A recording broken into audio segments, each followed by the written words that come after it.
Thank you, honey. I have this thing.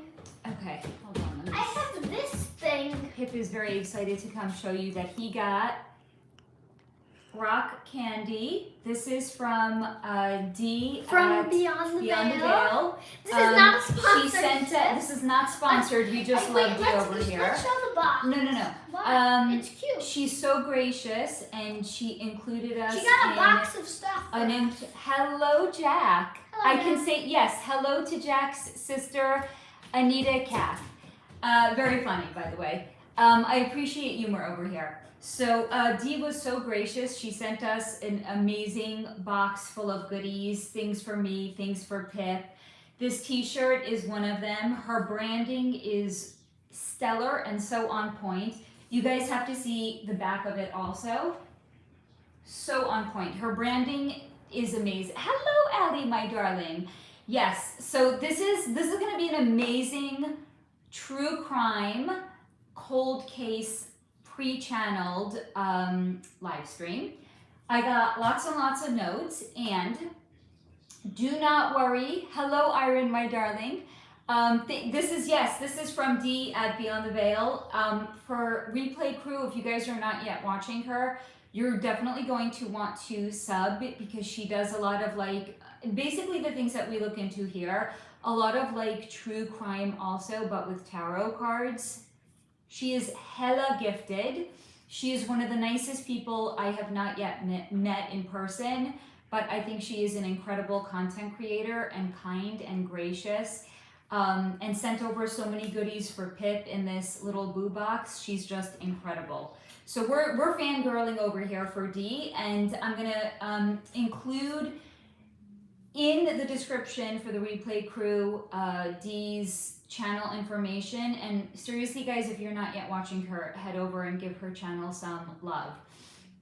Now, there is going to be timestamps that I'm going to add after the fact. And I want to also explain a little bit how we're going to do things today, because it's pre-channeled, first of all. So I have lots and lots of stuff to get through. Essentially what I'm going to be doing is I'm going to be reading each segment, and then at the end of each segment, I'm going to check in with you guys to see if you have questions and to catch up on comments and things like that. But I'm not going to be doing it like in the middle of channeling unless I happen to look at my phone like I am right now. Hello, CMB. Hello, Lisa, my darling. Hello, Richard.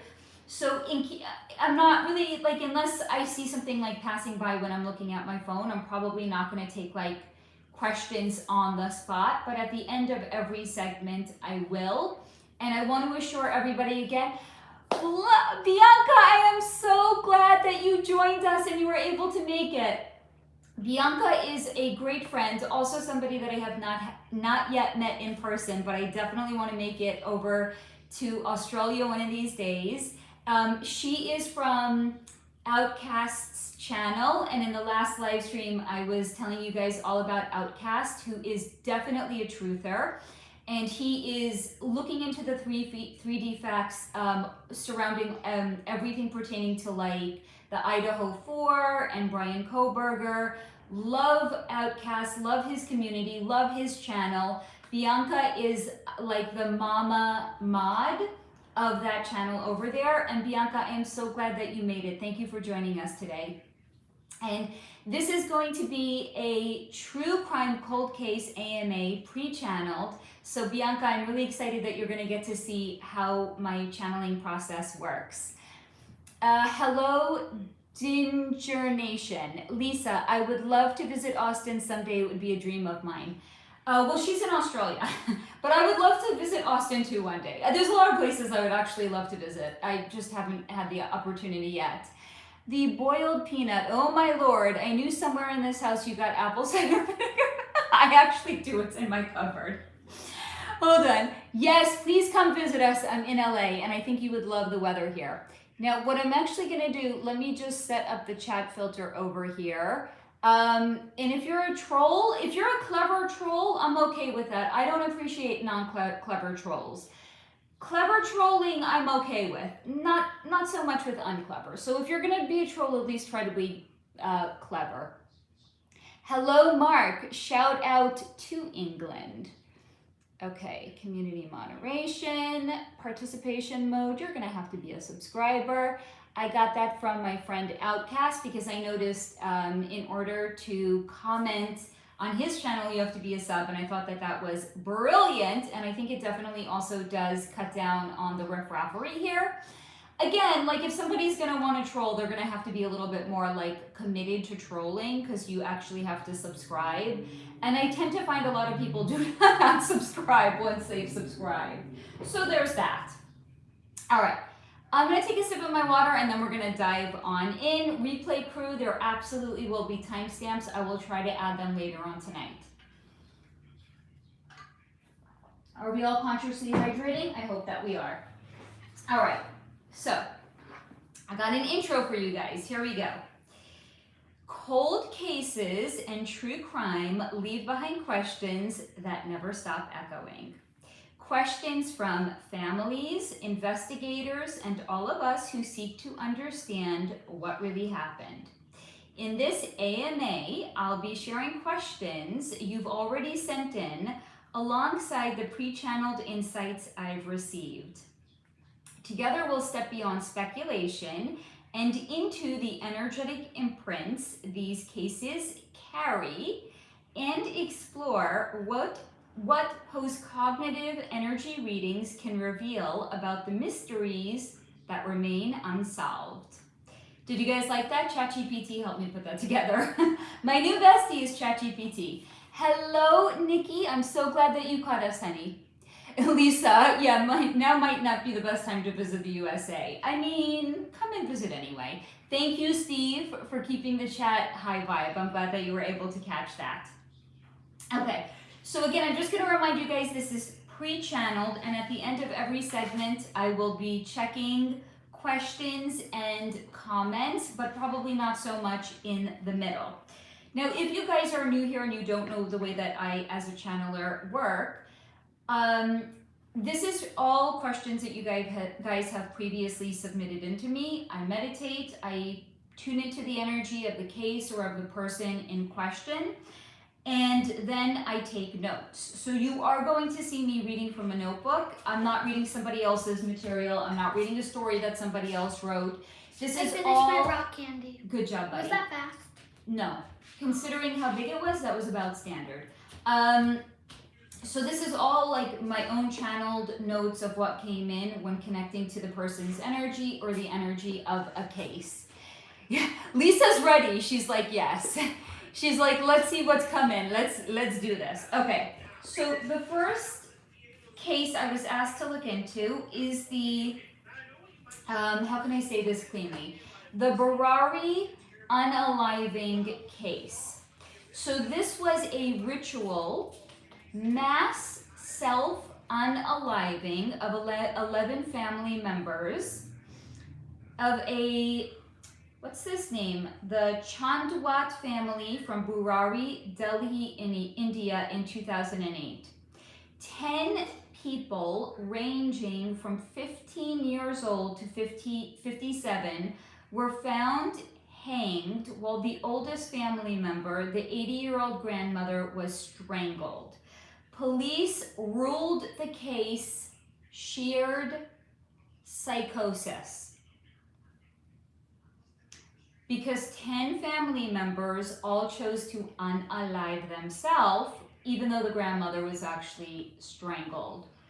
Strange, one could say, yes? So let's see, psychically, energetically, due to my post-cognitive energy reading, what actually came in and what caused this so-called mass psychosis.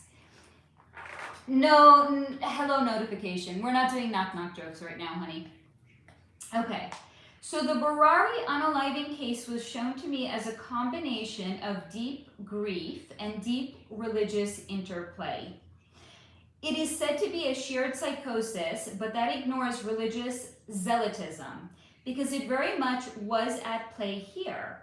After somebody in the family had crossed over, I'm going to try to keep things as clean as I can. So after somebody had crossed over in the family, in their shared grief, hearing that one family member was inhabited by this family member that had crossed over, they were ecstatic.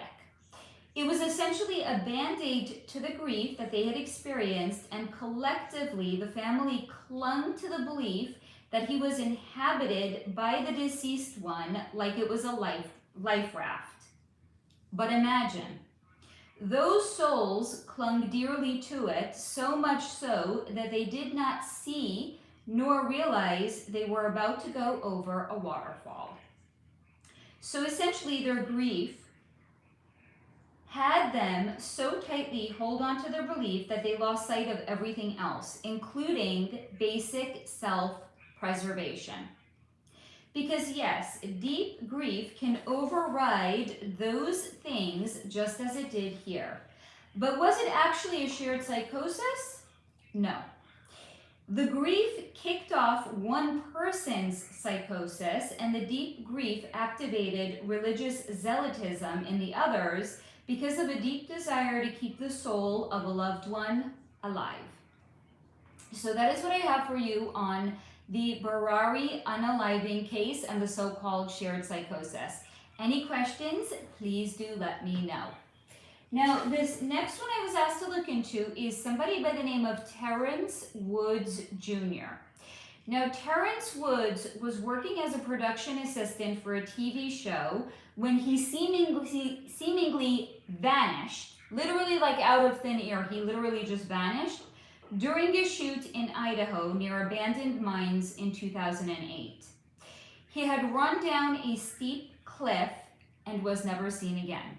So we're not saying like they found him 2 years later in a mine, unalived. He was literally never seen again. Like poof, he vanished into thin air. So let's see what had happened to Terrence Woods. Terrence Woods Jr. walked right through a portal. And if this is the first you're hearing about it, yes, friends, portals exist.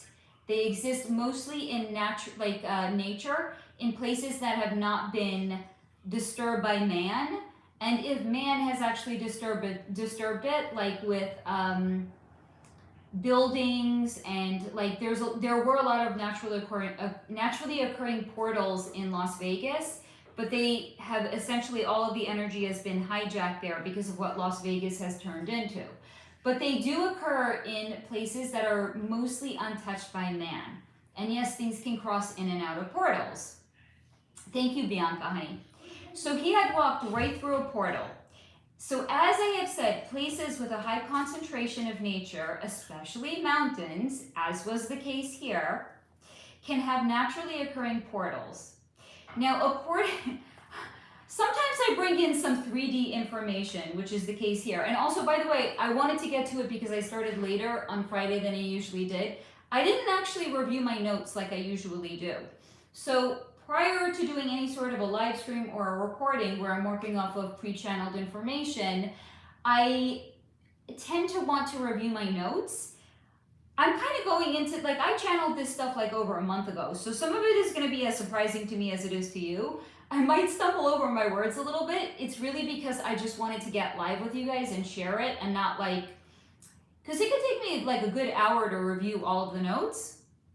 Ain't nobody got time for that today. Today it's like, we're diving the fuck in, friends. So apparently what I had done here is I had intermixed with the channeling some 3D information because they had written here, according to Google, roughly 600,000 people go missing in national parks annually. Do all of them wander through portals? No. Right, so I actually, this is where I came back with the channeled information. Approximately 10% of them meet, baby, keep it down, honey. No one can hear you from the other room. If you want to share your insight, you're going to have to come here, honey. Okay. Approximately 10% of them meet in unfortunate demise by the paws or fangs of animals.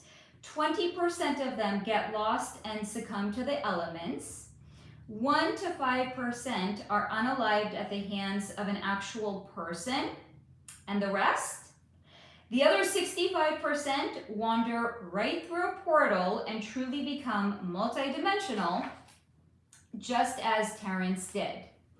But I know you may be wondering, if he walked right through it, why didn't the subsequent search parties looking for him also walk right through it? Well, simply put, did you say time out. Did you say 60,000 or 600,000? 600,000. Then, Mom, that means 6,000 to 30,000 people are unalived in national parks by other humans a year. So 1 to 5%. Solar Flow's in-house mathematician. You are correct. Okay, so I don't want to go into a national park. You do not have to. 6 to 30,000 people get killed there by humans every year. Oh, and a bunch of other people die to the elements or die to venomous snakes.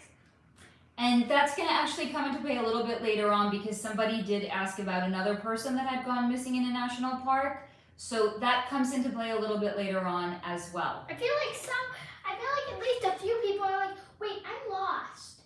This is a good reason to have a heart attack because I'm so nervous. Okay. So you may be then wondering, why didn't the subsequent search parties that were looking for him also walk through the same portal? Well, simply put, for the same reason, Steve, this is for you. Bigfoot crossed through and got stuck here because portals do not typically remain open forever. Think of them as a door on a subway. And if anyone here has never been on a subway, like I'm from New York, so subway, you get to a train station, the doors open, the doors close, you're getting on, you're getting off, and then the train takes the fuck off, right? So portals do not typically remain open forever. Think of them as doors on a subway.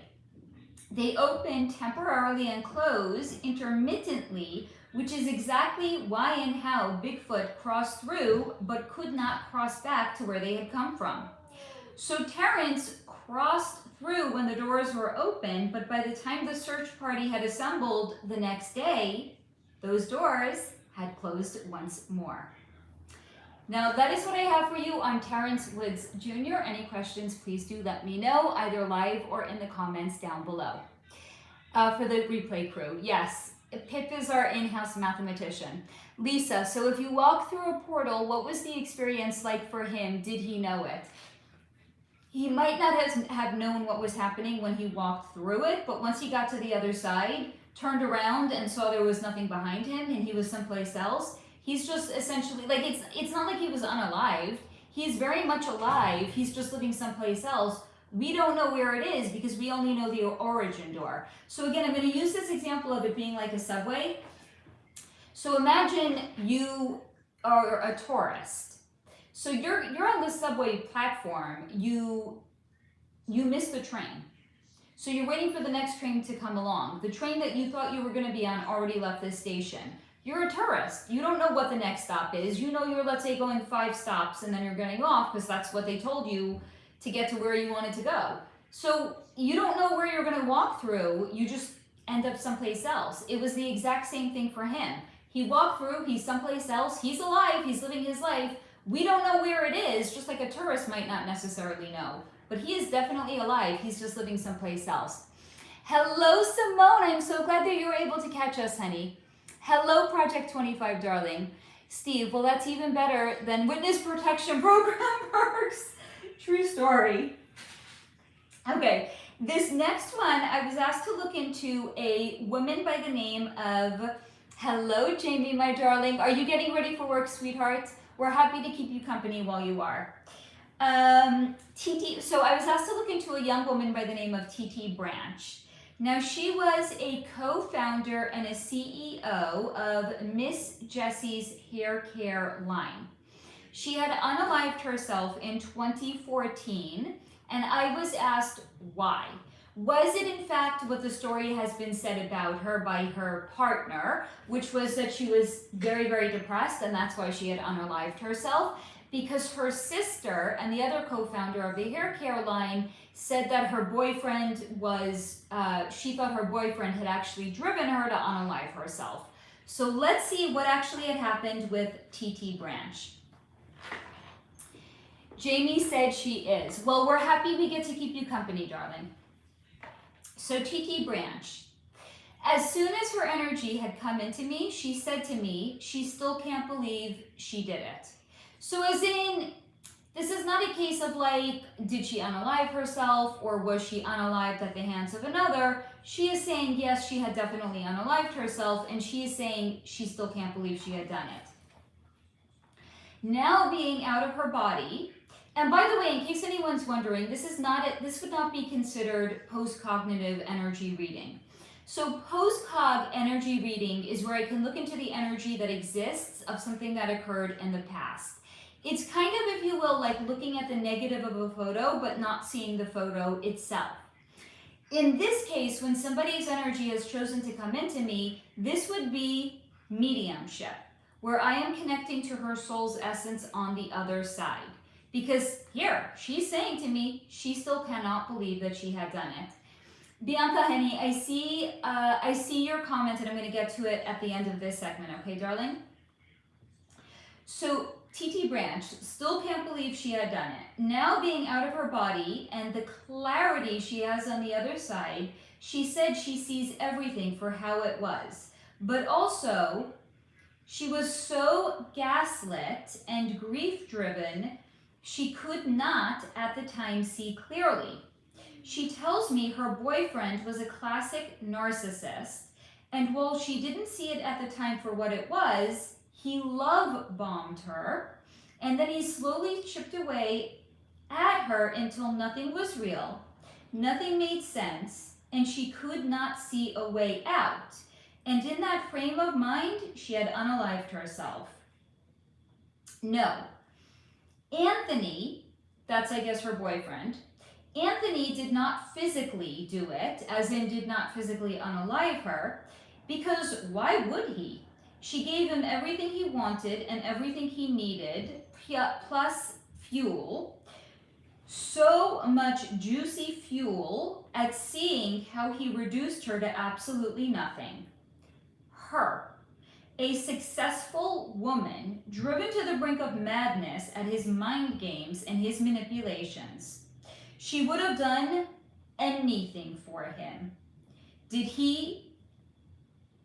Did do everything for him. But like the sly fox he is, he's found a way to work this all out for his benefit. Pitching sob stories to anyone who will listen, how she was the love of his life. Please. The only thing he loves is money, and with her, he had plenty.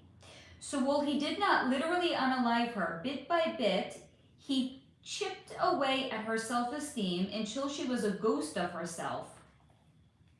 A fraction of the woman she once was.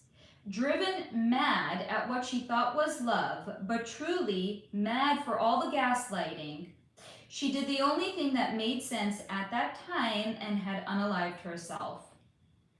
Was it foolish? Yes. And now on the other side, she says she sees what real love is, and whatever she had with Anthony wasn't it. So that is what I have for you on Titi Branch. Any questions, please do let me know. Let me catch up on your comments, everybody. Bianca, disappearance of Samantha Murphy went missing on February 4th, 2024, and leaving her home in Ballarat East for a morning run in the Canadian State Forest. You know what, honey? I'm going to add her name onto my list, and at the end, if it's not hella fucking long and people still want me to do a live read on the spot, I will be happy to. Samantha Murphy.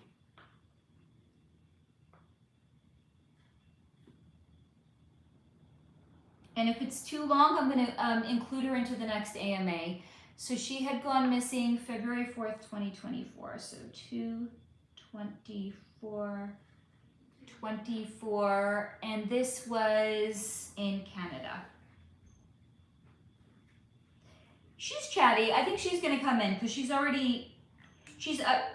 Samantha, honey, I'm going to connect to you, honey, but not right now, darling, okay? She's chatty. She definitely wants to come in, so I'm going to make time for her. KM. This is interesting. There's a college boy who just disappeared in Texas backwoods swamps. Car was abandoned, nothing missing but him. I've always wondered if he went through a portal. Do you know what his name is, honey? If you give me his name, I'll look into him, okay? Thank you for the heart, Bianca. Jamie, that's so sad, I know. I'm chilling here now. I'm chilling here. Please, feel free to stick around. Chilling. Yeah. Lisa Sim, she wasn't in her right mind when she did something she later regrets. I would say, yeah, I guess we could say she wasn't in, a better way of saying it is she wasn't really herself any longer, because she had said he basically chipped away at her self-esteem until she was like a shadow of her former self. Lisa, I agree, so sad. You're welcome, Bianca. No body, yeah. Okay, oh, thank you. Patrick Oren Stevenson. Thank you, honey. Patrick Oren. Oh. Yeah. They're very, you know what? I think they're very, everyone's very chatty tonight. KM, let me try to find it. It was a few years ago.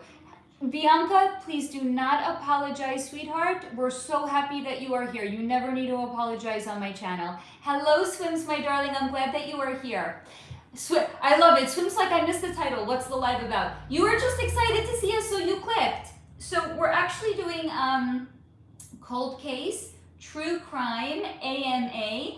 It's mostly pre-channeled, but I am taking requests for the end. So if there's a case that you want me to look into, be sure to give it to me, okay? By the way, I'm just going to take a moment again. I want to call out the awesome content creator. I know, right, Swims? Dee from Beeyondtheveil. Lovely. I love this woman. She sent such a gracious care package for me and for Pip, and in it is this amazing t-shirt that I'm wearing. I'm gonna make it my own, because I think what I want to do is, this is, you know, I know this has nothing to do with true crime. It's my channel, so I can talk about what I want to. What I think I want to actually do is I want to make it more of a crop top, because it's very, very long, and I want to cut the neckline and make it like a off the shoulder, because I think for this kind of like the size, I think it's going to be super cute if it was cropped, if it was off the shoulder. And then I don't think I'm going to cut the sleeves, but what I might do is I might not just fold it up, because you know then they always fall back down. I might fold them up, and then I might actually sew them so that they stay up. So it's going to kind of be like an off-the-shoulder muscle tee. Wouldn't that be cute?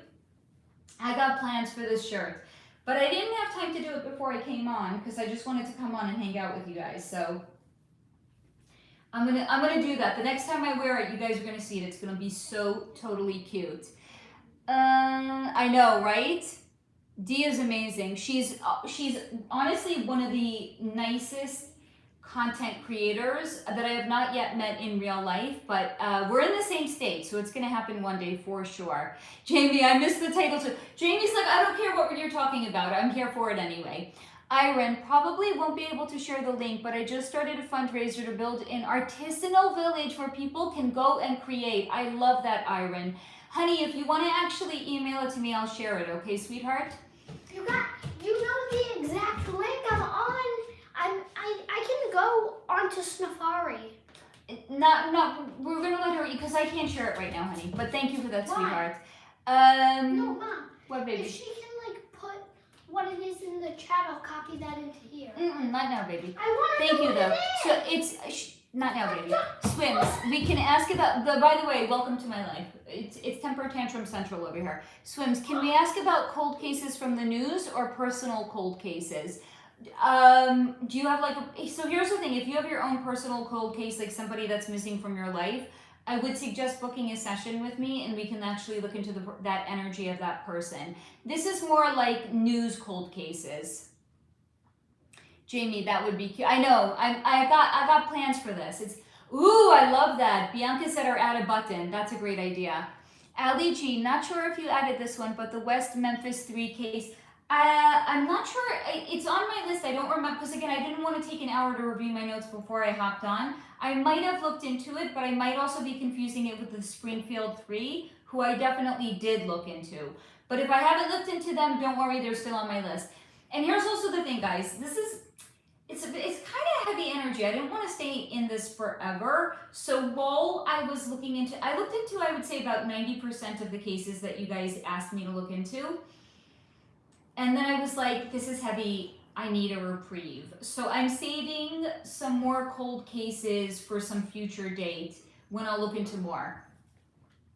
Jamie, Faye, the clothes designer, LOL, how cute. I'm just thinking, like, because you know I have that other, the Los Angeles t-shirt that's a similar color to this, that's a little bit off the shoulder-y.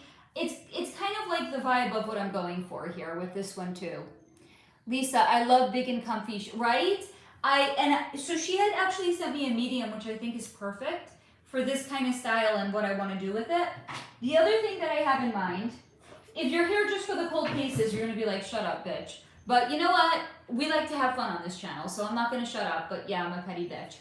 The other thing that I was thinking to do with this one is, because it's oversized, is I could like, you know, make it like a cropped and then do this and then like knot it, right? I thought that would be super cute too, but I'm kind of just feeling like I want to just cut it across the back.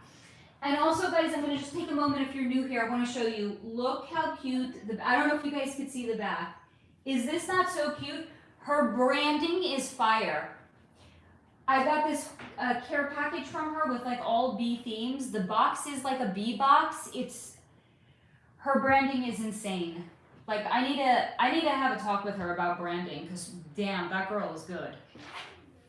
All right, let me catch up on comments and then we're gonna move. Right? Thank you, KM. With a belt and leggings and docks, it's a vibe. It's totally a vibe right there. Bianca, love the channel. Right, Steve? We love Steve over here. Thank you, Simone, for the reminder. Hit that like button if you have not already. Thank you, sweetheart. Iron, I will email you after the stream. Thank you, sweetheart. Hello, Victoria. I'm glad that you're here, sweetie. Swims, can I ask Mandela effect? 100% remember Dolly Parton crossing over about 6 to 8 months ago. Am I crazy? I don't remember that, but here's the thing. The timelines are changing. So crazy. And I have an entire standalone video in which I had explored elements of the Mandela effect. You can't play basketball right now, honey. I'm just gonna do a few dunks. Not a good idea, because it's gonna make it's making everything jiggle and shake around it's only here. A few. It's jiggling and shaking like it's cellulite, and nobody wants cellulite on their body, and guess what? Nobody wants a cellulite camera. It's jiggly skin. It'll only be for a few minutes. So there's no honey. I'm always saying this. I think he doesn't think I'm gonna do it because I'm a softie. I keep saying one day I'm gonna pop that ball. I'm gonna take a knife and I'm gonna pop that ball. You're not. Okay, so freestanding video on the Mandela effect. If you Mom, if you want the link, comment in any video and I will send it to you. Yes, sweetheart. Please do not interrupt when I'm talking about I bet my great-grandparents, so Safta's parents, Yes. bought the book on how to raise children that was made in 1946. I don't know about It's that. literally, Mom, Yes. it's literally the most bought book except for plays of Shakespeare and the Bible. So it's literally #1 except for Shakespeare and Bible. I can see that. And by the way, I'm also going to remind you guys that I have looked into Shakespeare. He's getting his own co-video with Ernest Hemingway, because he just said Shakespeare. So I'm just throwing it out there for y'all. Steve, I would love to know more as well. Iron, yeah, she's gonna send the link and then I'm gonna put it in the community tab. Swims, I even remember several YouTubers talking about her passing and then her husband passed shortly after. Crazy. I have some choice words on her. Maybe that's a video for another day. Not a fan. Right? Cute shirt, right? I'm telling you, Dee is like chef's kiss. She's amazing. Iron, wow, I am positively surprised by the interest. I just had enough of dreaming of an art studio in Italy or something where I could hang with other creatives, so decided to do something. You know, that's the direction I've shared with you guys the New World is moving in, so you're getting a head start, Iron. Good for you. Lisa Sims, there was just a news story about Dolly Parton being sick recently, so that's interesting. Hello, Romina, honey. It could also be predictive programming, guys. Keep that in mind.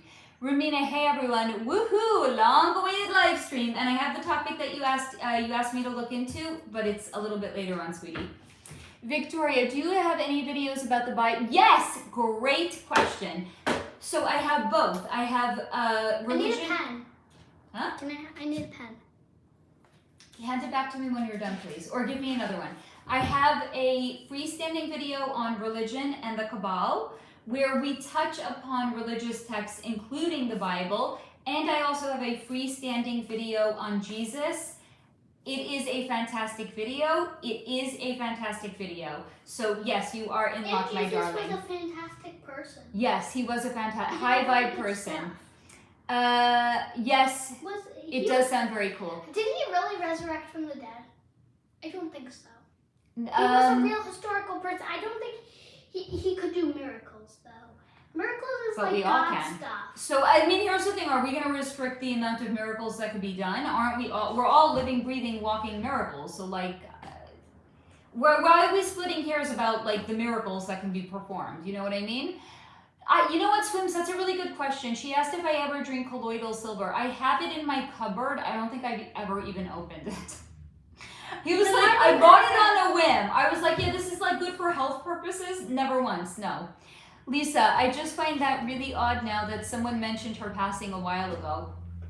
I could very, very possibly be predictive programming, and what was shown to me about her, not nice. It's very possible that she was unalive because of crimes against humanity. So it could be that it's being put out there for predictive programming. Irene, I forgot that I could not actually find your email without booking an appointment. Okay, I got you, honey. It's hello@solarflow.com. That's my email. What, baby? I need a new piece of paper. You are in luck. I'm surrounded by notebooks. Yeah, well, you do kind of need them for everyday life. She channels every night. The amount of notebooks I have at my disposal is shocking. Mom, I think you ran through 15 by this point. Like more. 30. 30. Victoria, have you had any channels about the future of AI and where it's going to lead? Yes, I have a video on transhumanism. It's actually connected to artificial intelligence, yes. Swims, your lovely skin inspired me to go back to my dermatologist doctor and got prescribed retin-A cream so I can have glass skin like you. Thank you, honey. I found this amazing Korean skincare brand on Amazon. I gotta tell you guys, holy fucking hell. You wanna know glass skin? This shit does literally give glass skin. So if you want, I'll go get it. I'll tell you the brand. It's called D'Alba. It's a Korean skincare brand. You can get it on Amazon. D''Alba, like Jessica Alba. D'Alba skincare, next level. Really, really next level. Swims, yes, even Reddit has threads saying they thought Dolly passed earlier this year. So interesting. Lisa, I do know, watching you, Faye, I have noticed that I have started questioning everything. Girl, I love you, Lisa. That is the best feedback you could have ever given me. Swims, is it a moisturizer? It's an entire, they have everything. They have serums, they have moisturizers, they have toners. I was totally influenced. An influencer that was talking about it, and she made it so dang easy. I just clicked the link. It took me right over to Amazon. I was reading the reviews. I was like, yeah, this looks good. It's $20. I'm just gonna order it. And now I've slowly been adding more and more items into the repertoire. I started with one, then I had two, and now we just had Amazon Prime not Prime, Amazon, the big sale they have semi-annually. I just ordered 3 more products. I'm out of control. I'm a mad woman. I am literally out of control. I'm in love with these products. Yes, I'll go. You know what? Hold on. I gotta get a pen because Pip stole my pen, and you know I like to have a pen in my hand. I'm gonna go get one of the products. I'm gonna bring it over. I'm gonna get a pen. I'll be right back. Talk amongst yourselves, guys. I'll be right back. First and foremost, I need a pen. Pen acquired.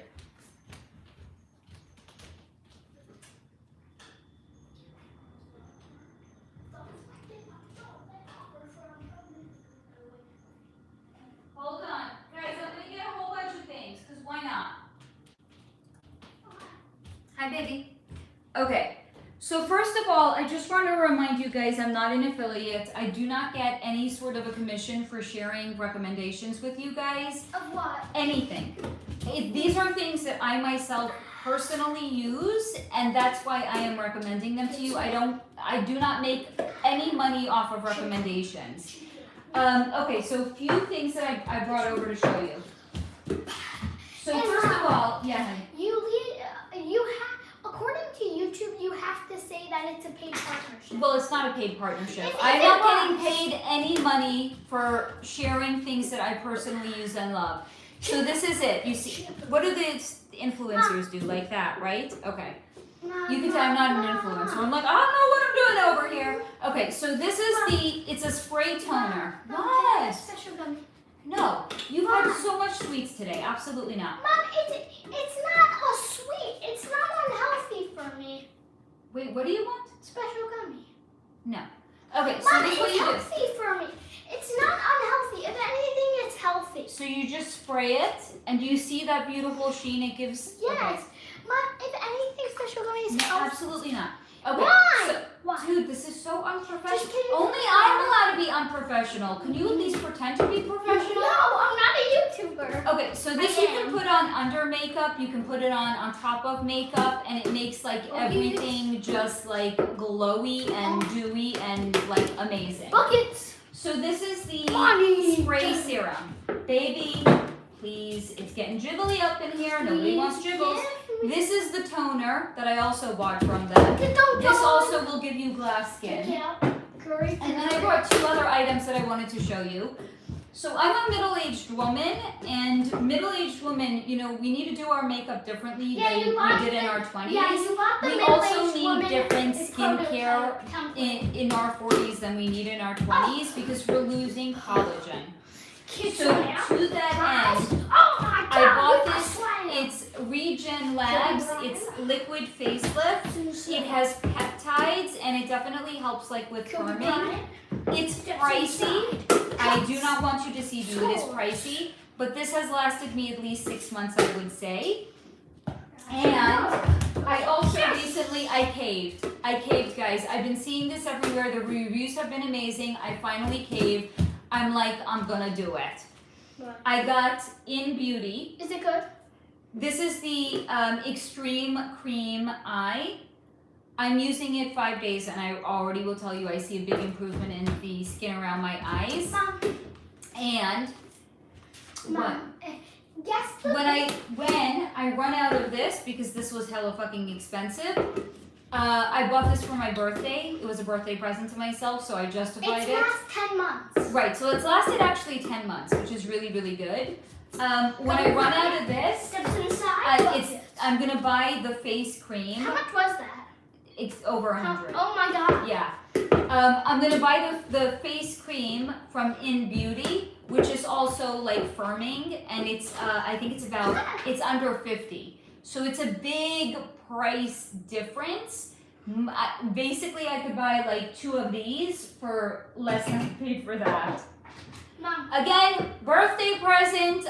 That's how I justified it. And again, it lasted 10 months already, so it was a good investment. Yes, honey. Baby, you got to stop bouncing the ball. I guess the biggest event ever in the American Dream Mall. No, just tell me. It was the dropping of Sincerely Yours. What is that? A Sephora brand. It's a brand that's now in Sephora. Why? Okay. It was why? on September 6th. What? Why was? Oh, was this Salish Yeah. So and she's pretty popular. in the club? Okay. It actually with 30 million regular human beings. Okay. So We're that's not the this skincare that I am using. Again, I'm not an affiliate. I make no money off of it. Let me catch up on comments and then hello Dee, my darling sweetheart. Dee! I'm wearing your shirt, girl. I'm wearing your shirt. Holy, by the way, he just had some of the rock candy Yeah, that you it had was sent really, over. really Dee. good. Pip is, we were quelling. We were literally, if you guys don't know what quelling is, it's okay.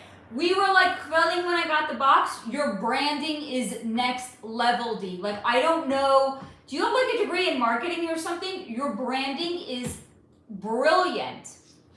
You are brilliant, Dee. I know, I love the shirt too. I was telling everybody what I want to do with it. I have big plans for what I want to do. I'm going to make it like an off the shoulder. And I'm probably going to make it like a little bit of like a crop number. I got big ideas, but I am loving this shirt.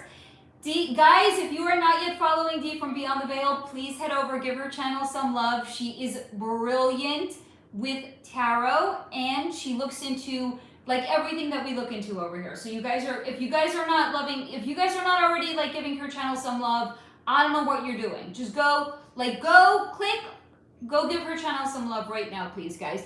And she's already so close to 10K. She is, last night when I checked, you were at 9,300, right? Guys, please, like, she wants to make it to 10K before the end of the year. It's gonna happen. I think it's gonna happen before like November. So please go over, give her channel love. Let's inch her a little bit closer to 10K, please, guys.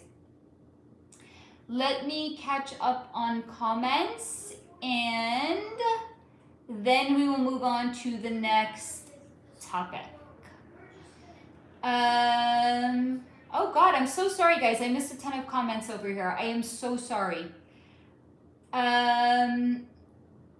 Lisa Sims, don't get a good vibe about AI. I don't trust it. Watch the video.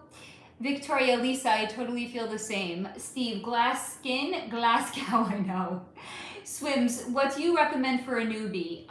In terms of skincare or my videos? I'm a little confused over there. Swims, what makes your skin so glass? I actually do drink a lot of water. That's a big one, and I take good care of my skin. Like, I know there's people who are like, I don't wash my face ever. I don't drink water. I don't put moisturizer on. I don't exfoliate. These things really are going to make a big difference in the health of your skin. If you have a lot of like dead skin cells that are on top of your face, then your products are not even going to be able to penetrate. You really need to have like a good exfoliator that you're doing at least a couple of times a week, because then your products will actually be able to absorb. Otherwise, they're literally just gonna sit on your face, and your face is not gonna get, your skin will not get any of the benefits of it. Thank you, Steve. Yes, let's take a second and hit the like button. Jamie, hi Romina, hi Swims. Kay, just pulled into work. You got it, love. We're here. We'll be here when you are on break. Victoria, Swims, do you know your skin type? Like, for example, mine is sensitive and dry, so it depends which type would work best for you.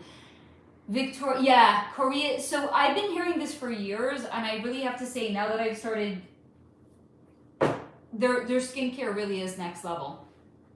Swims, I have oily skin. So I know a lot of people say if you have oily skin, don't moisturize. That's, you do still need to absolutely moisturize your skin. It doesn't matter if it's oily or not. Iron, email sent, title Artisanal Village. Thank you, sweetie.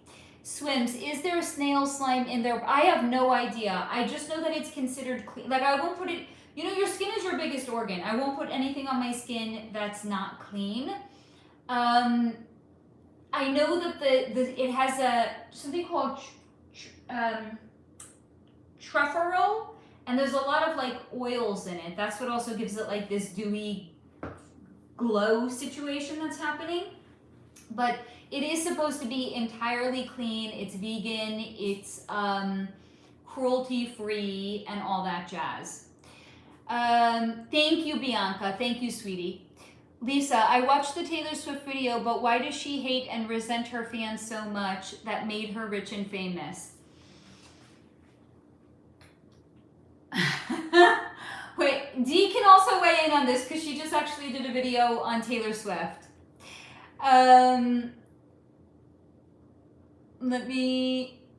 Yes, Fabi buzzing. I am definitely buzzing. Dee, you're so tiny, it's huge. Yes, I'm definitely gonna crop it. That's the idea. KMD, go for 11K by 11:11. I love it. And by the way, I think you could do it, Dee. Do you remember you were like, what was it? Your channel dipped a little bit when you had said what you said about Charlie Kirk, and now look, like it's like you're beyond where you were when your channel had dipped, because when you stand in your truth, the right people will find you, because it's a frequency, it's a vibration. Anyone that is like cheering on the unaliving of another person, they're not your vibe anyway. So it's like, yeah, they took themselves out because they were not a vibrational match for you. And now because you are standing in your truth and you are being who you are, the right people are finding you, Dee. Iron, hi B, hope you're handling the revolutions about people you believed in without too much turmoil. D, Kerry, yes. Not sure what you mean, Iron. Lisa, I am definitely not a Swift fan, so I just find it really odd. D, yep, doing even better without them. 100%. KM, D is crazy accurate with the predictive energies. And I have actually also noticed, by the way, what you had said, I think it was yesterday's video, like the crazy similarities when you say something and it's like it totally in line with like what Candace Owens said. You know, at this point, I cannot be, and I've been saying this for months, right guys? Like guys that have been here for a while, I've been saying for months, like I think it's entirely possible that Candace Owens is actually, she has like a secret account and she's watching like a lot of the psychics and the intuitives, and then she's doing the 3D research to support the things that we're saying, because she's even said truth has, like she didn't say the word frequency, but she said when you hear the truth, you know that you're hearing the truth. So I think she's like trolling us. Her body is resonating with the truth of what it is that we're sharing, and then she's go finding, right? No one convinced me at this point anything other than that. Like I really, really, truly, she is. She is absolutely incredibly intuitive. So, I would love for, oh my God, Candace, honey, if you're watching, I would love to give you a completely like gratis. I would love to give you a session. Let's do like a gift confirmation. I'm talking to her like she's watching. Because she really might be, I don't fucking know. I would love to do a gift confirmation and guidance session with Candace Owens. I would love to let her know what her gifts and abilities are and how to welcome that shit in, because she is gifted. She is. And she's fearless. Because like she is like dropping truth bombs left, right, and center over here. Victoria, do you listen to mainstream music? Sometimes I do listen to T-Swift and I feel like I need to protect my energy almost. They also get stuck in my head like a spell or something. So I had an entire freestanding video on spellcasting. It's absolutely done in music. Unequivocally, the bigger a performer is, the better chance there is spellcasting in it, yes. And I do listen to mainstream music, but I don't tend to listen to big performers. I like to listen, not like I listen to like indie artists. I listen to like a lot of, like you would consider, I guess, to be like deep house, because I'm like a retired raver. So I listen to like a lot of deep house music. I listen to like chill music, things like that. These are like no-name artists, so the chances of them spellcasting is like next to nothing. Steve, I don't want to get off topic, but at some point in this life, can we look into Jordan Peterson's health? Where did his sudden health issues come from? I actually think that there was a hex put on him. Yes. D, I love me some T-Swift spells. I love you, D. KM, I do think Candace is going to have to ease into accepting the cover of Roman Catholic religion. That's going to be hard for her to accept straight away. I know next to nothing. It's not my religion. Like, if you guys want to school me, I'm here for it. I want to hear all about it. I really, like, I hear her talking about, like, it's gobbledygook to me. And it's not because I'm an ignorant person. It's just, like, this is not my wheelhouse. But I know she was talking about, like, Roman Catholicism, Catholics, Protestants. I don't fucking know the difference between any of them. Yes, my darling. So, Mom, I have an idea. Yes. You should do some sort of meet and greet so that anybody who's close to LA can come and meet and greet you. Definitely. Great. Or when we get to 10K, I'm getting in my car with my kid and I'm driving around the country and I'm gonna come meet you Not guys. around the country, maybe around the state. No, around the country. Around the state. Victoria, is Candace not part of the... I haven't actually looked into her yet. Yes, darling. Oh, maybe 5,000. Oh, guys, very exciting. We broke 4K. Yeah. Last night, actually, Bianca, I don't know if you're still here, honey. Last night on OutKast show, I said to, and OutKast is really, he's really a really, like the other fellow content creators that I have met on here that are really gracious are in like beyond. So I went on to OutKast show.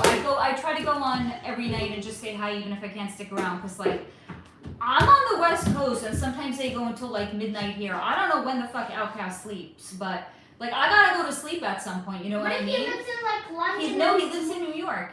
Oh shit. Yeah. Except my 10-year-old. Anyway, so I was on his show last night and I was like, guys, I'm 5 away from 4K. And I was like, can I get 5 people to subscribe to my channel? And I got 7. So we broke 4K last night. Thank you to new friends from OutKast. You guys are awesome. Love you guys. Thank you so much. This is regular. I think tomorrow you should do a members. We'll see. I think you should stop bouncing that ball so I could think straight. I think you should give me special gummy. No, not now. D, yes, Carrie agrees the Catholic energy is dark at its core. I wish I knew about it. Candyman, he's an old man. He's an old man. That's Canadian. They have horrible health care in Canada. Who are we talking about? Steve, interesting. His daughter, Mikayla... Oh, we're talking about Jordan Peterson. Interesting. His daughter, Mikayla, said there was a spiritual attack at play. Well, there we go then. Lisa, my mom's family grew up Catholic. Somebody is going... Bianca, I am in love with OutKast, right? He is such a gracious content creator. And I was introduced to him because of Dee. You see how we all, like, we're all vibing. It's the most amazing thing. Yes, yay for 4K. He goes so late. I mean, I'm not under, when the fuck does he sleep? Like, I'm gobsmacked. I think he is amazing, though. Sometimes I think it's like 4 a.m. his time. Really, when does he, right? Thank you, Bianca. I know, thank you, Bianca. It's because of, I mean, the OutKast community really came through. Thank you, Steve, for sharing the link to OutKast. Guys, we love OutKast on this channel. The community is amazing. Like, you'll just wander in, like, the first time you'll say hi, you'll have like 25 people saying hi and welcome. Like, you've been there the entire time. Like, they're besties with you. It's an amazing community. So Steve in the comments just shared the link to OutKast channel. Please go over to OutKast channel, give him some love, give his channel some TLC. Again, he's a truther and he is also working to dismantle the matrix via 3D information. So it's a really, really, you know, it's a good balance because here me and Dee were like the spiritual end. And OutKast and Nick from Sobering Stories is like the 3D end. But between the 4 of us, we got you covered. Yeah, Dee, I think it's time to do... I did Disney. I did Disney a while ago. I think it's time... I don't know, girl. Are you ready to rip the Band-Aid off? Because I'm dying to see what you got for Disney. Or what you're going to get for Disney. Yes, love does win, Bianca. Good for me, though, it's my daytime. You're really fortunate. I gotta go to sleep at a certain point. Swim, sorry, I'm looking on Amazon for collagen vitamins. Did you say... You know what? I got one, I just ordered it. It's on my counter. If you want, I'll go get it. It's collagen and it's biotin. If you tell me if you want it, I'll go get it and I'll show it to you. Victoria, I'm in Canada and it's true. Our healthcare is awful. It took me 10 years of being Oh, I'm sorry. Gaslit before learning. I have stage 4 endometriosis, honey. I have a friend that she was actually able to heal her endometriosis. I don't know if I can say this, but I mean, I'm not suggesting that you do what she did. I'm just telling you what worked for her because, you know, I'm not a doctor. I can't give you medical advice. My friend was able to heal her endometriosis all natural with like somatic body work and like things like that. Just, that's what worked for her. I can't tell you if it's going to work for you. Yes, please do Disney. Swims, are you picking up any earthquakes? So I have said, it's been shown to me that Earth is basically purging a lot of the lower, denser energies, because as we're starting to wake up, so our vibration is starting to raise. Now, because of what was done to Mother Earth, her vibration has to raise as well. And just like we are purging the lower, denser energies that are in our bodies, Earth is also purging it. So I had said that I was seeing we were going to have more, yes, definitely more earthquakes, volcanoes, wild weather, and it's going to go on and off for probably, I would say, the next 18 months to 2 years. We have to energetically ascend together, because if we, as the inhabitants on Earth, ascend faster than Earth will, this is not going to be a hospitable domain for us, and some catastrophic event is going to happen that's going to wipe out humanity. If Earth is evolving faster than we are, same thing. There's going to be some sort of catastrophic event because we live here. So energetically, we have to be aligned with Mother Earth. So just like we are purging the denser energies in our physical bodies, Earth is doing the same thing. So yes, there's going to be more wild weather events. Thank you so much, Dee. Thank you, honey. I'm very excited. It's like, it's true. I feel like it's slow, and then like it's suddenly, I hope now that it's over 4, I hope it's going to pick up, because it's definitely, yeah, it's taken a minute. It's taken a hot fucking minute over here. KM, I don't know how it's done, but Melanie Little on YouTube has a button and drops her entire live chat into another YouTuber's live. I don't know how she does that either. Swims, oh, I can't take biotin, it gives me oh, I'm sorry. D, Pip not. Steve, the emotional root of endometriosis, insecurity, disappointment, and frustration, replacing self-love with sugar. What the fuck? Okay, I caught up on comments. Oh, by the way, if you want, we can just like freestyle. We can have fun. We don't have to follow the script of what I've channeled. We can do this a different day if you guys want to. You guys can let me know what you're in the mood of. I'm here for all of it anyway. I'm just happy. I love you guys. I'm just happy to hang out with you guys. So whatever you guys are in the mood of, I'm here for it, guys. Obviously, I'm here for it. I just want to make sure. Are we consciously hydrating? Whatever it is, please drink some water, drink some juice, drink some tea, drink something, drink anything. Just hydrate your body, guys.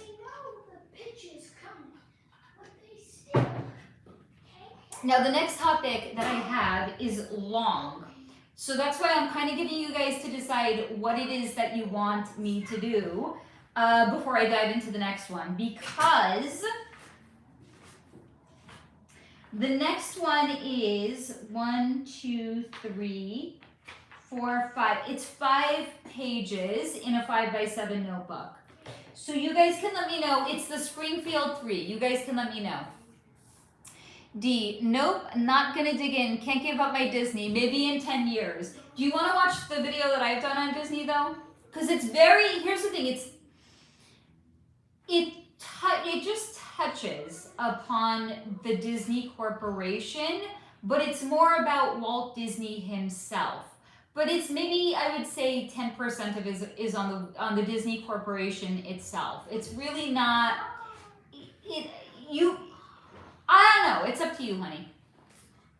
Hello, Michael. D, we will be back there in a couple of weeks. Very good. Swims, do they reset the timeline with Dolly, tell you if she's already I mean, I can tell you if I see her. No, her energy is still here. I can feel her energy on this side.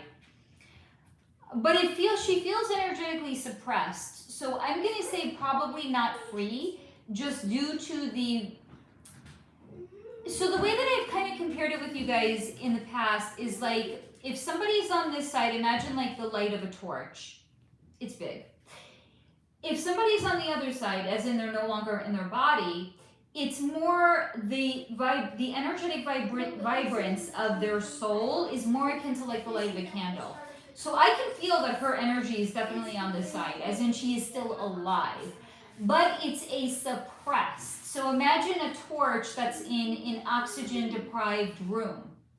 It's going to start to dwindle and it's going to start to flicker until it goes out. So I'm going to say there's probably a really good chance that she is not publicly, not knowingly, she's been incarcerated. Which definitely lines up with what's been shown to me about her. She's pretty fucking dark. I mean, and think about it, the persona, the facade of who she is so diametrically opposed of like who it's not just her, it's all of the celebrities, like who they actually are beyond the veil. Totally day and night different than who they are in the privacy of their own home or when they're with other club members. So it kind of resonates with what's been shown to me about her. She might actually even be in probably military custody. They might have even done like a hearing on her. She might have already been sentenced. That's why, Dolly Parton. That's why they might be saying like that she crossed over, because it might be what's coming for her. Mom, what Not now, honey. What is happening? What are you guys talking about? Okay, no. So, Iron, I'm really glad that you... No, baby, not now. Mom, who? Dolly Parton. And why was she sentenced? Because crimes against humanity. What? Yes. Again, not now. Okay, so I'm really glad, Iron, that you asked about Delphi. So, the video editor in which I have recorded is holding my... I'm not kidding you guys. My video is being held hostage by iMovie. It's 2.5 hours long. So, I cannot get it to export no matter what I do. Yesterday I went to the Genius... So, 2 nights ago I spent 6 hours, me and ChatGPT. I was trying to do everything in my power to get it to export. Cannot get it to export on my phone. The app keeps crashing. iMovie keeps crashing. Okay. So then I saved it in my files, and from my files, I tried to export that. No, nothing doing, can't do that. Then I saved it to the cloud, and then from the cloud, I downloaded it onto my laptop. Can't open it on my laptop. Okay, so yesterday I went into the Genius Bar. When I was there, they were like, this is beyond the scope of, we thought this was just like, it's a glitch. There's something fundamentally wrong.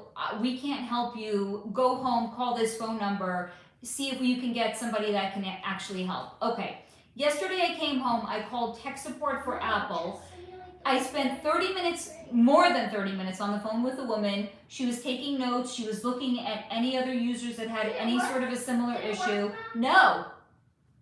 Then she's like, we have to upgrade this. I created a ticket in the system. I'm putting it through to like stage, like even above her manager. Like, this is tech support.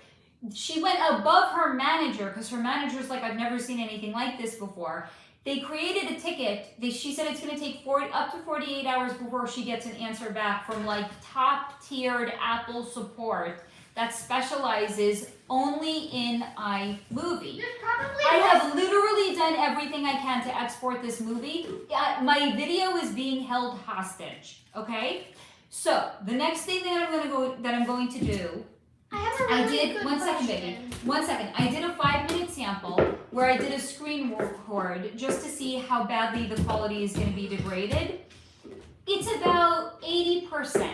Not degraded. It's about 80% as good as it would be as if the video exported, but it loses some of the clarity and the crispness.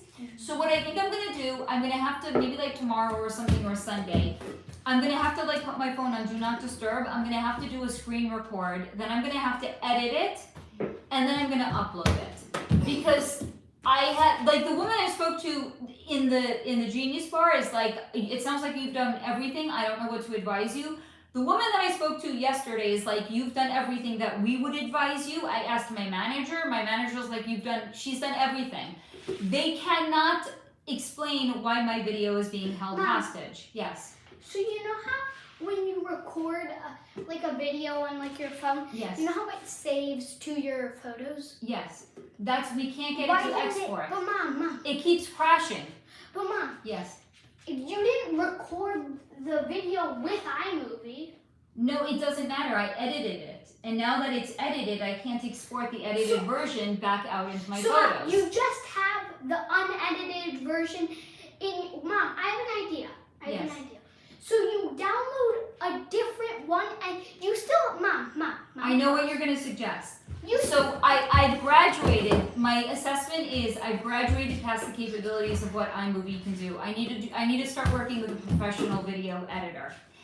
I know what he's going to say. He's going to say, take the original file, put it in, and it took me, I'm not even shitting you guys, probably 8 hours to not just edit it, but to edit it and to bring in the supplemental information and then to put it together. I'm not doing that again. I will lose my mind. This is going to be like another Amy Bradley.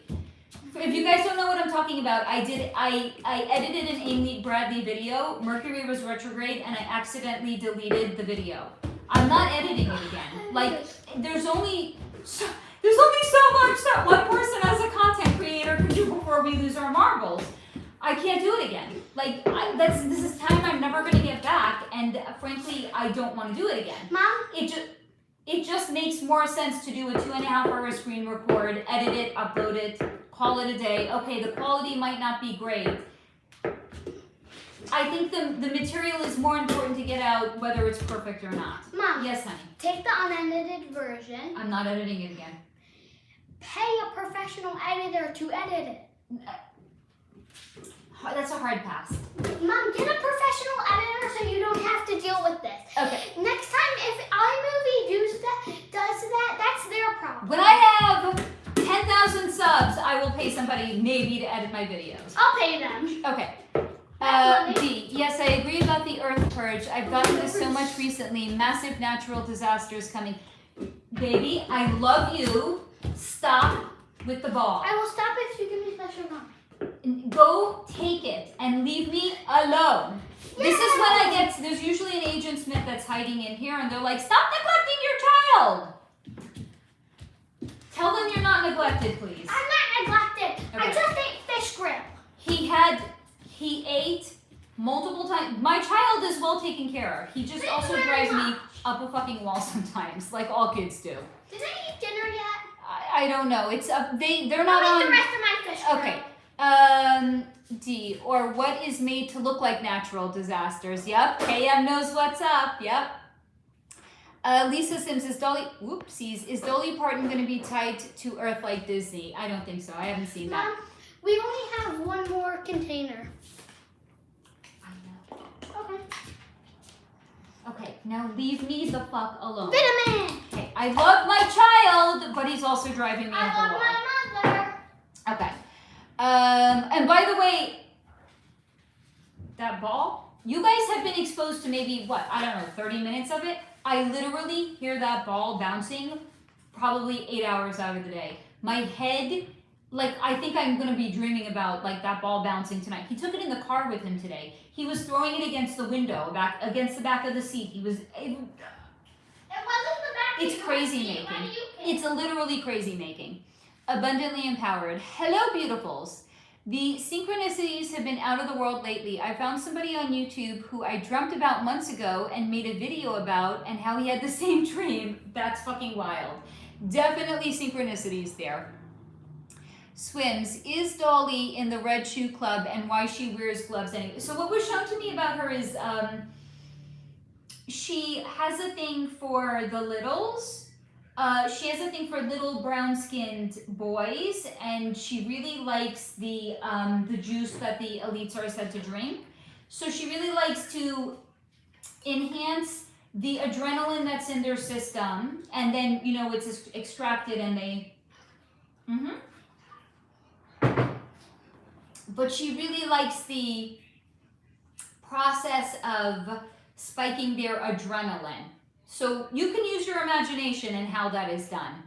Bianca, my friend tells me all this. She is smart like you. I will. Oh, thank you, honey. Please do. Iron, not surprised. All kinds of dark energy is used to silence the truth about Delphi. Hello, Cole.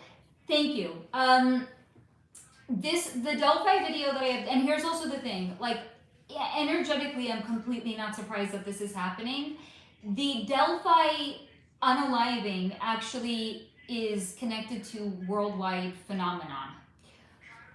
I literally said in like the intro, you know, the mind blown emoji, that was me while I was channeling this video. Like I kept getting thrown out of the channeling to do 3D investigative work.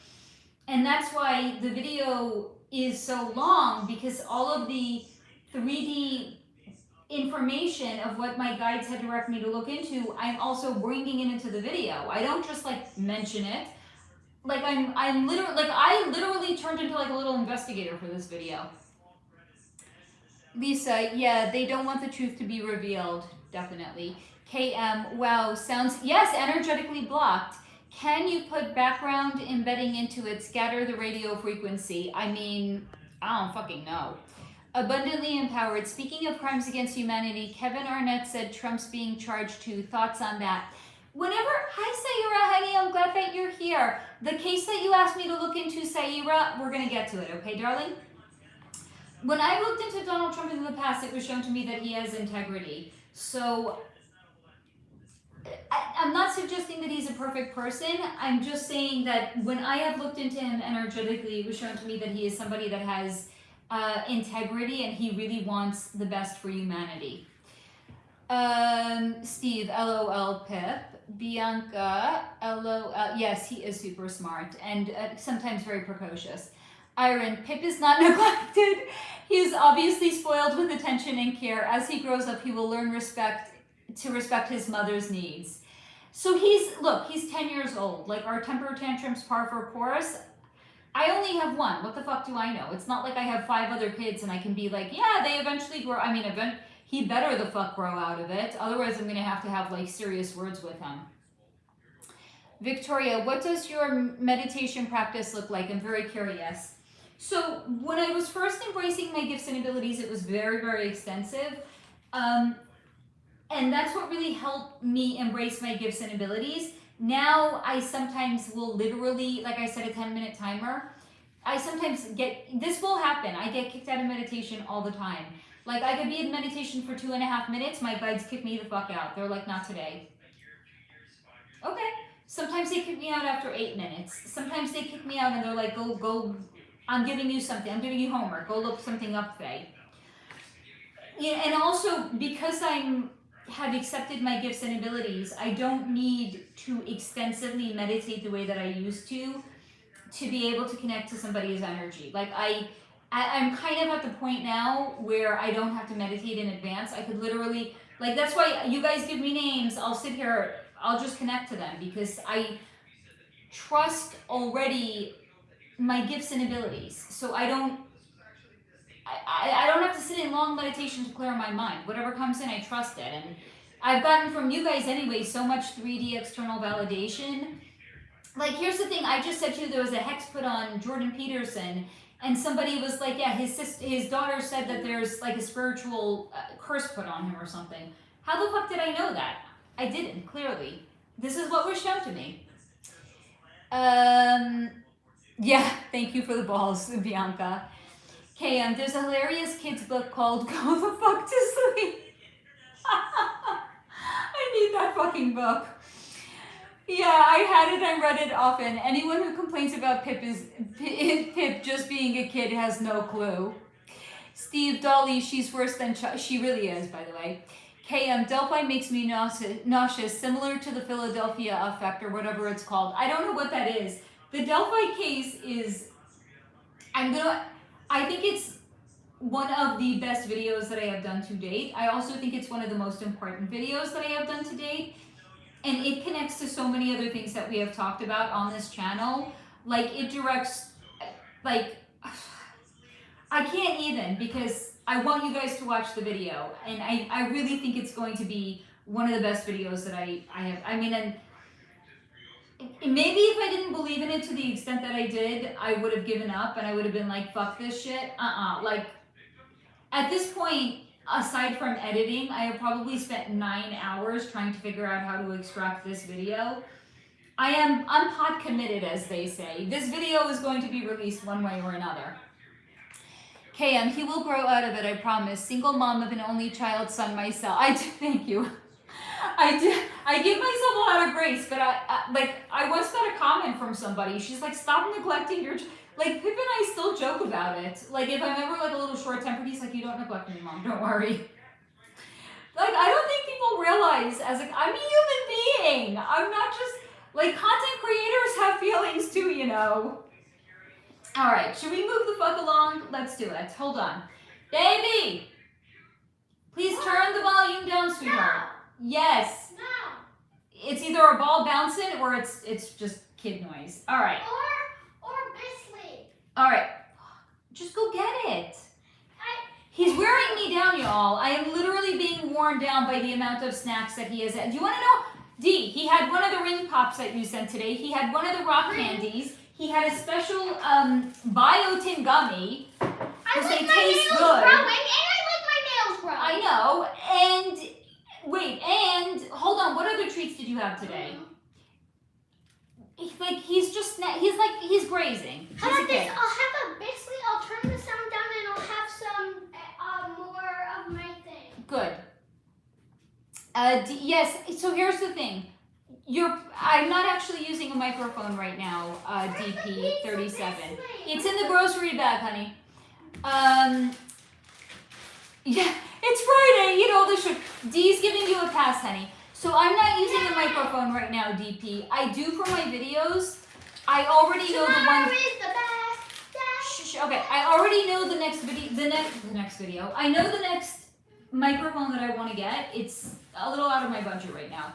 We're getting there. We're getting there, guys. Like, this is like, I got it because it plugs into my phone and it's white and it matches my living room, literally. Because I have a very light, bright, airy living room, so I couldn't get a black microphone because it would just clash.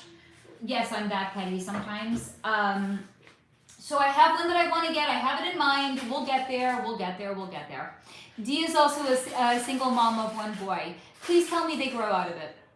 Iron, you literally had the same vision about Delphi that I did, and I have since spent years trying to disprove it. Alas, it really is. Truly is that horrible. Yep. KM, snacks. Mix salty and sweet. Hit all the taste buds. Gives you an extra hour or so. I mean, that might be gracious considering the amount of snacking he's done. But I will say this, he always asks. He is a really good kid. He never just takes snacks. Like, he will always ask me first. So he's a good kid. Like, I really can't complain. Like, he could just take it and be like, fuck you, Mom. He's not that kid. D, nope, and you won't want him to. Very, very true. I know. By the way, you have a 15-year-old, right, D? I think I'm gonna cry. Like, oh my God. Like, I don't fucking know. Like, I don't know what I'm gonna do when he's a big boy. I don't know. Like I literally feel like sand just like dripping through my fingers with how quickly he's growing up. It's just wild. But 16 and a half? Dee, are you okay? How are you doing, Dee? Like that? Like, oh my God. Like, oh, are you okay? Like, I wish people would ask me if I'm okay with my only being so big. I want to take it upon myself to ask how other moms are doing. When our kids are growing up, he's almost 18 and I know you are unwell. Oh my God, honey. You're amazing. You are an amazing mom, and you are giving him so many amazing life tools for his life. He is very, very lucky to have you. Wow. I need to take a minute. He's big. And then they fly the coop one day. It's just the craziest thing. We raise our kids to leave us. How does this make sense? What kind of? I mean, I kind of understand why people live in multi-generational homes. That's all I'm saying. Jessica, I am a boy mom too. Right? I think the relationship between boys and their mommies is so special. KM, I miss that cute little kiddo voice. My son is 23, graduated, been out of that. Are you okay? Let's ask KM if she's okay. Oh my God. Lisa, my nephew is only 4, so yes, enjoy him being little because, you know, people used to say this to me when Pip was first born. And I was like in the thick of a newborn stage, not sleeping, and they were like, blink and he's gonna be grown up. And now it's like, I literally feel like I blinked and he's 10 years old already. Like, where the fuck did 10 years just go? Like, all of the things that people have said make sense now. Another thing that people said that definitely resonates is like, the days are long, but the years are short. I have never heard a more true assessment about being a parent than that one.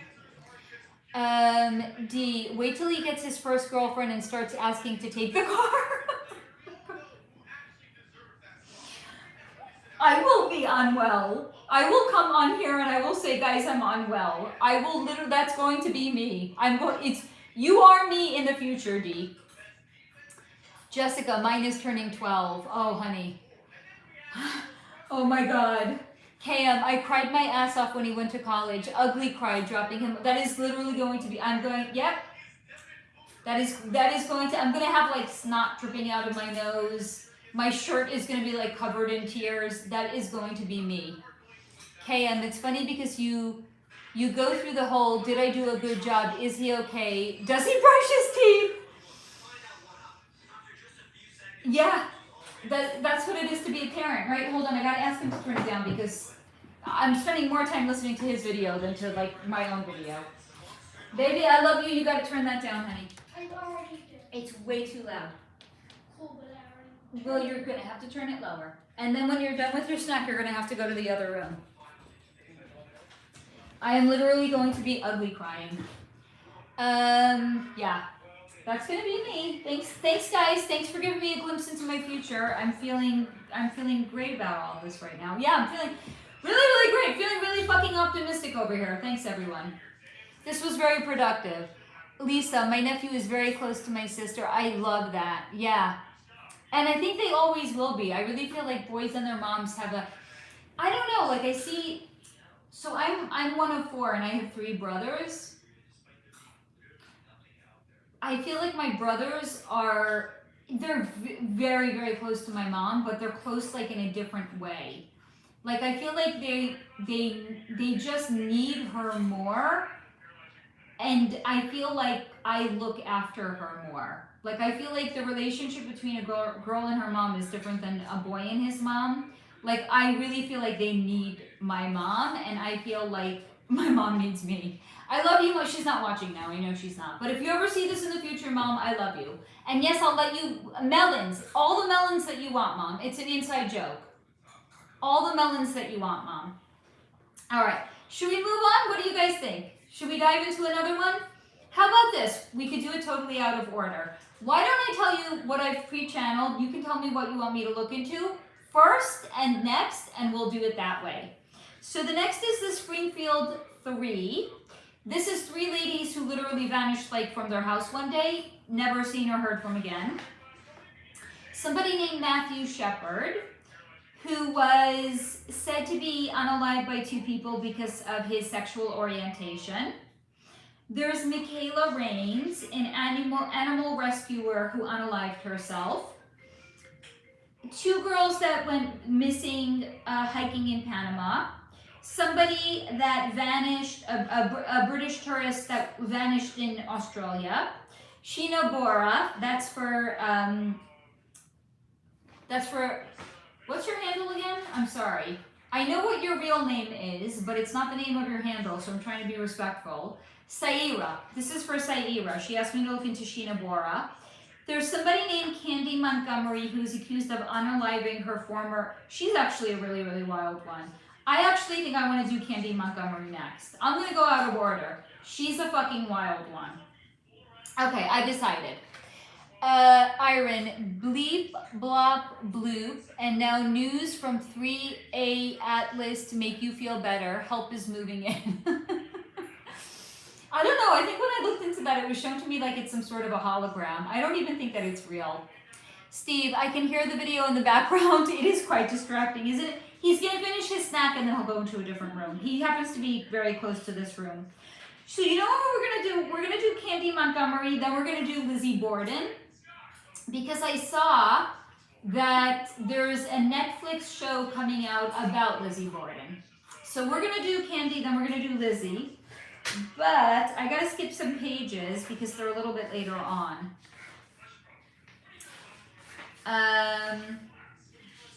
Hold on. I know the video is super distracting. I'm sorry, guys. That's life with kids for you.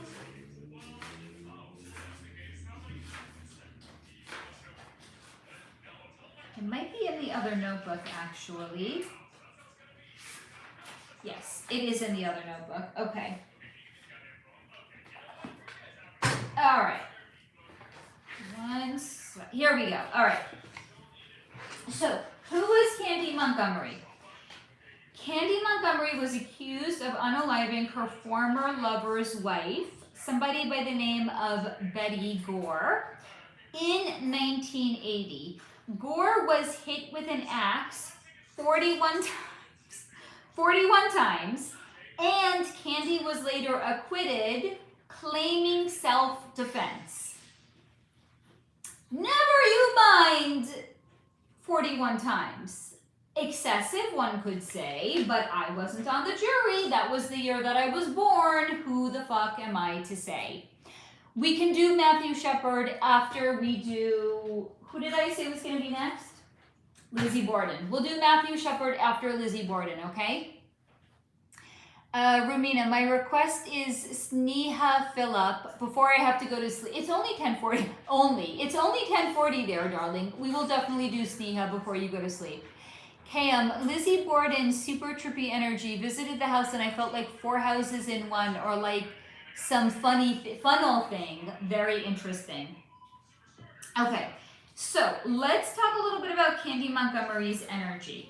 So, Candy Montgomery felt dead inside. She married, had kids, because that was the thing that you did, but every day was a bore beyond comprehension and a loathe to her life. The one sunny spot in otherwise cloudy sky was meeting Alan. Alan is, I guess, the man that she had an affair with. So she was married and she had an affair with somebody named Alan. He made her feel alive again, even just briefly, and especially before the affair started. It was illicit and could be exciting, and she enjoyed the flirting, but he was an unremarkable lover, and boredom again ensued. She wasn't surprised or hurt when he wanted to end it. He said he felt guilty and he loved his wife, and that was fine. She wasn't broken up over it, but she knew men like that.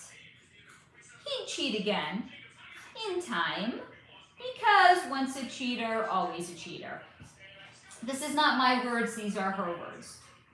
But no, it's ridiculous to think she had defended herself against Betty. Here you go, you want to know if it was self-defense? Not according to her. Betty wouldn't hurt a fly and was too delicate in her sensibilities to confront Candy, even if she was suspicious that Alan had an affair. In truth, this is according to Candy, in truth, Candy had attacked her out of boredom. She isn't sorry either.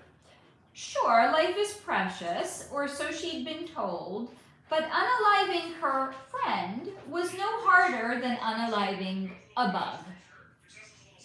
It did not tear her up inside. How do we think she passed the polygraph, she asked me? Feeling dead inside has useful applications in times like that. Otherwise, it was mostly in affliction. And much as she loathed her socially mandatory church-going, they really pulled through for her, didn't they? They painted her as a paragon of virtue and a pillar of the community. A pillar of lies, maybe. But no matter, she started over and left her boredom behind, and sad as it is to say, she mostly wants to just cross over now. Maybe see Betty again if that whole afterlife thing is real, and if not, at least it will be an end to her boredom. That is what I have for you on Candy Montgomery. Not every woman is kind, caring, and empathic. Some of them, in fact, feel dead inside.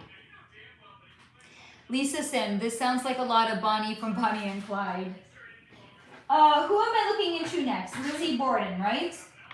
Okay, let me find Lizzie Borden. Here we go. So, for anyone who's like, who the fuck is Lizzie Borden? Lizzie Borden was acquitted in 1893. We're going back in a time machine today. She was acquitted in 1893 for the brutal unaliving of her father and her stepmother. Did she do it? Let's find out.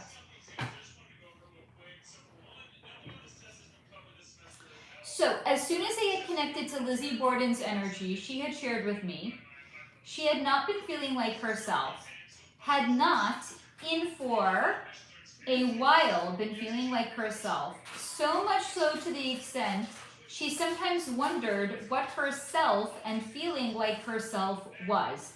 1 second.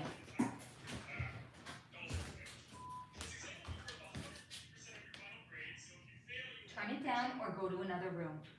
Okay. It is so loud. You do like I don't even know if anyone can hear me. That's how loud it is. She was tired, mostly ignored by her father and his new wife, with only her sister and the housekeeper as friends. But even they had their own lives and things to tend to, so sometimes all Lizzie had were her animals. That is until her father disposed of them, and then she was alone. There were still chores to do. In fact, always chores to do, despite her family's wealth, which she always felt her father demanded more to keep them busy, so they would leave him and his new wife alone more than anything. But it defied common norms, and everyone knew it. True, they had their needs met, but didn't live like other wealthy people, and the family was considered to be a bit odd. A fact that was not entirely unknown to Lizzie, and perhaps even her father had he chosen to be honest with himself about it. Not that he would, because he was plenty happy to look the other way and allow things to just be, so he wouldn't have to deal with it. So we're already getting a character profile built out here. She had issues with her father, that's for damn sure. So it always felt to Lizzie, she was the most present and aware in her family and in her home. Lizzie would not intentionally do anything to further harm the reputation of the family, and indeed, the fact that she chose to live out her days in the same town was intentional and done so to show she had nothing to hide and nothing to be ashamed of, and therefore was not running away to start over in a new town, though she certainly had the wealth to do it. She felt staying away was the least she could do to uphold the family's reputation. Based on Lizzie's, and now this is my assessment, based on Lizzie's energy and what she shared, I almost immediately concluded she had a walk-in or some sort of an entity temporarily residing inside of her. Right? What did she say? She had not, at the very, very beginning, the first thing she said to me, she had not been feeling like herself, had not for a while been feeling like herself, so much so to the extent she sometimes wondered what herself and what feeling like herself was. Right there, that first thing she shared with me, I was like, girlfriend had a walk-in. So she had a walk-in or some sort of an entity temporarily residing inside of her. So imagine the entity, Bob, residing inside of Laura Palmer's father on the TV show Twin Peaks, and that Bob did terrible things to Laura. It was Bob using the father's body, but it was not consciously him. So it's essentially the same thing here. It was Lizzie's body, but not consciously nor intentionally her. And this is not saying it to give her a pass. It's like she was thrown into the trunk of her own car and taken on a joyride by a carjacker. Then the carjacker leaves a trail of destruction behind, which the person has no awareness to the fact, only to be found standing next to this. So essentially, imagine you're thrown into the trunk of your car. 2 hours later, you're let out of the trunk, but it's not by the carjacker. You're let out of the trunk by the police. And you see, like, the entire town, like, is on fucking fire. Like, houses were driven into, mailboxes were tipped over, the person, like, robbed banks and liquor stores. And it's like, what the fuck? This happened when, this was my car. This happened in my car. I was in the trunk and somebody did this in my car. It's exactly the same thing here. So this is essentially what had happened here. The grief of losing her mother and her birds was a trauma that opened her up. But once her vessel was in real potential trouble, right? Like she had been arrested and she was facing real, like, legal trouble. Once her vessel was in real potential trouble and could be incarcerated, the walk-in jumped out, no longer finding her body to be a suitable host. That is what I have for you on Lizzie Borden. Any questions, please do let me know. You guys, I think, wanted Matthew Shepard next, right? So we will go do Matthew Shepard after I read this comment from KM. Love your take on any connection to Fall River, Mass. and surrounding areas like Canton. Yes, that's going to be in the video that I have done on Delphi. I specifically talk about Canton, Massachusetts. Yes, specifically, repeatedly, over and over and over again. And I've also done an energy read into John O'Keefe. He's getting his own video. Ancient Indian burial sites along the river area wasn't taken care of as promised to the tribes. I mean, that's going to throw off the energy anyway. Lisa, wow. So what was going on in Lizzie's life for that to happen? Yep. Should we look into Matthew Shepard next, y'all? I gotta go back and find him because I'm all over the motherfucking place over here. Hold on. That's the Springfield 3. 1 second. Here we go. Okay. So, Matthew Shepard was beaten, tortured, and left to be out of his body in 1998 by Aaron McKinney and Russell Henderson. It was said it was because Shepard was gay. Is that true? Let's find out. So, as soon as I connected to Matthew Shepard's soul, it was shown to me that his soul had big work to do. And just because this was his last incarceration, this was not a life to be squandered. So essentially, he had concluded all of his lifetimes, all of the reincarnations, he had righted all of the wrongs, he had collected all of the beneficial elements that were carries over from previous lifetimes. This was his last life, and he's like, I don't want to squander it. I want to go out and I want to make a difference, and I want to go out with a bang.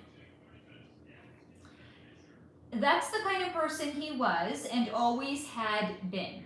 Studious, serious, and goal-oriented. So his soul had taken a look around at the status of the world and what still needed to be done. He put his hand up to volunteer and to move social consciousness forward as it relates to gay rights and awareness.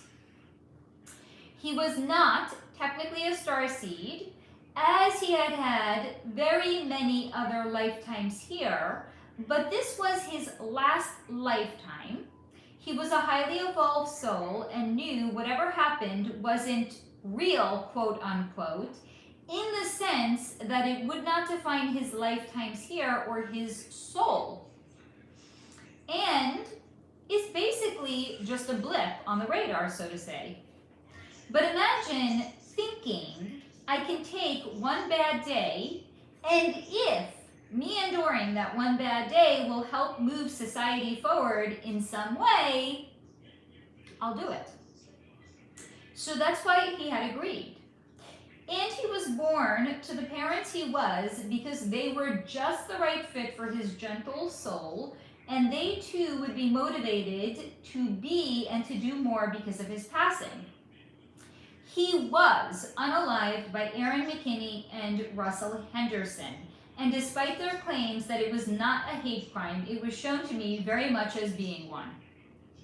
But not actually towards Matthew and his being gay, but rather at the homosexual fantasies they had, as in the homosexual fantasies that Aaron McKinney and Russell Henderson had, and that they could not accept that about themselves. So do you guys remember the movie American Beauty? If not, and you don't want me to ruin it for you, you might want to cover your ears. What's the premise? The main character in the movie is unalived at the end of the movie.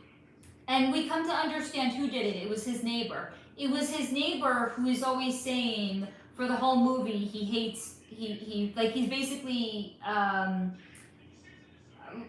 like he hates gays. I'm not going to say the slurs that he had said, but he keeps saying like he hates gays. And he unalives his neighbor. Why? Because he's a closet gay. He was closeted. And to see somebody embracing who he was and like living his life, it couldn't. He just couldn't. So he unalived him. Because guess what? Sometimes people do crazy shit. So it was not actually, in fact, because Matthew was gay, but it was because Matthew was openly gay, and he was just living his life.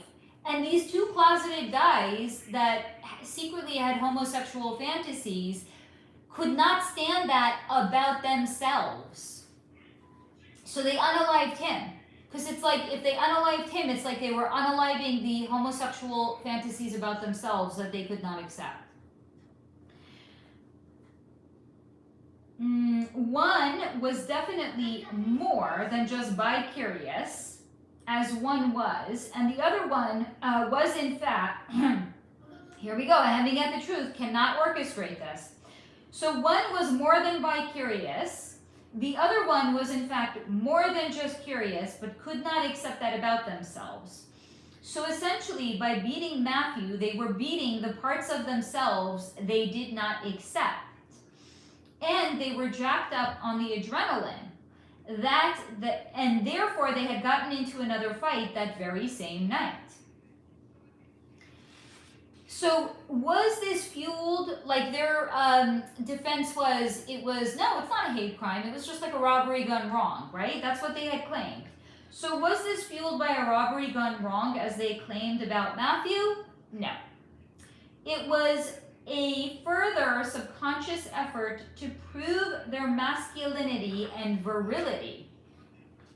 Did any of the parties so you might then be wondering, did any of the parties lose their free will in this?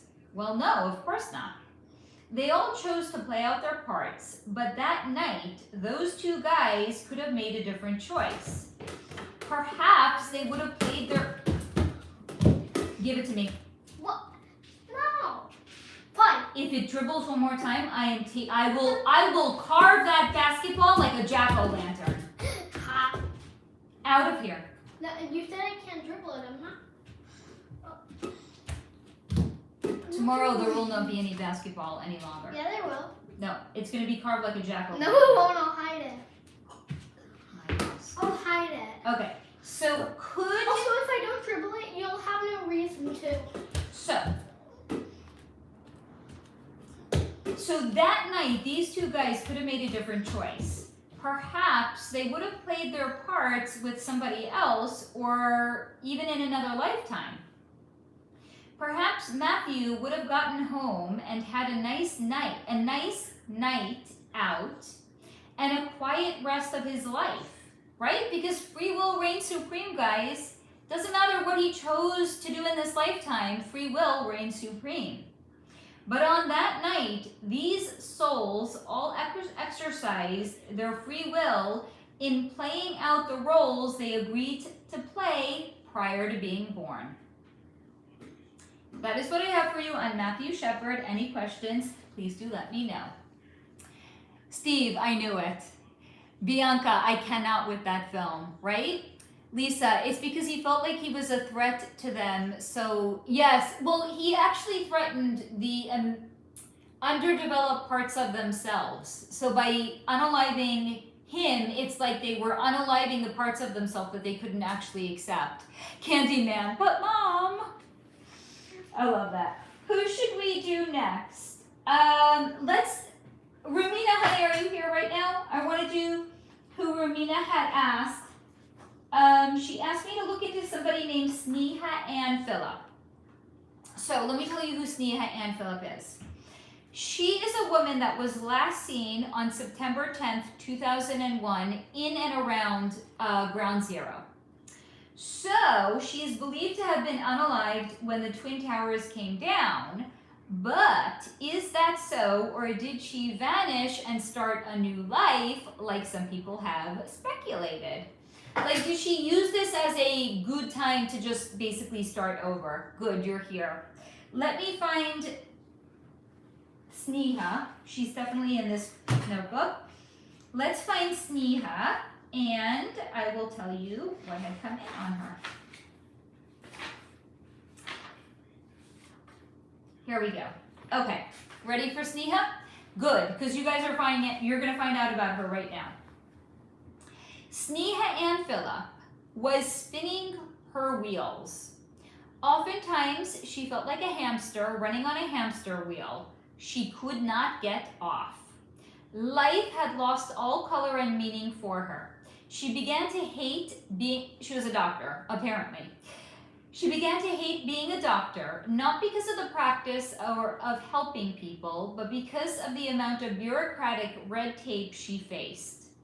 Her job was stifling her, but she felt pegged in and did not see a way out of it. So she began drinking just to take the edge off. But drinking just to take the edge off soon wasn't cutting it for her anymore, and she began to drink in excess. Did it mess up her life? She asked me rhetorically. A little bit, yes.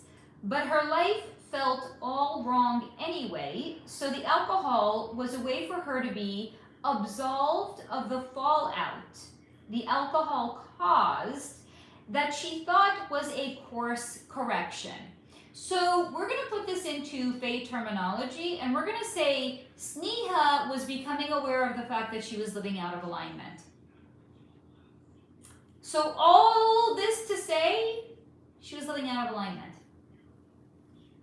She also shared with me she loved her husband and simultaneously was beginning to be repulsed by him.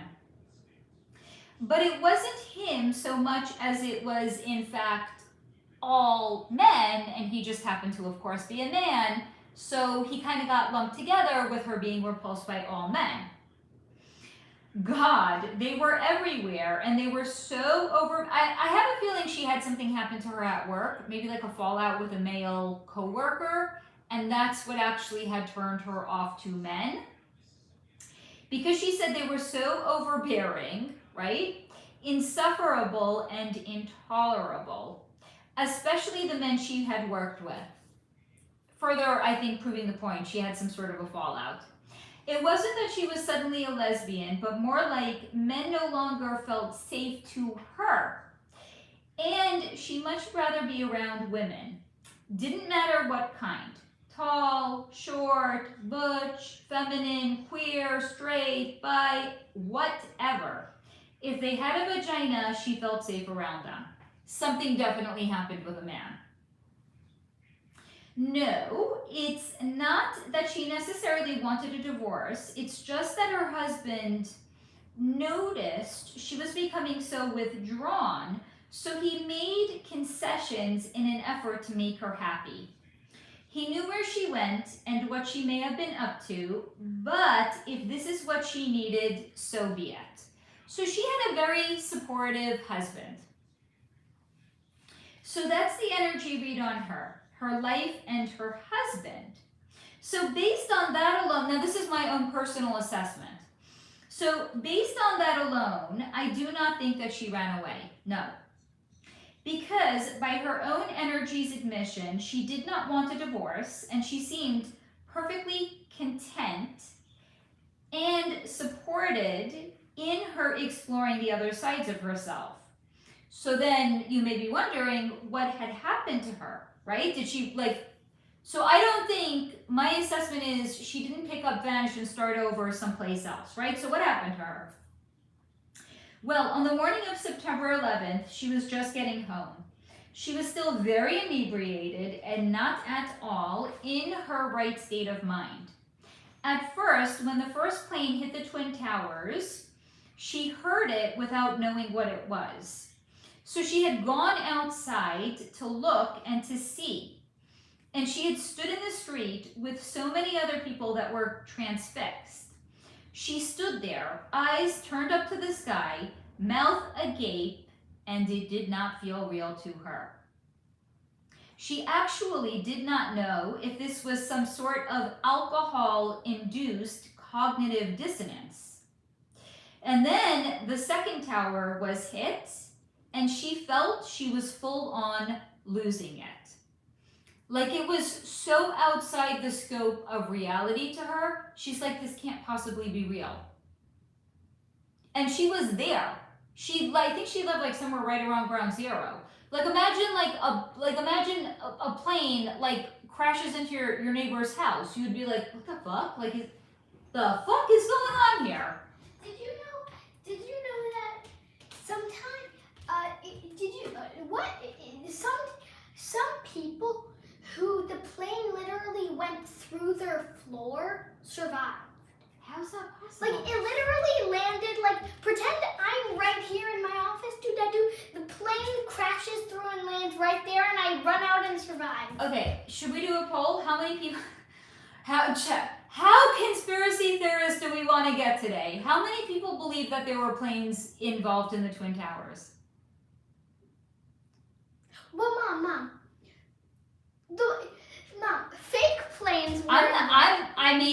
I can share my opinion with you, but I'm not. Fake planes. I just want to know how deep the rabbit hole do we want to go? That's all I'm asking. Fake planes.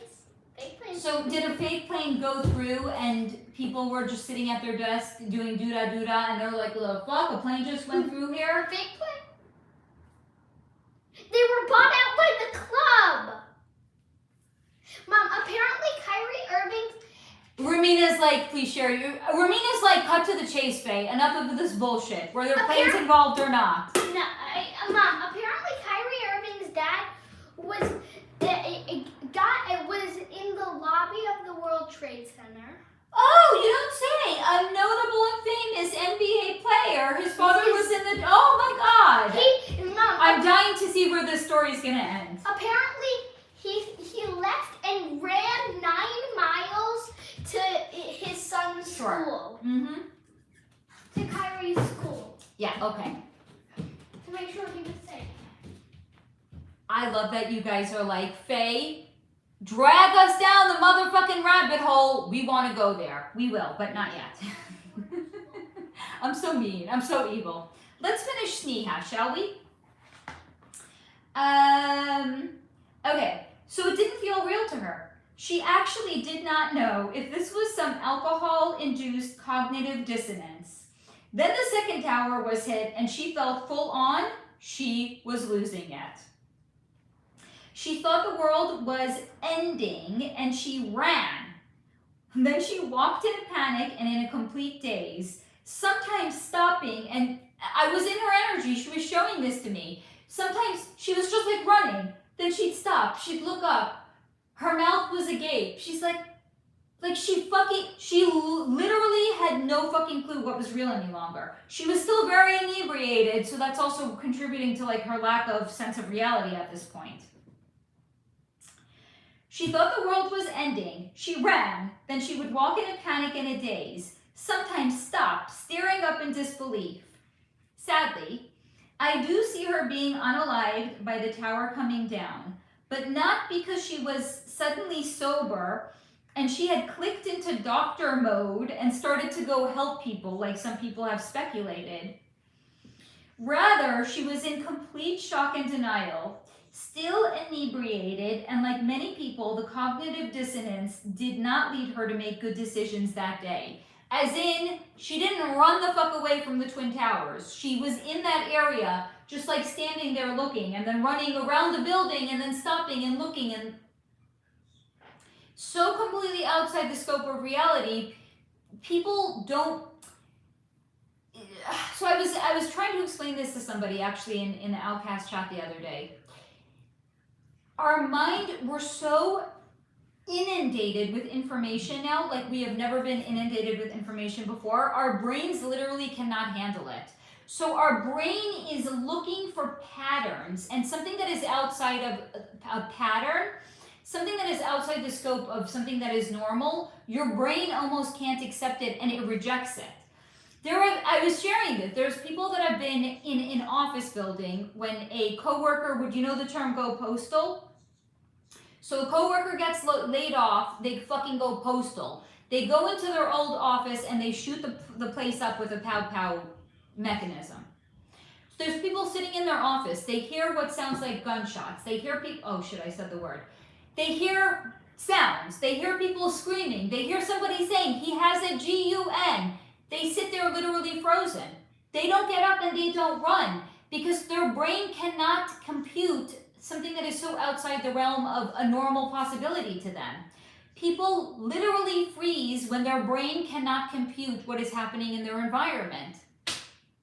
Exactly what happened here. She was inebriated. It was so completely outside the scope of anything that made sense to her. She could not compute what was happening in her environment. So I do see her being unalive that day. She was in shock and denial, still inebriated, and like many people, the cognitive dissonance did not lead her to make a good decision. Like maybe run away from a building? But I have heard from many people close by that day, no one thought those towers would come down. So there's a woman that used to work on the same block as me when I still lived in New York. She had a store. It was 50 feet, like literally 50 feet down the block from the Twin Towers. She said to me, like everybody else, everyone on that block left their business. They were standing in the street, just staring up at the Twin Towers. Like, they could not even make sense of what it was they were seeing. No one thought to run away. No one thought the towers were gonna come down. Again, how far down the rabbit hole do we want to go, guys? An airplane, this is completely outside the scope, but we're going there. An airplane can be taken down if a flock of birds fly into the engines. But we're to believe that a tower that was built out of steel, an airplane flew into it, and that somehow destabilized it to the point that it came down. Really now? Okay. How asleep do they think we are exactly? What actually should have happened in reality is the planes, this is an airplane, pretend. This is a building. What actually would have happened is the plane would have hit and it would have been compressed like an accordion. It would have smashed into the building and it would have fallen straight down to the ground. But okay, not one but two planes crashed into a building that's made of steel. Yeah, okay, sure. I believe it. I believe what the government tells me because the government would never lie to us.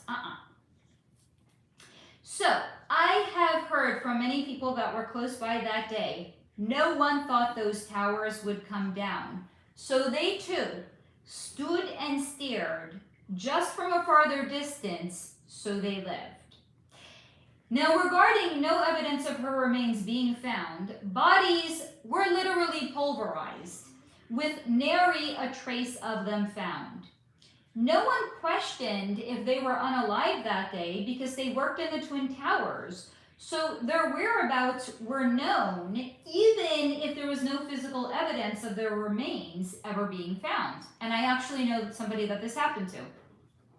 His sister worked in the Twin Towers, and for years there was no physical evidence, nothing. There was no DNA, there was nothing. It's like she vanished. But they knew she didn't just vanish the way like Sneha vanished, because she worked on one of the floors that the plane supposedly had flown into.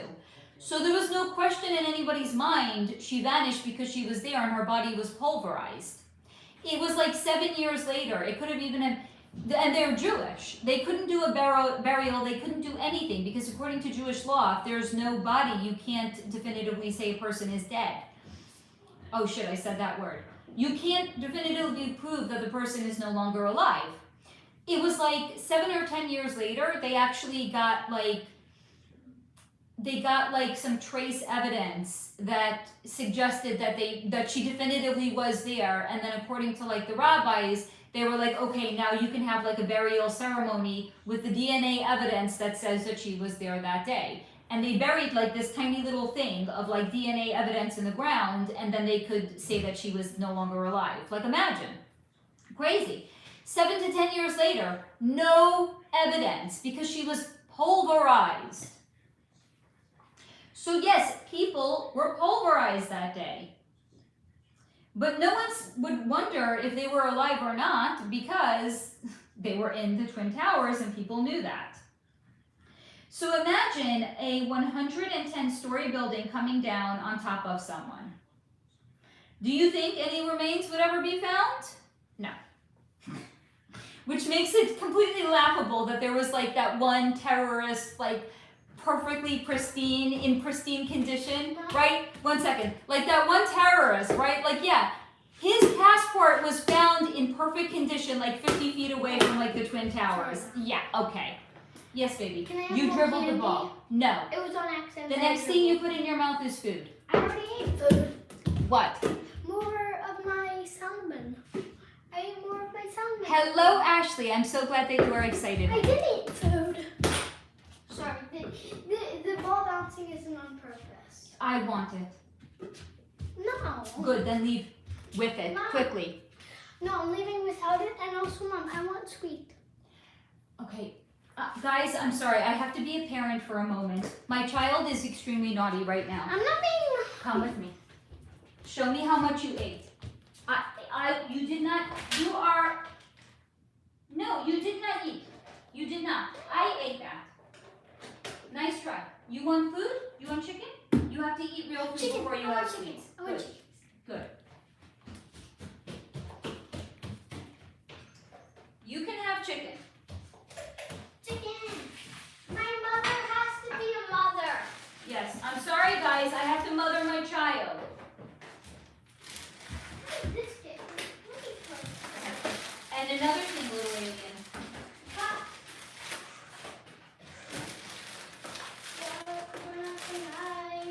Put this on. I cannot have I'm you. not watching. Good. So, no. It's so distracting to the community. No one can hear anything. Sorry guys, it's real life over here. I have to feed my offspring. Sorry guys, just trying to not neglect her child. Yeah, we can't have some Agent Smith accusing me of neglecting my child over here. Ah! We need, see, this is why I wanted to go to Traders. We need more ketchup, honey. We're severely low on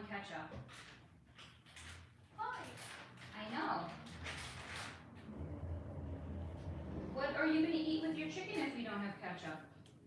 Nothing. This is what I'm saying. We need to go to Trader Joe's.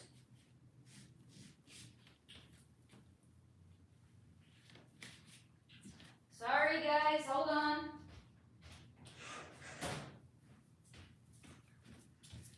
Ah! The ketchup spilled everywhere. It was on the floor, it's on the chair, it's on the pillow. Okay, there we go. That's better. I mean, the pillows probably need to be washed again anyway. Anybody else turn their kitchen into like a lounge room? I have like pillows on the chairs. It's like so cozy in there. I just spilled ketchup on it. All right, let me catch up on the comments and then we'll move on. Rumina, oh wow, can you imagine being that inebriated and hungover? Yeah. Bianca, sorry, gotta go to work for OutKast. Oh, Bianca, I'm so glad that you were here, honey. I'm gonna join you guys after. I don't know if Bianca is still here. If you are, honey, I'm gonna join you guys after. Rumina, as far deep as we can go. So I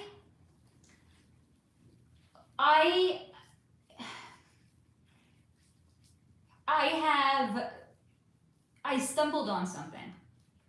It's a former flight attendant who basically breaks down everything that happened on September 11th and how,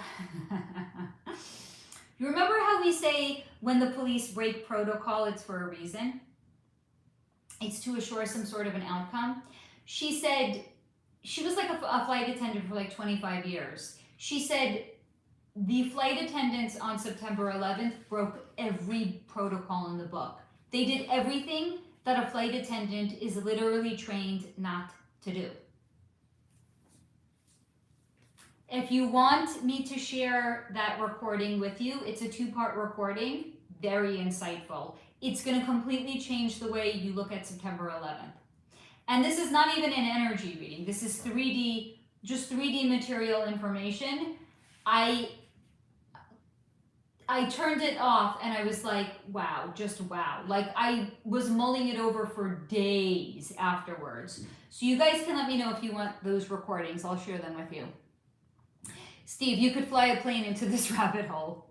Lisa, yes, tell us the tea. Yes, I love it. Abundantly empowered as a whole with a bunny next to it. Very good. Yes, Lisa, she got buried by all the debris. Steve, male pattern baldness, remains of passports. Yes. Rumina, wow. Thank you for looking into Sneha. The way you describe her energy coming into you, I felt she was on the other side, and you felt correctly. Steve, I am confused how I just bit a bone in my boneless chicken breast. Yeah, it's perfectly cooked though. Faye, can we look into Charles Goldsmith and how he's able to heal so effectively or help others to heal specifically? I'll put his name on the list, okay? What is it? Charlie Goldsmith. And you know who we're gonna look into next, actually?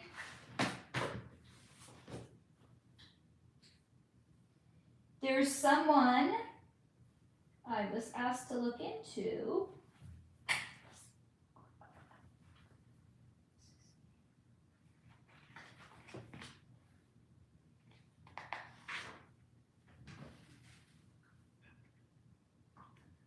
Charles Whitman. Let me find Charles Whitman. I think he's in this notebook. Let's find Charles. Because he too is very interesting. I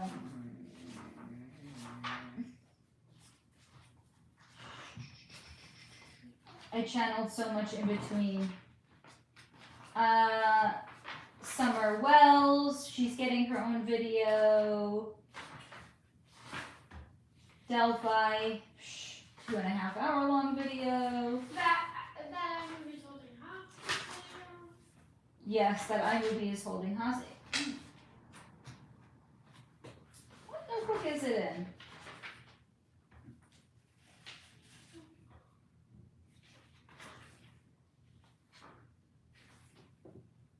Oh, no, here it is. Okay, so, okay, good, Lisa, good. Your mind is going to be blown from it. So, Charles Whitman was a Texas, He was referred to as the Texas Tower Sniper. He had unalived his mother and his wife. Then he had gone up to a tower on the University of Texas or something, and he had unalived 17 people and wounded 31 before being unalived by police. Oh, Jamie, I'm glad you're here, honey. Jamie, you know what? If you're here after this segment, we'll do Desmond Doss for you, okay, honey? Because I looked into him. Let's see what Charles Whitman's energy wanted to share with me. Charles, Lisa, what time is it where you are at, Jamie? That's a good question, actually. So, Charles Whitman felt broken. Every day was an effort to complete tasks without losing his head, which occurred more and more. Then came the headaches that were absolutely debilitating and left him feeling like there was a fire alarm ringing in his ears for hours at a time. It was so bad he could not think straight, nor focus, nor concentrate, and they left him feeling both drained and angry. After he hit, I don't know if I can say he hit his wife. So after he had hit his wife, he felt he had nothing to live for anymore. He was an adult who still definitely lived in fear of his father for what his father had done to him and his brothers and his mother, and the overwhelming pain inside of him threatened to drown him. It's like a stream of consciousness when I was in his energy. He was a walking mess who longed to release everything he felt inside of himself, but also truly did not wish to harm anyone. He did not feel in control of himself, and it felt like a compulsion to unalive. To take the rage he felt inside of himself and to release it out onto the world, so perhaps he could go to the afterlife a little less broken. He knew it was wrong, but... What the fuck did I write here? Okay, now this is actually wild. This is something I've wanted to share with you guys before. My handwriting changes when I'm in different people's energy. I'm having a hard time reading what I wrote because the handwriting is extremely chaotic because it's not mine. As I have shared with you, it's like I'm the hand that holds the pen of the channeled information. When I was channeling his energy, the energetic expression of him was one in which my handwriting is barely legible to even me. Because again, it's not my handwriting. I'm just the hand that holds the pen. I'm really having a hard time actually reading what I wrote here. It barely legible, I would say, which is a reflection of his mental status, one could also say. He knew it was wrong, but the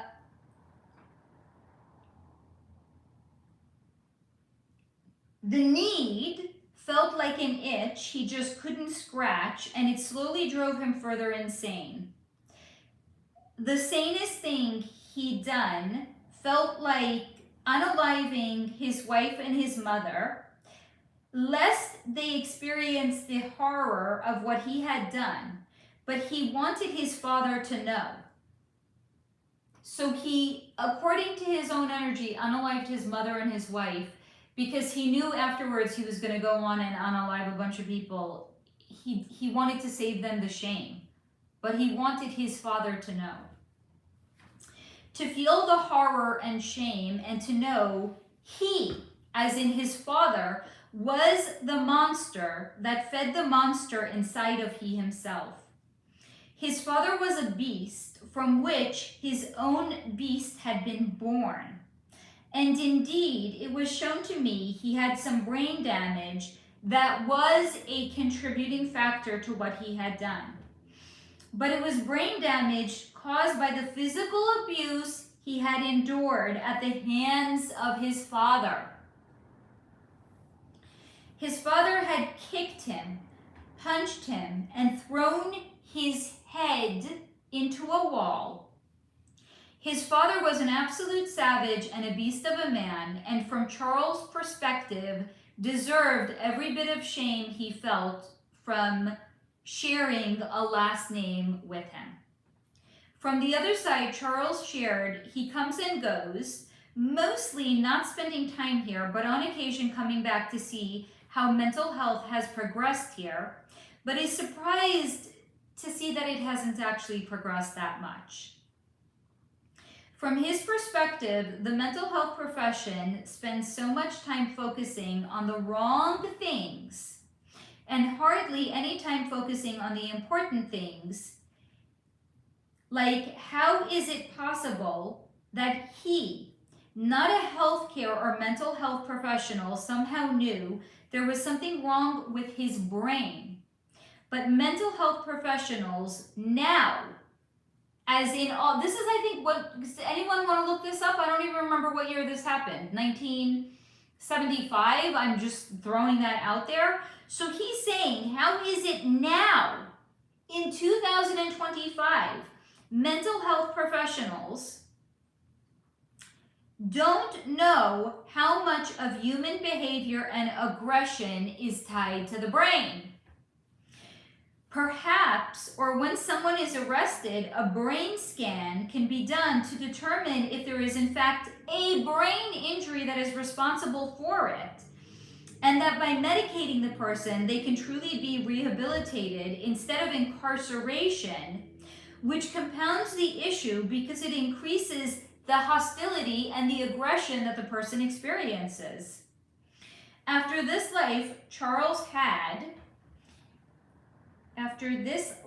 as Charles, he'd decided he'd not wanted to come back again. But every once in a while, he catches himself thinking, maybe he'll come back again. Maybe he'll be the doctor that sheds light on all of this and reforms not just the criminal justice system, but mental health as well. True, he's on the other side and he can see things with perfect clarity. But how has no one realized the other medication of I'm really struggling to read my own handwriting.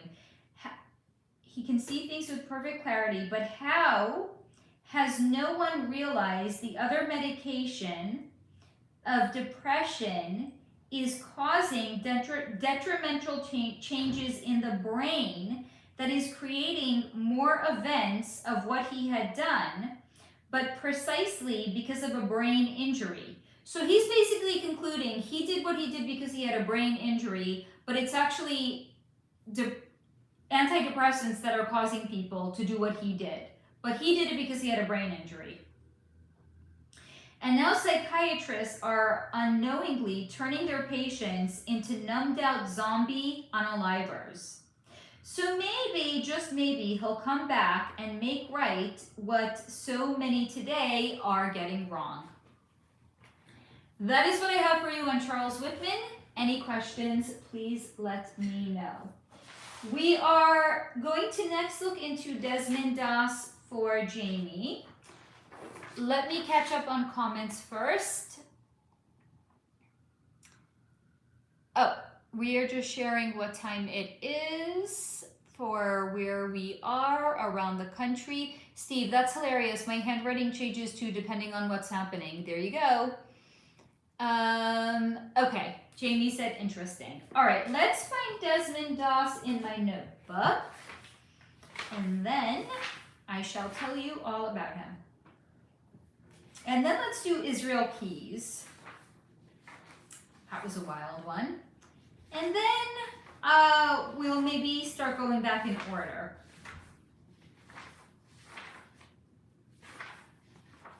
Here we go. Okay. So who was Desmond Doss? Desmond Doss was a United States Army corporal who refused to carry a weapon due to religious beliefs. Let's see what his energy wanted to share with me. Desmond Doss came to show us there is a different way. So just as has been shown to me that those with autism, or even those that are on the spectrum, and even homeless people are our teachers to show us new and more gentle ways of living and to connect us with our humanity, it was the same thing with Desmond. It's wild to think he did so while in the military, when he went out to active combat zones, and not only did he not unalive anyone, but he also saved lives. And also, by the way, for those that don't understand how to break out of the matrix, Desmond is an example of how it can be done. Essentially, do the opposite of what the world or society expects or trains one to do. So instead of division and hating one another on the basis of race or political affiliation, love. Instead of consumption, create. Instead of hookup culture, celibacy. Instead of Netflix and chill, meditate. Instead of military and unalive, serve with honor and compassion and save. So,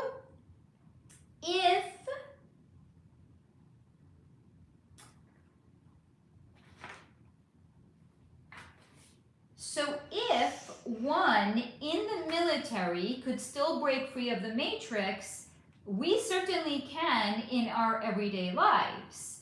And we know it's possible because of Desmond, because of the Desmonds of the world. They came to teach us it can be done, and even against all odds. And that is what I have for you on Desmond Doss. Any questions, please do let me know. My lips are very dry, so I need to go put something on my lips, and then we're gonna go back in order, guys, okay? We're gonna go back to the Springfield 3, because that's where we were actually up to. Let me get something on my lips. I'll be right back, y'all.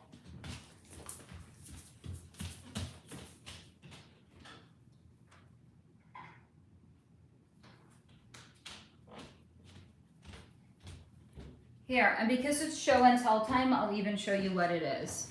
So this is Kesse Malibu.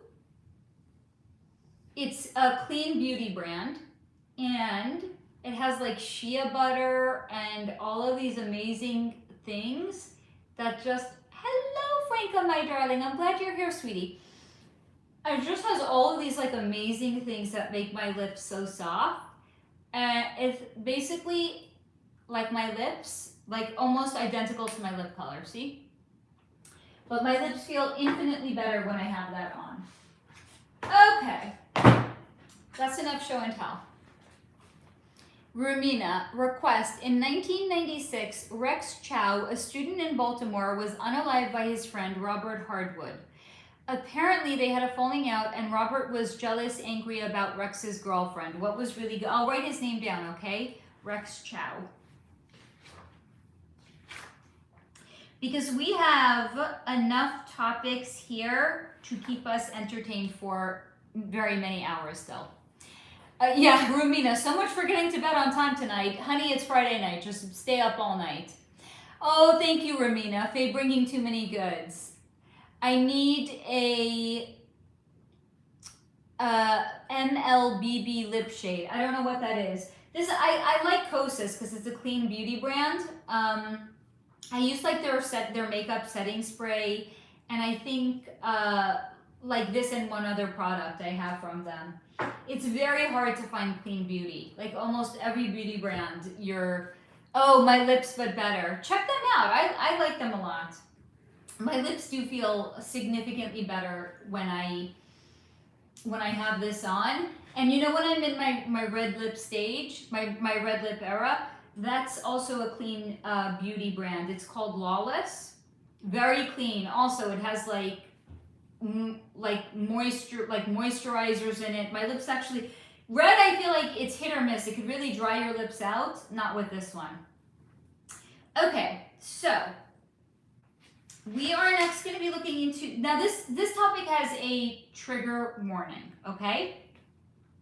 This is the so-called Springfield 3, right? Love Lawless. Very, very good brand. So this is the Springfield 3.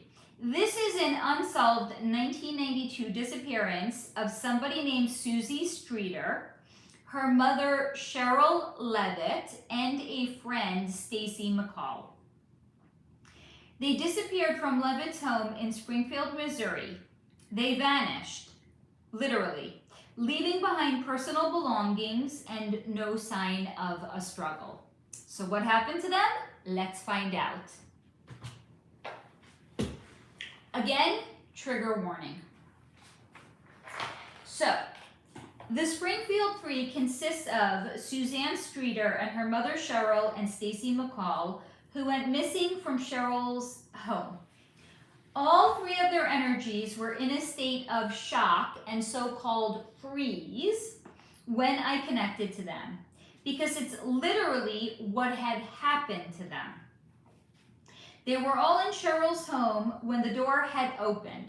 So imagine being in like one of the back bedrooms in a house and you hear the front door to your house open. And you're like, the fuck? They had heard it and they felt as if their hearts had jumped into their throats from the terror. One of the girls had failed to lock the door when they had gone inside, and a man who had seen the girls earlier in the day had followed them. And to his delight, he tried the door, and it was open, and he walked right in. He was a grifter, not from there.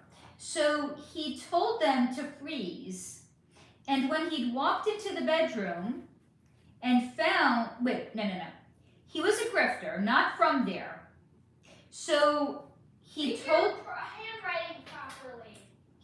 them to freeze when he had walked into the bedroom and he had found two of the girls. They were already frozen as they had heard him walking around the house saying, hello. But not in a friendly way. One would say hello to upon greeting a friend, but more in a creepy and suggestive manner. He'd had a G-U-N.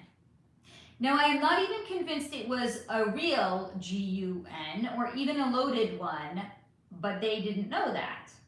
So they had put up their hands when they were shown the G-U-N, and they were shaking and crying. The two girls were the primary ones that he had come for, but as they began walking out of the bedroom, the mom walked out of her bedroom, and she was just taken along as collateral. He knew he was going to unalive them all, but not here, not like this. He wanted to enjoy it, not just do it to shut the mother up. So he took her along. He had led them to his van, where he ordered them in, told them to get undressed so they wouldn't run away, and then he drove away. He took them to a marsh, took one out of the back of the van, and locked the two girls back in. And he had unalived the mother first. She wasn't who he went there for anyway, but he did enjoy, I'm sorry guys, this is why it has a trigger warning. He did enjoy unaliving her and watching the life go out of her eyes while she struggled. This is again gnarly. If you don't want gnarly, please cover your ears. Or just get off the live. Actually, don't get off the live. I really don't want my kid hearing this either. Too bad. He then had, Pip, this is so not appropriate for your age. Cool, I'll cover my ear. You best cover them right now. Good. He then had relations with her corpse, and then he pushed her corpse into the water. Can I uncover my ear? Yes. Okay. He wanted to take his time with the girls, so at this time, I see him keeping them in the back and driving at least 4 hours. It could have been across state lines if Springfield is 4 hours from another state, which I do not know. Now, it was shown to me that he lived in a rickety home out in the boondocks. It matched him. He had delusions of grandeur that did not match his reality. Where is this place? I don't know, the boondocks. Now, it could have been What state? in Missouri, but it could have also been across state lines if it's 4 hours, around 4 hours or more across state lines. I don't know. He was an incel, as in involuntary celibate. I do not see him having relationships or even sexual ones. He mostly masturbated and had his fantasies and his PORN that always included tying women up and demeaning them. He had an overbearing mother that he hated, and he longed to punish her but couldn't, which is why he had SA videos to abuse and demean her by proxy. But he realized once he had the girls, they were far too much trouble. As in, they weren't willing participants like the girls in his videos were. Because that's what happens when you actually, like, kidnap people. Yeah, they're not gonna just, like, lay there and let you do whatever the fuck you want to them. They don't like being kidnapped. Exactly. They were skittish, they were terrified of him, and that did not make him feel like a strong man, but it in fact terrified him. He felt worse about himself. He had tried to grape them, take out the G and you're stuck with the word. He had tried to grape them, but he could not become erect. He kept them tied up and he took his time strangling them because at least with that he had felt powerful. So imagine being such a weak man that the only way he could feel powerful was by unaliving a powerless, tied-up woman. Once they were unalived, he had relations with the corpses because only when they were unalived were they not threatening enough for him. Because remember, when they were alive, he couldn't even get an erection. He kept them as long as he could, which was not long because it was the summer. I see him then burying them in his cellar. This appears to be a home with not just a basement, but a cellar as well. Because they may have been dismembered first. Because something is also buried in his backyard. Maybe one, because here's the thing, I can pick up on an energetic resonance. Do I know exactly what it is? No. It could be one of them, or it could just be dismembered body parts. Now, after channeling, I looked into the 3D facts of who the suspect, if any, were said to have been. So there is somebody by the name of Larry Dwayne Hall, who is a suspected serial unaliver who travels around and he does Civil War reenactments. As soon as I saw this, it was completely aligned with my take on the man who had done it. What did I tell you? He had delusions of grandeur, and this was a way that made him feel more powerful than he in fact was. It would also mean he probably had a GUN that wasn't real, and he traveled around for the reenactments. Also, as he traveled around, he probably knew a lot about the area and about local marshes. And when looking at his Wikipedia page, he would... Mom. 1 minute. He would... 1 minute. I know you're on the fly. He would either stab or strangle women. He would dismember their bodies, and he would engage in sexual acts with the corpses. So, sometimes my channeling directly matches the 3D facts of a case to which I had written. Need I say more? That is what I have for you on the Springfield 3. Any questions, please do let me know. Okay, Mom. Yes, darling. What did you want to say? Okay, let me skip some more pages to get to the next topic,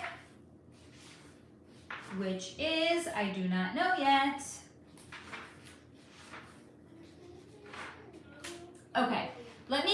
on comments, and then we'll move on to the next topic. Jamie, yes, great movie, one of my faves. Ooh, oops, Kayam, thought you meant the movie Lawless, not the lip gloss stuff, sorry. What was the name Faye said again? Sorry, I didn't get it. Springfield, oh, the person that was the suspected unaliver? I don't fucking know, and it's too far back. Oh, here we go, here. Larry Dwayne Hall. It wasn't that person. I mean, everything said about him on his Wikipedia page, and that's what I had gotten. Now, the next person I was asked to look into is somebody by the name of Mikayla Raines. Mikayla Raines was an animal rescuer who unalived herself in 2025. Let's find out why. Mikayla Raines felt misunderstood. This feeling she had a vibrational foundation because it was shown to me that she always felt out of alignment, living in the world, and like she was wearing shoes, gloves, and a coat that did not fit her. Plus the fabric was itchy and none of it was right. She was a deeply sensitive soul, deeply empathic and loving, and the world felt too loud, too harsh, and far too abrasive for her and to her. She even felt her efforts to spread animal awareness and to share thoughtful content of animals was misunderstood. She felt there was no safe space for her to exist, and in a particularly dark period of her life, chose to end it. The relief she had felt out of her body was immediate. But she also recognized she left, quote unquote, a lot of people behind, and the grief was immense. It was a different kind of abrasion and not one that she wished to bear witness to, so her soul pieced out, and this is only a whisper of her energy that was left behind. That is what I have for you on Mikayla Raines. Any questions, please do let me know. Dee, oh my God, I remember hearing about this girl, her poor husband. And that's the grief. She felt immediate relief being out of her body, but then she was like, oh fuck no, I don't want to be around to see this, and peace out. Now, the next person, or actually two people I was asked to look into, is somebody named Lisanne Froon and Kris, good luck reading my handwriting, Kremers, I think. Now, these were two girls that disappeared while hiking in Panama. What happened to them? Their phones and cameras were found with photos and attempted calls made to emergency services. Now, I think they had vanished without a trace, but I think maybe like a backpack from one of the girls was found, maybe like one of the boots. I don't know if the remains were ever found. So I was asked if they had met an unfortunate demise at the hands of another person in Panama, or if something else had happened to them. So let's see what their energy had shared with me. So Lisanne Froon and Kris Kremers were hopelessly lost, but truly, hopelessly. It was a beautiful day, and in their excitement, they had gone too far. They did not heed warnings, and by the time they realized they were so helplessly lost, they were too lost, in fact, to know even where to go. They had tried to call for help, but there was no service. That's when the anxiety and the fear had set in, and that had led to a series of bad decisions and mistakes. Such as, they should have stopped when it got dark and rested until daylight to continue, but they were so terribly afraid they pushed themselves, which led to complete exhaustion, both physically and mentally, and in their exhaustive state, they were accident-prone. Injuries happened, and they succumbed to their injuries. What injuries? I wasn't shown that. Or if I did, maybe it's a little bit later on. Not at the same time. One definitely outlived the other one, and the crossing over of her friend had spurred her on more, as if she could escape her own crossing out of her body by pushing herself more. But the jungle has its own set of rules of engagement, and without proper rest, the second one to succumb to the elements, to her own injuries and her own fatigue. I see her sitting down by a tree, leaning against it, and allowing herself to rest for just one moment, but it was a moment of sleep that she did not wake from. So that is what I have for you on Lisanne Froon and Kris Kremers. No foul play, but succumbing to the elements. Yes, Dee, right? The community has great requests. I want to read on these two girls. Oh, that would be wild. KM, so what happened to your soul when you don't choose to look at that lifetime? Seems should be sent back to do the same thing again. So it depends if they want to come back or if their soul just wants to go on to do other things in the known universe. Really, it benefits the soul to kind of like unpack the last lifetime only if they want to come back. But if they don't want to, a lot of them just choose to peace out and go on to other places. Jamie, I remember hearing about this one too. Pretty wild, right? Now this next one, I got so many requests on this one person. Like, I'm going to say probably at least 4 or 5. Because I have a lot of viewers in Australia. Now, I was asked to look into somebody by the name of Peter Falconio. Now, he was a British tourist who disappeared in a remote part of Australia while traveling with his girlfriend, a woman named Joanne Lee. Now, Joanne had managed to get away while Peter's body has never been found. Somebody by the name of Bradley John Murdoch was convicted of the unaliving despite there not being any body, and he was sentenced to life imprisonment. Was there evidence? So essentially what had happened is Peter and his girlfriend were in a car driving, and the car behind them was like flashing their lights and like to indicate pull over. So I think like they had pulled over, and then he was the girlfriend managed to like get away into the shrubbery, and she saw this person holding a gun to the boyfriend and like putting the boyfriend in a car, like maybe even the trunk, locking the trunk, and then I think the person with the GUN had like walked into the shrubbery to try to find her, couldn't find her, and was like, fuck it. Left with the boyfriend. Boyfriend body was never found. Is presumed to have been unalived, even though there's no body. And a lot of people were suspicious that the girlfriend was involved because they were like, the story doesn't make sense. Like, she went and she hid in shrubbery and the guy just like gave up. Like, they thought maybe she was involved. So let's actually see what had happened that day. What evidence did they have against the eye testimony of the girlfriend saying she saw him with I think a GUN and put the guy into the car. YouTube is soft. You can't even say GUN what it spells. I don't want to risk I don't want to try to push it and risk anything here. We've surpassed 4K. Woot woot. We don't want anything to happen to the channel. And the worst that will happen is you get a strike. I don't want a strike, thank you very much. So let's see what happened to Peter Falconio. So, Peter Falconio was done for when he had passed Bradley Murdoch, I'm not sure how to pronounce his name, and was on his radar. Because that's the way Bradley's energy was shown to me. Passive.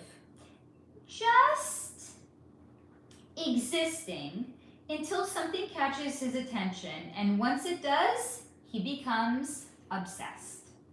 Completely and utterly obsessed when a person becomes his central point of focus, and it's like an itch he cannot scratch until that person is his. As in, he owns them. As in, he gets to see every part of their body in the most intimate of ways. This is Bradley's energy.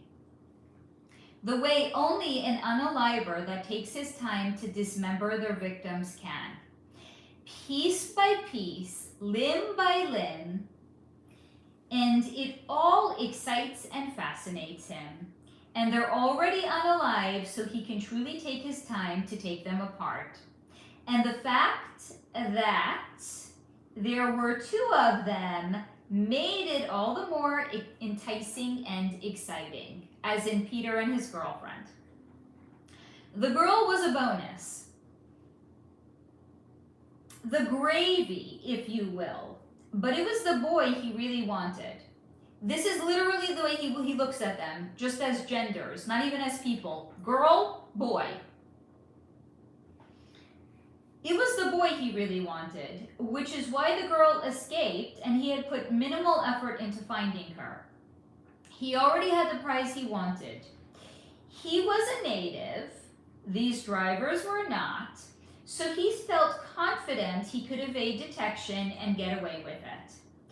He also, as in this Bradley person, is not particularly bright nor deep, but surely someone that commits a crime would not want to leave any loose ends behind. But not Bradley. Besides, he was excited to get home and to play with his new toy, and that excitement overrode even basic survival instincts. Hey, Mom, as in, don't let somebody get away because they can, they're a witness. What was the motive behind this? Just a creepy dude doing creepy shit. Okay, that's fair. Creepy dudes doing creepy shit are That's so basically creepy. it. But it was rare that somebody excited him the way that this boy did, and all he wanted was alone time with him. The dismembering was the objective, not the actual unaliving, but the dismembering. But to dismember one, you needed to have a body first. And in case you're wondering if this is the first time he had done this, no. It was not the first time, as it was shown to me, he had dismembered animals as a child. Many. But they were furry and not compatible to his desires. Read between the lines. He loved to get naked and to lay with and next to the bodies, to feel the cold. I'm sorry, guys. This is literally what his fucking energy had shared with me. Hey, Mom, what? I'm in the flow. To feel the coldness of death upon his skin, and to lovingly and painstakingly take the time to get to know them inside and out. Read between the lines. It was a rush and not something that could be rushed. And once he knew, what the fuck did I write here? Can I see? No. And once I he want to try knew. to see. Can you give it to me for me to see? No. And once he I'm knew, trying to figure out. I'm good at reading handwriting. and once he knew that, as no one else ever had, he would take portions of the body in order of least to most importance and get rid of them. As in dismembering and then taking body parts and sprinkling them around. And throwing them away or something. Until sadly, all he Doing had some left. weird shit. Yeah. Until sadly, and this is so not appropriate for my child, I can't do anything about this. Until sadly, all he had left were the hands and the feet. But he knew that 2 he would have to dispose of. And because he carefully disposed of body parts over a prolonged period of time, I am not convinced that Peter's remains will ever be found. I do not think Bradley remembered where all of them even are. Now about the girlfriend, Joanne Lee. She really lost parts of her sanity with what had happened. She was in shock, extremely traumatized, and nothing felt real. I would be too. She was convinced she was going to cross over and had nightmares for months that he would find her. She could not sleep, she could not eat, and on top of it, people thought that she didn't act right. Like, what did acting right in this situation look like anyway? Who writes the rules and who decides? Probably not being crazy. It was a struggle to put one foot in front of the other on most days, let alone act normal or whatever that meant. But do I see her being involved in the disappearance? Nope, not even a little bit. She truly was terrified. We have now concluded this notebook. Yay, us. Next notebook! Let's move on to the next notebook. Yay, hearts for the, yes, thank you guys. Yes. There are 7 Yes, hours. KM, serious Dahmer vibes. Mom, Yep. there is 7 hours on this stopwatch. Crazy. Okay, the next person whose energy I was asked to look into is somebody by the name of Sheena Bora. Now, Sheena Bora, this is a dark one. She was allegedly unalived in 2012 by her mother and her mother's driver. Let's see what had happened. Let's see what was the energetic dynamics between these people. Sheena Bora triggered her mother. But this was not, my kid just annoys me, so I snap at them kind of feeling triggered, but a deep, deep, deep soul trigger. As in there was something fundamental about Sheena that disturbed her mother. Now, I was only shown high levels of dysfunction and shadow aspects in the family. And in fact, Sheena's soul made the conscious decision to come in and to be a mirror for her mother to see and to work through and transmute her own darkness Transmute the rest with for her own soul's growth. Mom, you want to play some ping pong? Really? Yeah. No. Uh-huh. But as we already Wanna know, play some free soccer will, ball against a robot? baby. What? But as we already know, Pistol.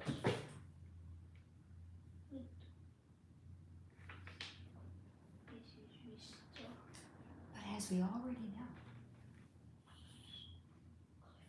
free will reigns supreme. Woo! And her mother, Indrani, instead chose to break the mirror, as into unalive Sheena, rather than to choose to see the darkness inside of herself and to transmute it. Sheena's soul is very much at peace because prior to being born had known this would not be an easy incarnation and that breaking the generational trauma was unlikely. But she chose to come in anyway and very much knew what she was signing up for. And in many ways, Indrani, as in her mother's soul, is at peace too, believe it or not. She is not confronted by her demons because she destroyed them when she unalived Sheena. And for that, she's free. Not a happy ending to that one, but a true story nonetheless. Any questions? Please do let me know.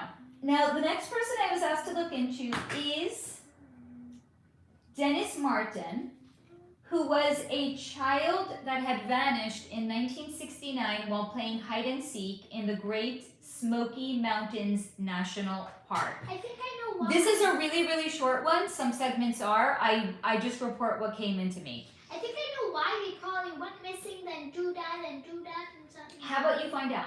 So I was also asked, was there any foul play involved? Was So there? Dennis Martin was shown to me as being pulled into the underbrush by an animal and entirely pulled away altogether. I see a big cat, such as something like a mountain lion or something like that, that had pulled him when he was playing hide and seek into the underbrush and then had taken him away. But no, I do not see that any foul play was involved.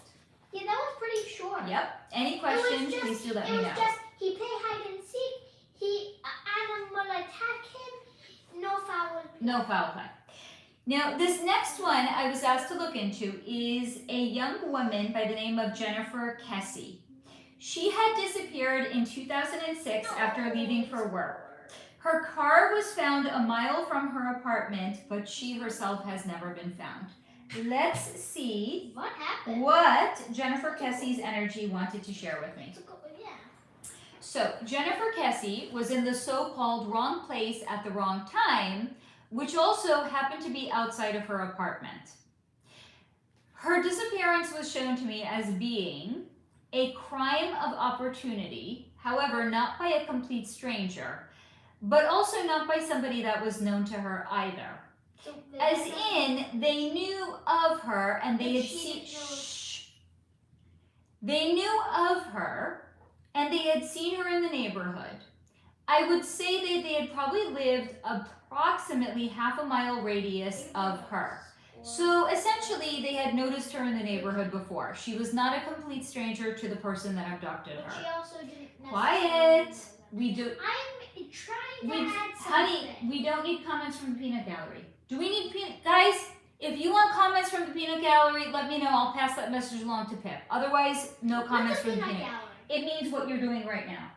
But what is it? It means unnecessary commentation. This isn't unnecessary. Commentation? Unnecessary comments. This isn't unnecessary. Shh. Okay. So he had noticed her before. She was pretty and hard not to notice, but he had also seen her with a guy and he assumed that was her boyfriend, so that was that. Now, in terms of what I think had actually, essentially, he wanted to ask her out, but he had seen her with a guy on a number of occasions and assumed that was the boyfriend, so he decided never to go up to and introduce himself to her. What? Now, in terms of what I think happened on the day she disappeared, he had asked her for a ride because he had said he lived in the neighborhood, but either way, once he was in the car with her, he pulled out a switchblade and he had directed her to drive to his home where he had raped her and unalived her. I do not see him keeping her for any amount of time, and she was probably unalived within 2 hours of him abducting her. Once he was done, he went about dumping her things in public trash cans. And as for her body, I think it is likely that he dumped that too, but I cannot get a completely clear read on where. I think it is far more likely she was buried someplace at or near a construction site that he had happened upon while driving around to get rid of her possessions. But it is also possible he wrapped her body very well and dumped her at a large dumpster he happened across while driving around because he spent a fair amount of time driving around and dumping her personal effects. So I do see a lot of time spent at dumpsters, which is why I cannot get a completely clear read on where her body was disposed of. Again, post-cognitive energy reading, I see him driving around looking for public dumpsters. So like, let's say her shoes were dumped in one place, her bag in another place, her clothing in another place. So he's just driving around looking for like how to disperse all of her possessions all around. Oh, guys, also, Did not get a clear read on where her body is disposed of. Can you make a poll on if people want comments from the peanut gallery? If they want comments, they will let me know. Guys, do you want comments from me, Ted, because I'm the best? So I do see a lot of time spent at dumpsters. At this point, it was also shown to me he has moved out of the area, possibly to another state, and he doesn't think about her or ever even think about getting caught. And at this point, I think it's highly unlikely he ever will. When did it happen? How many years? 2006. So that is what I have for you on Jennifer Kesse or Kesse. Any questions, please do let me know. So This next one, super short, but I was asked a very specific question, so I didn't do a complete deep dive. I was asked to look into the energy of a person by the name of Jessica Savitch, a TV journalist that was unalived in a car accident, and I was asked if there was foul play involved. So, I do not see that any foul play associated with the car accident that claimed her life. I was asked a specific question, I give you a specific answer. No deep dive entailed here. KM, sounds like he may have liked to have many memorials to drive by. Excellent character assessment, KM. Excellent. Hello, Kivik, my darling. I'm glad that you were here, Is sweetie. Dee still on? She was here. I don't know, Dee. If you're here, let us know you're still here. She was here not too long ago. Yeah, that's why I'm Let me. So these are people that we already looked into. Let me skip a couple of pages here. Okay, that's Sneha. We already looked. Okay, the next one I was asked to look into. Very creepy. Is somebody by the name of Israel Keys. Now, Israel Keys, he's no longer alive, was a serial unaliver, a bank robber, a burglar, an arsonist, a kidnapper, and a sex offender. Sounds like a great guy, right? Yeah. Dee's here. Yes, I'm still here, and I love the peanut gallery. Yay! You have a fan. More peanut gallery comments, I've decided. Okay. Now, Israel Keyes is a confirmed unaliver of 3. However, he is suspected of unaliving 20 more. He unalived himself in 2012 while awaiting trial. Let's see what his energy wanted to share with me. Faye, you have the patience of a... Thank you, honey. I sometimes think that I do not even a little bit, but thank you for saying that I have the patience of a saint. No, you don't. Dee said I'll take your comments, kiddo. You are you're unthing. I'm unthing? What? You're impatient. Okay. Let's see what Israel's energy wanted to share with me. You So, Israel Keyes' energy is an energy so dark, even I did not want to look into him. It's never a good sign. Yes, it is never. By the way, that was the perfectly timed comment from the peanut gallery. That's It is not never my a name. good My sign. name is Pet, but it actually isn't. But, Here without it doing a deep dive into him, because I did not want to, Yeah. I will tell you this much. Because his energy was bleeding all the fuck over the place. So without doing a deep dive, I could pick up at least this.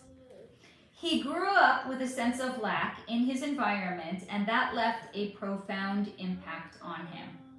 He was envious of those that did not experience it, and he felt a sense of entitlement to take from others that of which he wanted, whether it be their money, their assets, their body, even their life. He experienced no guilt, no remorse, and his was a life lived in a maladaptive frequency. A newer, younger soul, stuck, one could say, in their narcissism that they could take without awareness of or for others. Malignant, maladaptive, and did not do the work once he crossed out of his body at his own hands, just as he had not done any work on himself prior to this last lifetime in which he was born with the name Israel Keyes. However, instead of deciding to incarnate again, he pieced out. That's kind of like Fae terminology for going on to other places in the universe and not staying to be reincarnated again. So he had pieced out and has gone on to other places in the universe where he no longer has a body and he cannot cause the same level of destruction with his body onto others. He doesn't have a body. That is what I have for you on Israel Keyes in energy. I did not want to look into on a deep dive level, so I did a very fundamental, rudimentary exploration. Any questions, please do let me know. Please don't let her know. She doesn't want to look into it. You can still let me know if you have questions. This next one I was asked to look into. This is for Lucky Darling, who's not here. KM, LOL, oh my god, you need to keep that part with him saying that for later. The pip button, I love that. I was asked to look into the Lake Michigan Triangle, where ships, planes, and people have vanished under mysterious circumstances. Let's find out why. This is also pretty short. Now, the Lake Michigan Triangle, similarly to another well-known triangle, as Are you in allowed to say it? the Bermuda Triangle, Yeah. is a location of an energetic convergence point.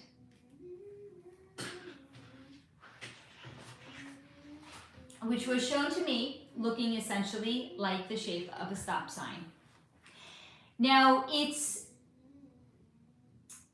a similar complementary frequency, not as in a direction. I put directions just to make it more palatable and digestible. But as in, imagine somebody walking through a northernmost door can only cross through the southernmost door and vice versa. Somebody at the eastern can only cross west and vice versa. Haven't you already used that diagram? Yes, but for anyone that's new here and doesn't know, This is what an energetic convergence Look, point was can shown I to show me you- as. Pause. Can I show you what I can do? Look, wait. I need the thing. Look, guys. I can go through. Look, They can't see. Come closer, I child. can go through this, then turn around No. and come there. Yeah, and not an energetic convergence point. Right. In real life, So, if those were real doors, I could. All you could do I could. is walk through a complementary vibrational location. So when, just like at the beginning, I had spoken about Terrence Woods JR that had who had disappeared in the mountains of Idaho, he had gone through a naturally occurring portal. In this case, Lake Michigan, just like the Bermuda Triangle, energetic convergence point. And that's why things go missing. So it is a location of an energetic convergence point. So the UFO sightings that have been seen there were in fact literal extraterrestrial crafts that had crossed through, but on to the other side. So essentially, look at it like just a door, like a hallway connecting two doors. So the sightings of them were as they passed through the hallway and onto the other side, from here to here. Imagine you're at this middlemost point, so you see it passing through, and it's like, what the fuck? How did that just go from what? And then it disappears into this. Because it went out of a different door. Mom. Listen, peanut Didn't gallery. you say that all portals are temporarily shut down? Yes. So This was years. This is like there were random sightings going on like for years in the past. It's not like a new event. It's not a new phenomenon. Get shut down the portal. 2018. How do you shut down a portal?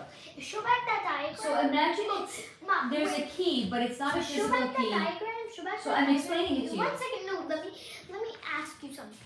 Give me that diagram. Look, That's okay, Dee. I'm glad that you're back here, honey. is it like you're closing the door? No. So I'm explaining it to you. There's a key, but it's not a physical key. It's a vibrational key. So you can, with a certain vibration, you can close the door and make sure that people cannot pass through. Oh, you are asking a very good question, my friend Abundantly Empowered. Do obelisks keep portals closed? Stay tuned for the video that I have done on Delphi, because the video on Delphi is honestly, it is the most insane video that I have ever done to date. Because so many things that I thought were not connected turned out to be connected. Mom, give Obelisks play a big role in the video on Delphi, Mom, believe it or not. Mom, tell them what the craziest thing that you didn't think was connected to it that actually is connected to it. I can't because it's going to ruin it. No, it will. It's just simple. Mom, also, okay, so Mom, look, these look, all these doors are locked, right? It's a key, but it's not a physical key, it's a But vibration. they're vibrationally locked. Correct. That still means I can go in this space. You could be there, but you're not going to see anything passing through because you're in the middle of a hallway, both of the doors were locked, so nothing can go from either side. Yes, but Mom, I'll be able to see the doors. Can you see the No. portals? Also, You will literally, you guys know what a pocket door is? So it's a door that it looks like there's no door because it goes into the wall. or it blends So in. imagine somebody that doesn't know what a pocket door is. They think there's no door there and suddenly they see something slide this way. They'd be like, the fuck is that? That is essentially the way these things work. You could be in the middle point. You could literally see something appear out of the middle of the sky, go this way, and then disappear. It's like a pocket door that it's disappearing through. So Mom, if there was a portal right here and I was just going like that, then I'd randomly be transported to another world? Yes.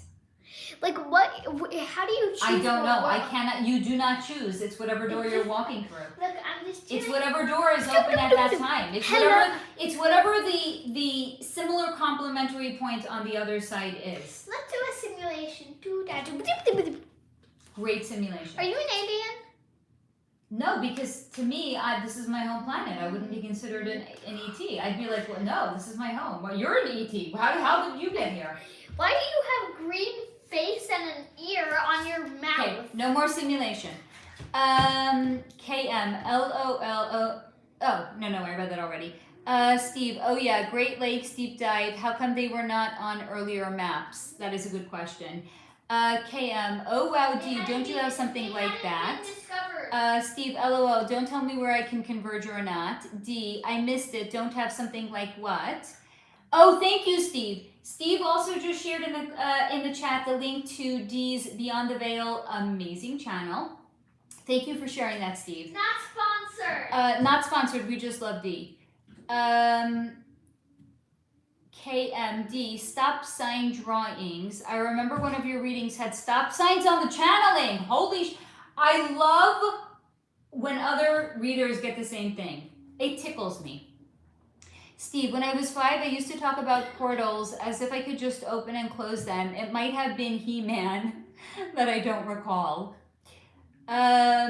Abundantly empowered, looking forward to it. Always wondered why some of these obelisks go disappearing. This video is going to... Mind-blown emoji. KM, MK Ultra involved in these things. Energy imports or exports. I'm not sure what you're asking. Can you ask the question again, KM? Jamie gets it. I'm an idiot in the room. I clearly don't get it. D, if I'm being completely honest, I forget most of my readings and channeled writings unless I'm revisiting or connecting to spirit, trying to channel. At this moment, I have no idea, but it's possible. Abundantly, it's funny that you say that. I can remember who I looked into. I just don't necessarily remember what came in. I usually remember the overarching theme. There are a few people I remember like very specific details. Like what? Like Jennifer Garner being born a man. Sorry. Abundantly empowered. Remember the 90s show Sliders? I used to watch that when I was a kid. I think I remember the movie, I think it's called The Sliders, with, who was it? I forgot who was in it. It was where these medical students would like unalive themselves because in that period, in the near-death experience, they would have like crazy visions. That's what I'm thinking of. I could be completely confusing it with something else though. Steve, oh, speaking of obelisks, why are they popular gravestone types? Obelisk is one urn-shaped light device, and spheres are very popular, but all have different symbolism and meaning in a cemetery. We'll talk about that. Hello, Laura, darling. I'm glad you're here. KM, MK Ultra involved in these portals. D, LOL, spectrum thing. I remember certain dots. My mind is stuck on those. They don't necessarily... I think if I understand what you're asking me, is MK Ultra involved with an energetic conversion point or a portal? No. D, yes, I love me some old homes. Pocket doors are everything. I would... the building I live in is it's almost 100 years old. It's like 90 something years old. So much character, so much charm. I can't wait until I have my own home one day, and I hope that it's gonna be like an oldie von moldy house with tons of character. Oh, I cannot wait. My dream is to own an old home. An old home. Me and words today. Oh my God, Dee, you're so lucky. My house is 130 years old. You're okay. I'm jealous now. I'm jealous. Literally. I want to know what it looks like. Literally, you're living like in my dream home right now. I want to know what it looks like. I know. How cute Pip and I were talking earlier today I want to know about how cute it is. like I don't know where he got this from, like the lottery. And he was like, do you remember we were talking about the lottery before? Yeah, I do remember. So like exactly every one part lump sum versus like if you get paid out. An annuity. An annuity. Hey guys, yeah. Say I win $2 billion in the lottery. Hey guys, give your comments on how much I actually get to keep in my after like stuff. Yes. So well, I'm not going to tell you what it is. He told me. But if you take out an annual payment on a $2 billion lottery, it basically, how much does it come out to? $100 million every year for 20 years? Yeah. Okay. So And we were you talking get about hit less on taxes. and you get hit less hard on taxes. Guys, So it's like, what's the first thing I would do? I would buy us a house. First thing, I would pay outright. No mortgage, no nothing. Then I would buy my mom's house for her. No mortgage, no nothing. Pay it outright. Then I would buy us like a ranch in like NoCal somewhere. Like a real ranch with like animals and like, animals. yeah, like that. And that wouldn't even make a dent. Like even if I bought like a nice house here in LA in the city, like $2 million. Mom, what's for someone that everybody's doesn't bet? have money, that's a lot. But imagine $100 million a year every year for 20 Mom, years. Like what's that's nothing. What's everyone's bets on how much? I don't know. I'm behind Guys, on comments, honey. Mom, check the most Okay, recent ones. okay. Laura, I just saw this. Woke up from a nap. Oh, honey, good for you. KM, I so see that. Jennifer Garner makes so much sense. Steve, at Beyondtheveil, that's how old you were told your house was, or you know from spirit. Often homes that are said to be built in the late 1800s are often even older. Wow. Tell Pip to learn compound interest. Stop with the ball. I'm telling you, it's gonna be a jack-o'-lantern in the morning. Tell Pip to learn compound interest and infinite banking, and he can make more than winning the lottery. Tell him to race himself to $2 billion. Yay! Wait, place KM your ranch. bet. Anything called a ranch has tax benefits. Yes, I'm sure it does. That's not why I was thinking about it. But I love animals, and I would love I like to look out my window and just see like land and see animals and just see 1,500 acres. right. Like imagine like, oh my God, like just imagine channeling there. Huh. Off the chain. Guys, place your bets. Steve, LOL. How many psychics does it take to win the lottery? So my guides have told me repeatedly, your gifts are not for you. Sorry. Because people have asked me literally, if you're a psychic, how come you haven't won the lottery? Bitch, it doesn't work that way. Abundantly empowered. Jennifer Garter reading. Secret pizza party allowed to kid. Have you seen the segment I did on her in a previous AMA? Oh, no, not her. Rose McGowan. Rose McGowan called her out. Very, very interesting. Has anybody placed bets on how much? No, not yet. Guys, Steve, I think being a psychic is kind of like winning the lottery of... I kind of agree with you, by the way. All right, let's get back to the Lake Michigan Triangle. Okay, calm yourself, child. Okay, and just like things can be viewed as they pass through, things could also be pulled through, as in... when they pass through, you can pull them through. So essentially, anytime there is a location where weird and unexplained things happen, it's a safe bet that it's a convergence point of some kind.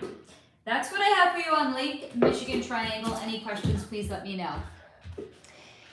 D, my house looks very creepy and old. It has so much charm. Old wood floors that creak. Oh, the stairs look very scary at night, and there is no bad energy here. I absolutely love this home. I absolutely love your home too, by the way. You've never seen it. It doesn't matter. It's old and it sounds dreamy. KM, no judgment. I do the same. Right?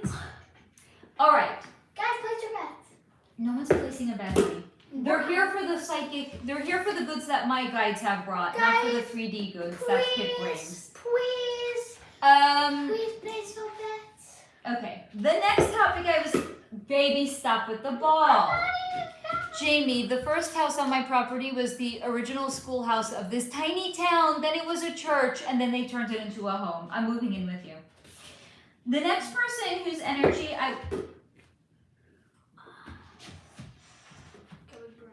I'm doing the scary mommy look. It's not Abundantly working. empowered. I love historic It's not homes. Me working. too. The next okay. But Stop right now. okay. Iron, maybe get Pip a hacky sack that he can bounce, catch without making as much noise. What? Get what? What? I have tried everything. A what? A what? A what? A hacky sack. What's a hacky sack? It's I can't explain it to you. Go look it up and shoot. Because if he shoots, I won't hear the ball. By the way, I have a perpetual 24/7 headache. True story, 24/7. I told him I will never buy him a ball again as long as I or he lives. And he's like, it's too late, I already own balls. This is why one day he's gonna wake up in the morning and they're gonna be carved up into a jack-o'-lantern. Jamie, LOL, the look used to send me running to the woods when my mama did that. It doesn't work for Pip because he knows me too well. The next person, 2 people. I was asked to look into the energy of a woman named Stacy Stites and Rodney Can you get Reed. me one? No. Why? I am working right now. No, because the hacky thing. Okay, if you shoo, and if I don't hear that ball bounce one more time tonight. If it bounces on the floor one more time, it will be a jack-o'-lantern in the Oh, what if I bounce morning. it on the wall like that? I'm asking. Excuse me, guys. I need to reprimand my child. I'm asking you. You better run. You bet. You bet. Don't let me catch you. If I catch you, you're gonna be in trouble. That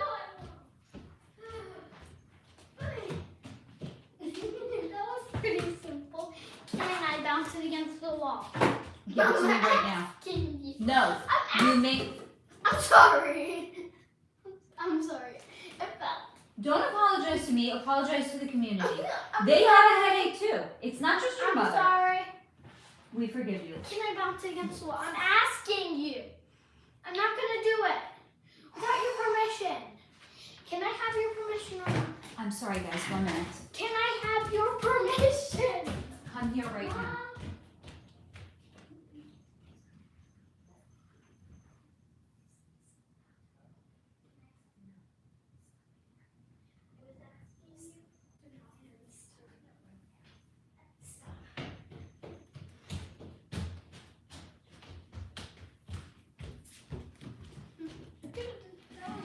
Okay. Simpler. By the way, you would think that he gets no attention from me. He's been off from school for a week already. He's off from school for another week. He has literally spent 24 hours out of the day for me for the last week. You would think this child gets no attention. He gets so much attention. I'm a child. I think need the all problem is attention. he gets too much attention. So when he doesn't get it, it's like, hey, what's going on? I want attention from my mommy. I want to hang out with the community. You know what? Fine. Do it without a ball in your Okay. hand. It'll be under my feet. Perfect. You are welcome to hang out with the community Please stop yelling. in a non-destructive Please stop manner. yelling. This is not yelling. It Kiviv Daniels, hi Faye, you said you were going to give your insights on the missing Amy Bradley, or should I check the previous life? Baby, I said in a non-disruptive manner. If you want to be part of the community, that's The disruptive. background noise. Amy Bradley is getting her own video. It's going to be a live stream like this. I have the raw unedited video. I will absolutely not edit it again. Not if my life depended on it, because I accidentally deleted the fully edited file. I will not do that to myself ever again. She will get a live AMA like this, but not today because she's going to get her own standalone one. In other news, Thomas caught a mouse his first time in the... Go Thomas! Abundantly empowered, LOL, mama solidarity. I banned whistles from the house for that reason. Very smart. Iron, great parenting, or not such great parenting, I don't know. Abundantly empowered, you're an amazing mama, Faye. Thank you guys. Steve, at Jamie McKellar, I wonder if the church outhouses were holy too. The original confessional booths. Wait, they were the epitome of holy. Excellent, Steve. D, yes, I have an ad on my home that was a schoolroom. By add on, I mean it was added in the 1900s. The back has an old goat shed. Goat shed! Go. I need baby goats on my farm. Me too. I need baby goats. I need them. Okay. I was asked to look into Stacy Stites and Rodney Reed. Now, Rodney was convicted of unaliving Stacy in 1996. Did that happen? He had, let me get to it. He has maintained his innocence, and it has since come to light that they had a consensual affair. And some speculate that her fiance had unalived her for having a relationship with a man of color, shall we say. Because Rodney is a black man and Stacy was a white woman. And apparently Stacy's asshole fiance was a racist. Whether or not he unalived her, let's see what their energy had to share with me. Probably. Oh God, yes, baby goat yoga, count me in. Oh, Iron, goats are horned cats. I love that. All right, let's see what their energy wanted to share with me. No matter how many times I have gone back to look into Stacy's energy, her answer has consistently remained the same. She absolutely, unequivocally will not allow me to see the events that occurred on the night that she crossed over. But don't worry, there's more. Otherwise, I would have said this is a very, very short segment. I have tried very many times, but she gatekeeps, standing in front of the energy of what had occurred, so that I cannot even see with post-cognitive energy reading, with her arms crossed in front of her chest and standing like a bouncer at the doors of a club. She tells me it's hers to protect, to share, or to block, as it was her soul that exited her body on that night. Because of her emphatic,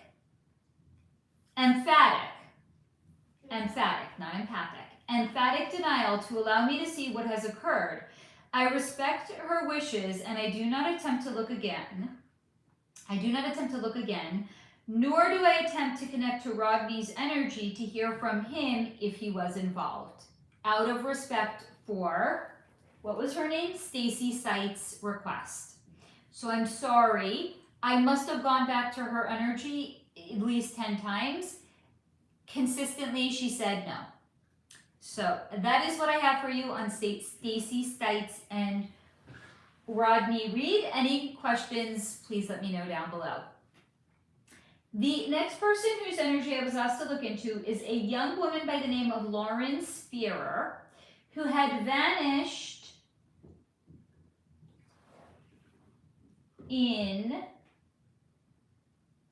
The fuck did I write here? Oh, 2011.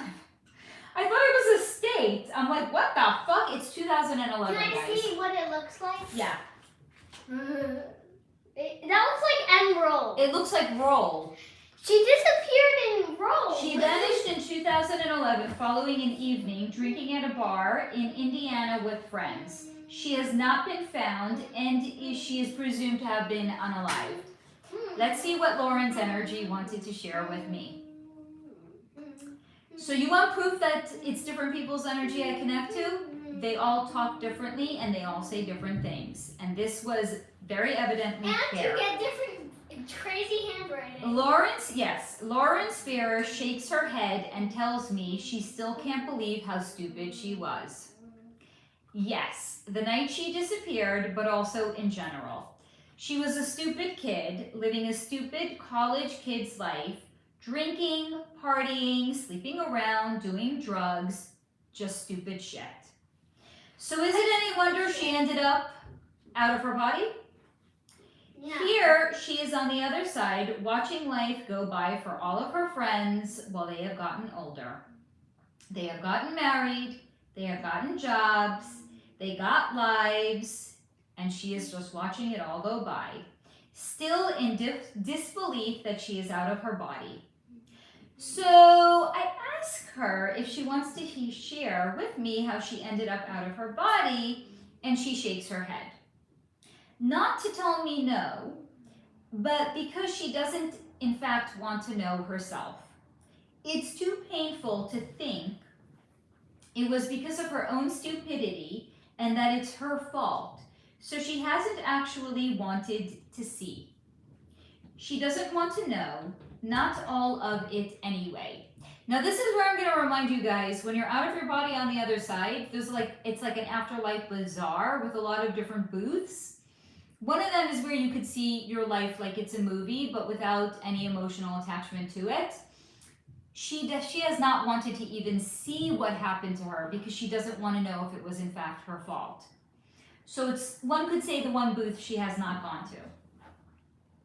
So she tells me she'll tell me what she remembers of that night. Not much because she was drunk. Very stupidly drunk. So things were blurry, but the moment of her crossing out of her body came into crystal clarity. It's like her soul wanted to punctuate to her, to sober up, so it would not be a complete shock once she was out of her body. Sober up! Sober! She was laying down in the back seat of a car, and there was a man on top of her. It was not a newer car, and in some ways it felt like a vintagey kind of car, like one of those wide cars from the 1970s, because there was a lot of room in the back, and she wasn't squished like she would have been in a Honda Civic. The man was definitely a few years older than her, maybe 30 to 35, with short, just slightly longer than a buzz cut haircut. And she thought perhaps he was of Mexican descent because he was not Caucasian, but his skin was not black, but slightly brown. He was stocky, but not muscular, and he had his beefy hands around her throat, and he was strangling her. She was naked from the waist down because her skin, like on her backside, was sticking to the leatherette seats. You can actually see her soul literally had crystal clarity in that moment. She was so stunned, she didn't even really struggle. And then she was out of her body, where she's been ever since. Well, life has gone by for everybody she knew, but not her. All because she was stupid and drunk. Her words, not mine. I do not judge her. That is what I have for you on Lauren Spear. Any questions, please do let me know. This next, by the way, we're actually pretty close to being done. We have 1, 2. We have 2 more topics to look into, guys. We're not heading off after that. And then I'll open the floor for questions that you guys may have and other things that you might want me to look into. Now, this next one I was asked to look into is a young woman by the name of Rachel Cook, who had gone missing while jogging in Texas in 2002. She has never been found.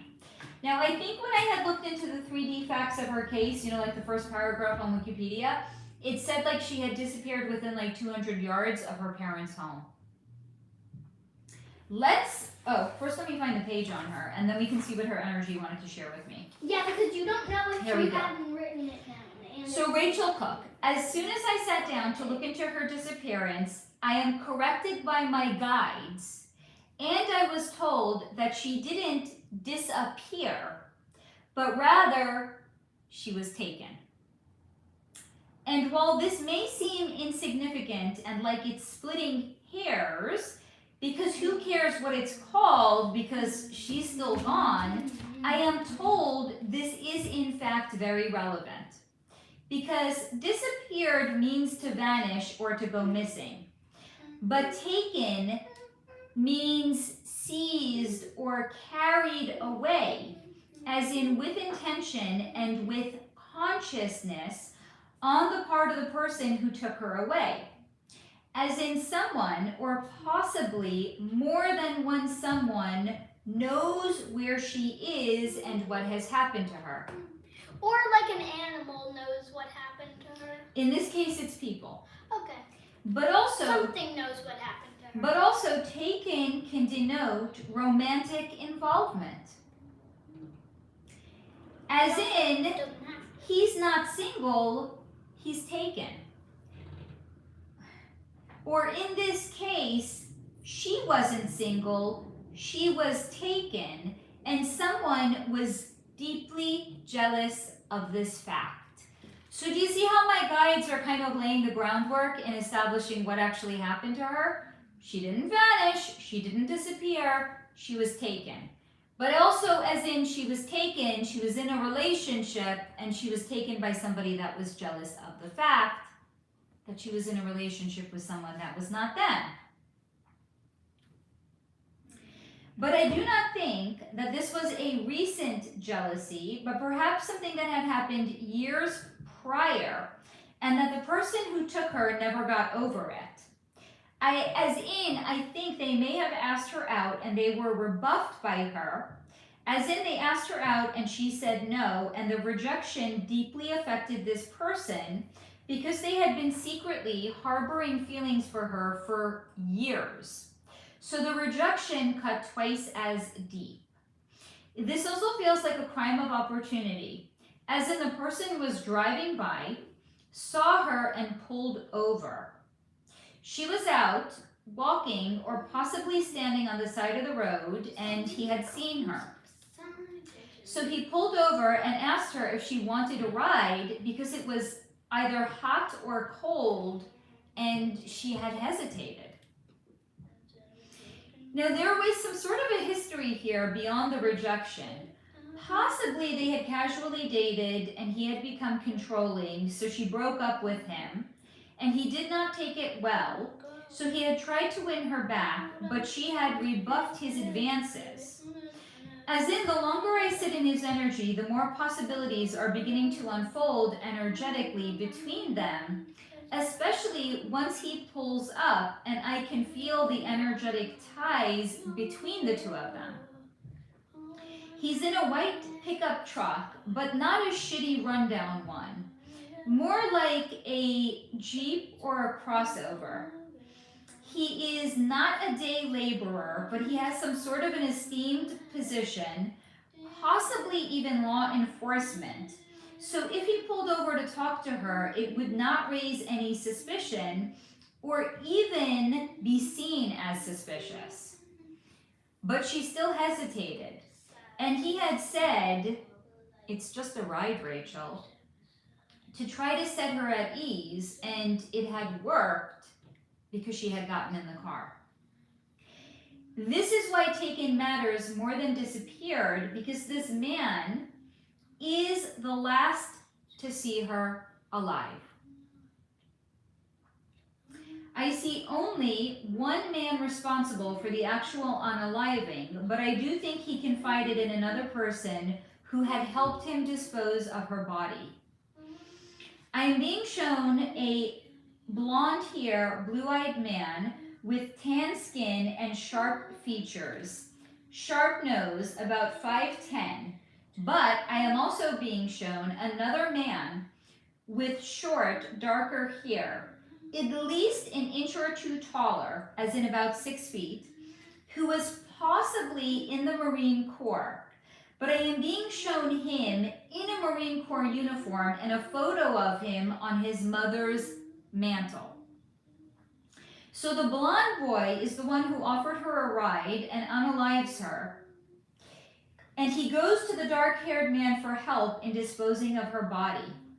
Now, it is also entirely possible others in the town know, or at the very least, others in the town suspect what may have happened, but are staying quiet because of the prominent position of the blonde-haired man and protecting him, and or not wanting to direct negative attention to themselves by speaking out about it, or speaking out about the dark-haired man in some sort of a negative way because he is a local hero, and they will not speak out about him for that reason. Mom, how do you spell Brian? The name? Yeah. Usually it's B-R-I-A-N. So that is what I have for you on Rachel Cook. Any questions, please do let me know. Thank you, Steve, for keeping the... Riot? Thank you. Like 1 second. Bryant. Thank you for Like keeping the Kobe. chat high vibe here. Like Riot? Kobe. Yeah. R-I-O... No, Wait, what? Riot? No. Kobe Bryant? Yes. B-R-Y-A-N-T. Wait, can you do it letter by letter? B-R-Y-A-N-T.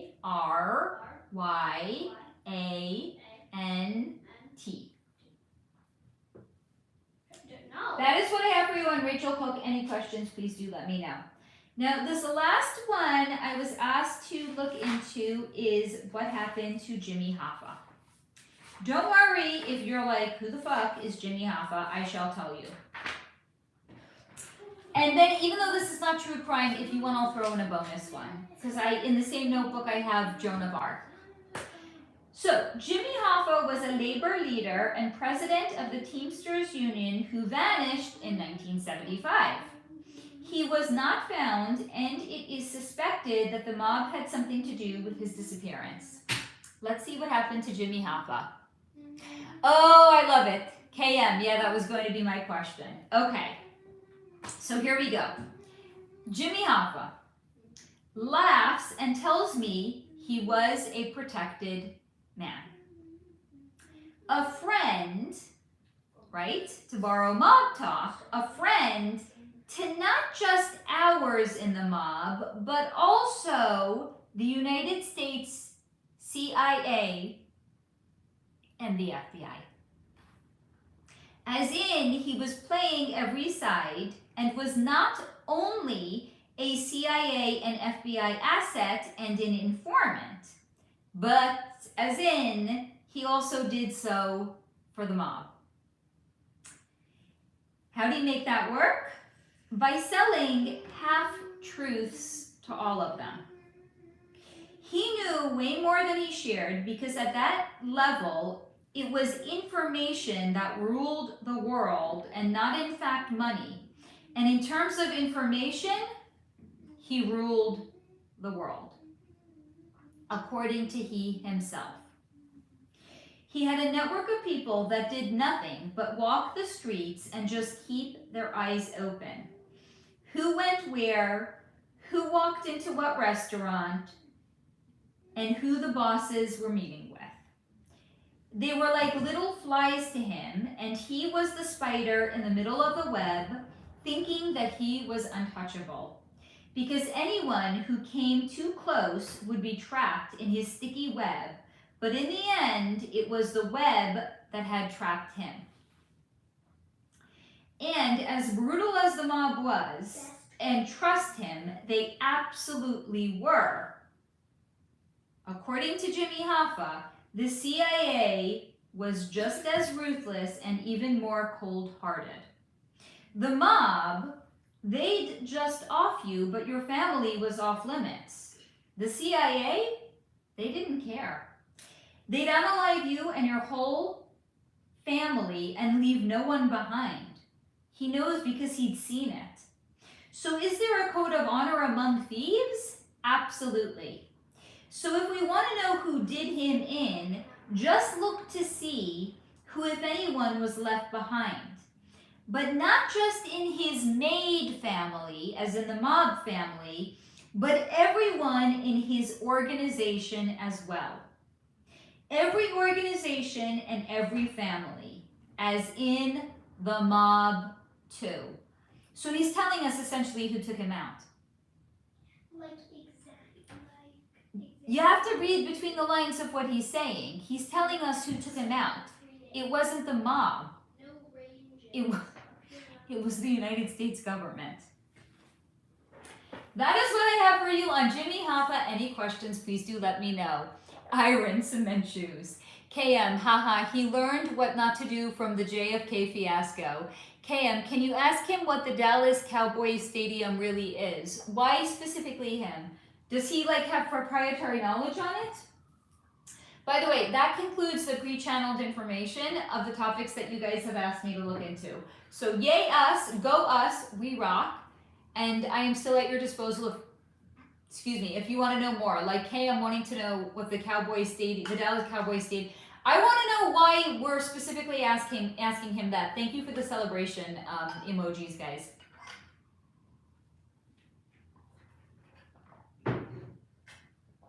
KM, I don't know, but for some reason I connect that energy. He's telling me there's a lot of bodies that are buried in the foundation of it. Like, in the actual field. Like on the field that the players play on, underneath there's a lot of bodies that are buried. What sport? Football. Oh, okay. That's not a surprise. I know. Like, we're at the point in the world where it's like, oh yeah, that doesn't surprise us, not even a little bit, right? We're too awake for our own good. No, Yes. Sometimes it's known. Sometimes it's known by who exactly? By like people, like a player who. I like the dancing. Dance some more, please. So a player. Or pantomime. Pantomime. A player who died. Yeah. While their career was going on. Yeah. They got buried under the field where their team plays. This is not the kind of bodies he's talking about. Okay, well. He's talking about like mob bodies. Well, that still happened. Steve, underneath, like from what there was before, like most stadiums, like in like literally under the field, like if you dug up the field that the players play on, there would be bodies buried there, is what he's telling me. Jamie, crazy. Abundantly empowered. Request. I'd like to know what really happened to Isaac Cappy and Ray Rivera, both haunting cases and eerie circumstances surrounding them. Now, I've previously looked into Isaac Cappy, and he has an entire freestanding members video on him. I will say is there it regular was... or mini? No, it's a members exclusive. Is it mini? No, or... it's not a mini. Are there mini members videos? No, there's no mini members members videos. You should make them. There's some level of mind control that was involved there. Dee, did anyone see the movie Him? No, but it's full of reveals, right? Like even the billboards I see hung up here in LA, it's like, it looks like reveal. Like you have to make a sacrifice for, what is it? What is sacrifice? You have to I forgot. Sacrifice. You have to sacrifice something to be, sacrifice for greatness. That's literally the club. KM, it has something to do with blue chips and underground tunnels. Maybe gambling, I would say. Steve, she has done an Isaac Cappy video. Dee, that was wild, and I totally believe it really happens. Yep. KM, the Superdome was a cemetery in the same ground? I mean, if that's not a reveal, I don't know what is. Abundantly empowered. Thank you, Steve. I'll look it up. It's a members exclusive, honey. Okay, I'm just letting you know, Abundant. Steve, yes, at the creepiest reveals. Jamie, it doesn't surprise me. I know, so freaking creepy. Steve, the thing that creeped me out most was the blood infusions. Hello, Adrian. I look like you. Okay, great. I'm happy for you. Steve, made everything make sense though. Adrian, minus the blue eyes. Okay. So if you see somebody who looks like her but without the blue eyes... Maybe it's Adrian. Go up and say hi. Is your name Adrian? I was told you look like this content creator with blue eyes who looks maybe like you. Do we baby, Thank you. Yes, If you wanna hang with the cool kids, you gotta do it in a calm demeanor. Not like playing baseball in the living room. That's not calm. That's like the opposite of calm. It's not like I'm hitting a ball at your phone. Boys, everything has to do with balls, does it not? Oh. Ow. Not just those balls. I got injured. Balls. Like other balls. Everything has to do with balls. Sports. Yeah. Yes, thank you. I just got injured. I got injured. Okay, no, you're fine. Shake it off. Do we want to hear about, who else do I have in this notebook? Hold on. Because I'm not going to do Amy Bradley. I'm not going to do, I'm not going to do Delphi right now. So who else do I have here? Long. And Delphi has I looked into Billy Joel.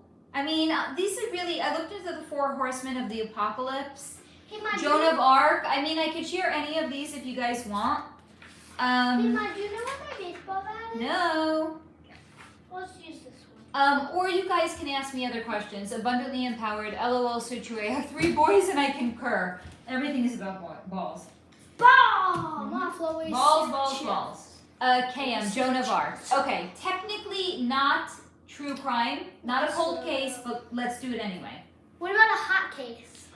Huh? Okay, now Joan of Arc, usually what I would do is I would look her up before I share any of the channel's information. I'm going to kind of have to wing it. Based on what, there's going to be an Agent Smith that's going to be like, yeah, do that. Who? Joan of Arc. There's going to be a Agent Smith that's going to be like, you're butchering it. And I would say I concur. I'm winging it. So Joan of Arc, Wait, when did she live? When did Joan of Arc like, live? I don't know, in 1200? Yeah, I think I know who that is. It's in the Book of Queens. Even though she Book wasn't, of Queens, stop. she wasn't a queen. No, she was not a queen. I know. It's in the Book of Queens because she was like Oh, yes, that book. person. Yeah. Okay. So I just want like the first Joan paragraph of Arc. of her Wikipedia page. Jamie, Faye, I gotta go soon here. Can I leave a super chat question and you can leave me an answer like yes, honey, you definitely can. By the way, for She actually lived. one second. Anyone that wants to leave a tip for your content creator for being an awesome content creator, I would greatly appreciate it. Yes, She darling. lived a lot further than you thought. When did she live? In the 1400s. A lot further, 200 years. Okay. Can I have that so I can read the first paragraph about her? Can I read it for you? Yes. Overview. Joan of Arc, Come French. closer so they can hear you. Joan of Arc, French Jeanne d'Arc, Middle French Jeanne d'Arc. I definitely butchered that. You're doing great. 12 to 30 May 1431. Is a patron saint of France, honored as the defender of the French nation, for her role in the siege of Orleans and her whatever, blah, blah, blah. Let me see the word. In something, next to the coronation of... Insistence on the coronation of Charles of France during the 100 Years' War. Claiming to be acting under divine guidance, she became a military leader who gained recognition as a savior of France. Okay. Can I ask ChatGPT something? Yes. Thanks. Dee, have you ever tried ayahuasca as a retreat type place? I don't remember what they're called. I've been toying with the idea. What do you think about it? It partly terrifies me.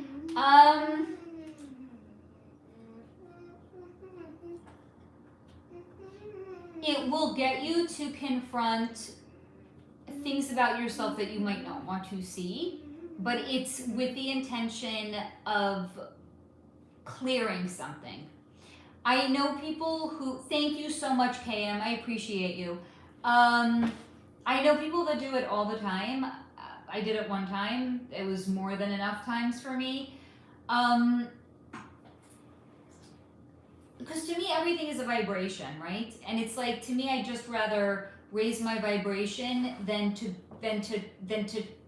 do something like that, which can temporarily wobble my vibration. So that's my take on it. But Steve, please weigh in. Abundantly empowered. Ayahuasca can be intense from what I've heard, as you purge physically, but then receive incredible insight. Thank you, KM. I know a lot of people vomit when they do it. I thank goodness did not vomit, but it also was not. It was not like a great experience. It wasn't like love, light, rainbows, unicorns, butterflies. Like it's very uncomfortable. It's a very uncomfortable position to be in. I did not enjoy it, and I would not do it again, me personally. So let's see what Joan of Arc's energy had wanted to share with me. Joan of Arc, though this is a somewhat known and notable public figure, there is no resonance associated with the name Joan of Arc. It's not to say it's because this person did not exist, but more to say the soul of the person doesn't respond to or doesn't identify with the name. So I do something I don't tend to usually do, and I do 3D research to see if there's a name the soul could or would respond to, and lo and behold, she responds to Joan the Maid. As in, the French name is Jeanne Le Pucelle. So I ask her, when she comes into me, why Joan, thank you, Dee, I appreciate you, love. Why Joan the Maid? Not as in a maid that cleans a house, not that kind of a maid, as in a maiden. And she tells me it's because she was a maiden, and the only way to be perceived seriously was to remain one. And that's above all what she wants to be remembered for, as in being a maiden, not losing her virginity. Because from her point of view, women were mostly used like breeding cattle, and the only way for a woman to retain respect was to remain unsullied, to remain pure, and because of this purity, she was able to receive divine guidance. But that was a long time ago. Not that she knows exactly how long, because there is no concept of time on the other side, but that she conceptually understands that time has passed because she can see it in the world. How women do not need to remain chaste to have a place in society, but also how not remaining chaste, they have been worn down. How men too changed and have become soft, both in body and mind. And even as a casual observer, there seems to be so much sadness in the world, though no one has to work so hard to survive. It's like we all take for granted our lives, and that somehow made us sadder. That perhaps the hard lives were had in days of the past, and while challenging, true, gave us a sense of purpose, as in assuring survival, and without it, we are purposeless. She didn't feel purposeless, even if her main motivating drive was to prove herself to men, and that she was just as capable, just as competent, which is another reason she didn't respond to the name Joan of Arc, because it was to eschew the association with her family, to the patriarchy, and to cling to her identity as a maid, as if it was a shield cloaking her and insulating her from what could never be taken from her, as in she belonged to no man, not in body, not in mind, and not in spirit either. That is what I have for you on Joan of Arc. Any questions, please do let me know. Yay, guys! Yay.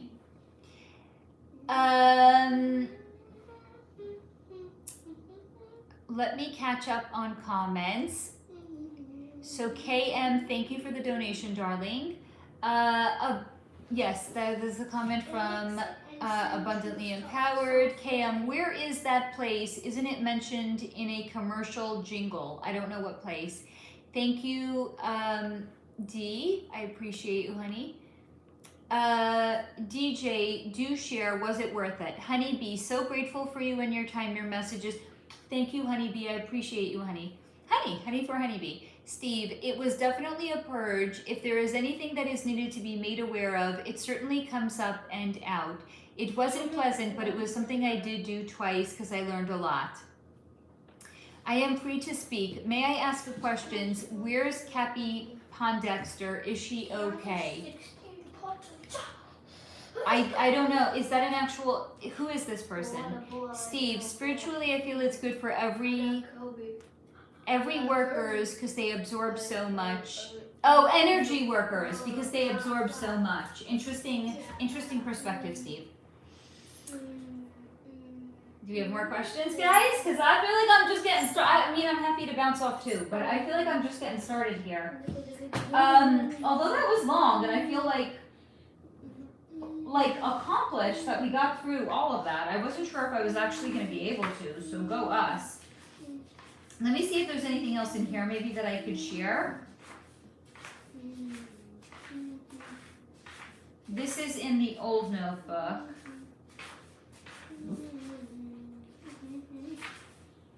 No, I have RFK Jr. He's getting his own video. Amy Bradley.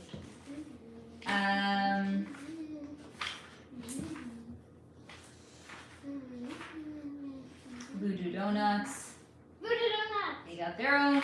Pie. I think this might just be all all of the true crime, but I think there might, gender inverting, that's gonna be its own video as well.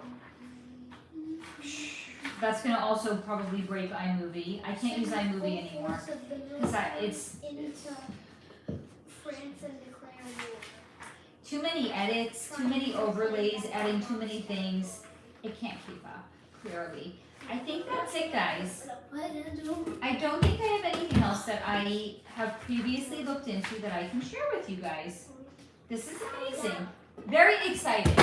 Oh, Steve, thank you, honey. I appreciate you. Mom, Yes. find a way to make a sound effect when there's a snooper chat. Like OutKast. OutKast. Yeah, OutKast has a really, really good one. Hello, Chiquita, my darling. Faye Pip sounds like he's outside playing. It's hilarious. No, we have a headache here because he's been playing literally ball for the entire live stream. 30 minutes. I paused for For 30 minutes. Other than that, my head feels like an anvil has been knocked into it for hours on end. But it's good to see you, Chiquita. What do you guys want me to look into, if anything? Or we can just hang out, or we could bounce, whatever you guys want. Steve, portal power. I live in service to humanity. You guys know that.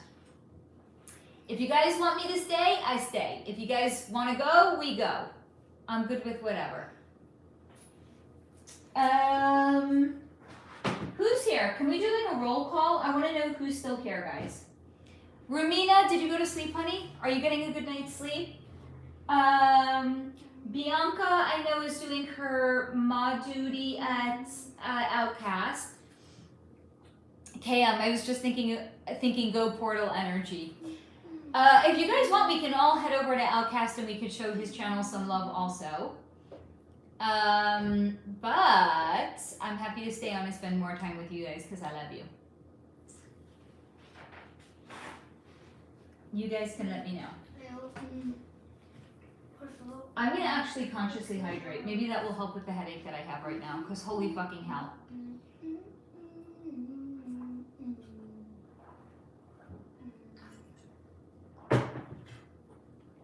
Okay. No, nothing, no questions, no comments. If so, we're gonna wrap it up and we're gonna head over and we're gonna show some love to OutKast.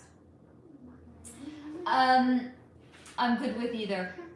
Steve, do you by chance still have a link for OutKast so we can share his channel in the chat as well?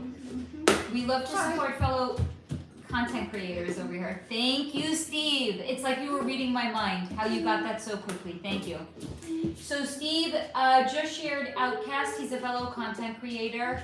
He is also doing his work to dismantle the Matrix. He's spending a lot of time right now breaking down the Idaho 4 and what's going on with Brian Koberger. Very, very warm, loving community over there.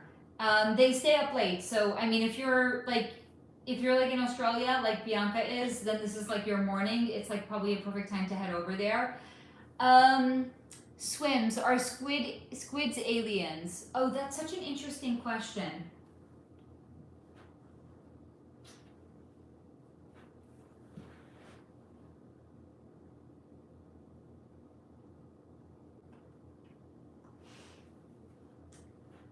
There's some sort of a hybrid is what's being shown to me.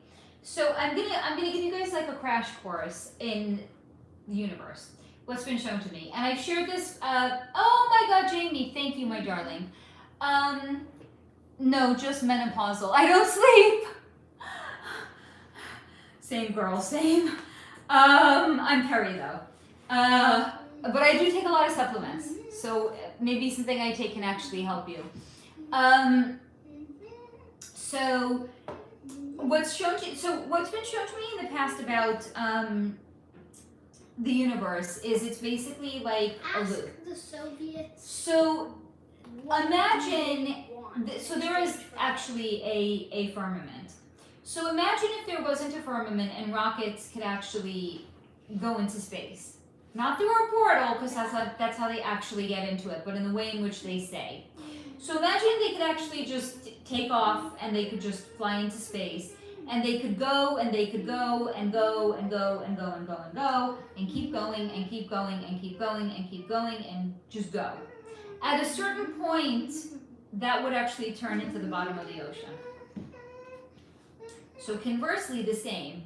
Imagine if somebody was in a submarine and they were in the water and they were going down, and I know there's certain places where they say there's the bottom of the sea, not everywhere. So literally imagine there's certain places you can go and go and go and go and go and go and go. You would actually end up coming back around and into space because the universe is actually, it's a loop.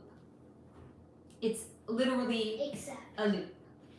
So one could say anything that is in the deepest part of the sea did come from space because it's a loop.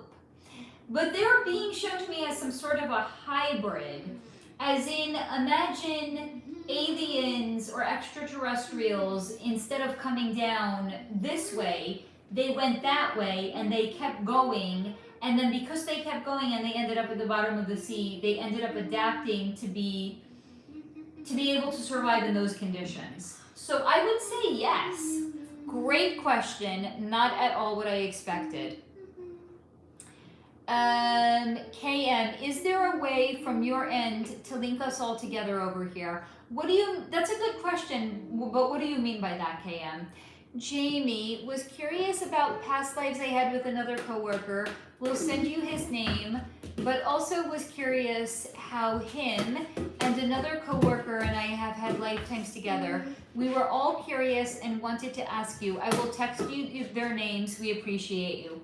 Right back at you, Jamie, and you know I will answer that question for you, sweetie. Swims. Squids seem too smart.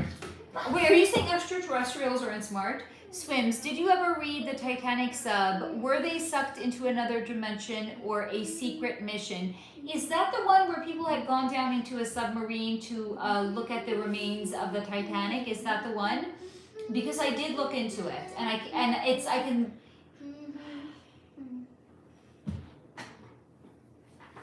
It might actually even be in no.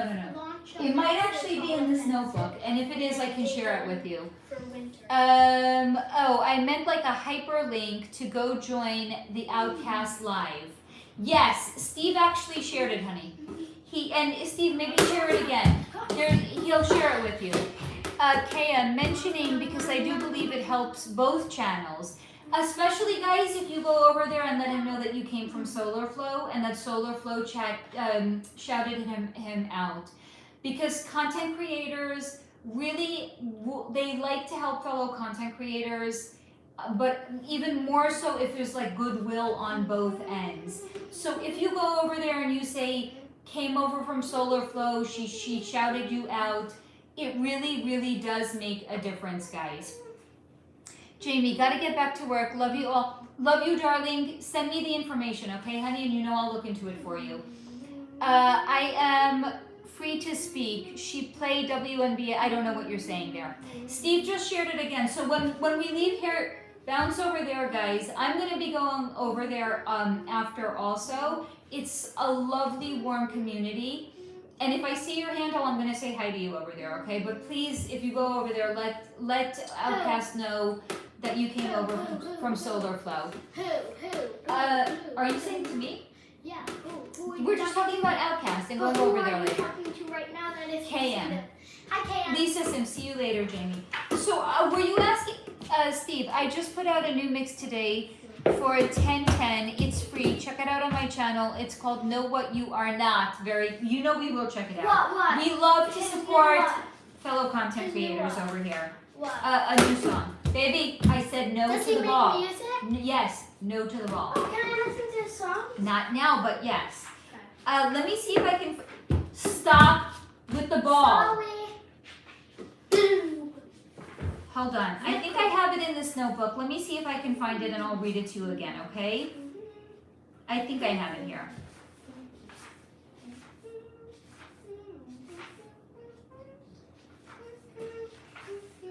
It might be in it. If it's in another notebook, I'm not going looking for it. I'm sorry.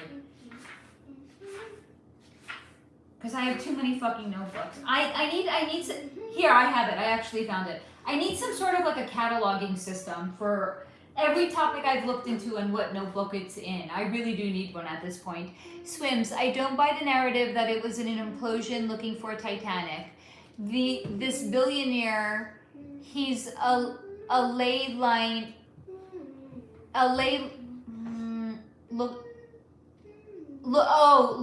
for gold on a ley line. I'm going to tell you what it was, okay? So, Ocean Gate was shown to me as, quote, a stunning display of arrogance on Stockton Rush's part, end quote. And whatever the capabilities were said to be for the vessel to have were wildly inaccurate to the point of being a fabrication. As in, this vessel either wasn't meant to do what it did or wasn't ready to do what it had done, which was why it had imploded. Again, this was due to Stockton's arrogance, but his arrogance was based in him being slightly out to lunch or thinking and believing it could do more because he didn't fully live in reality, but in a reality of his making.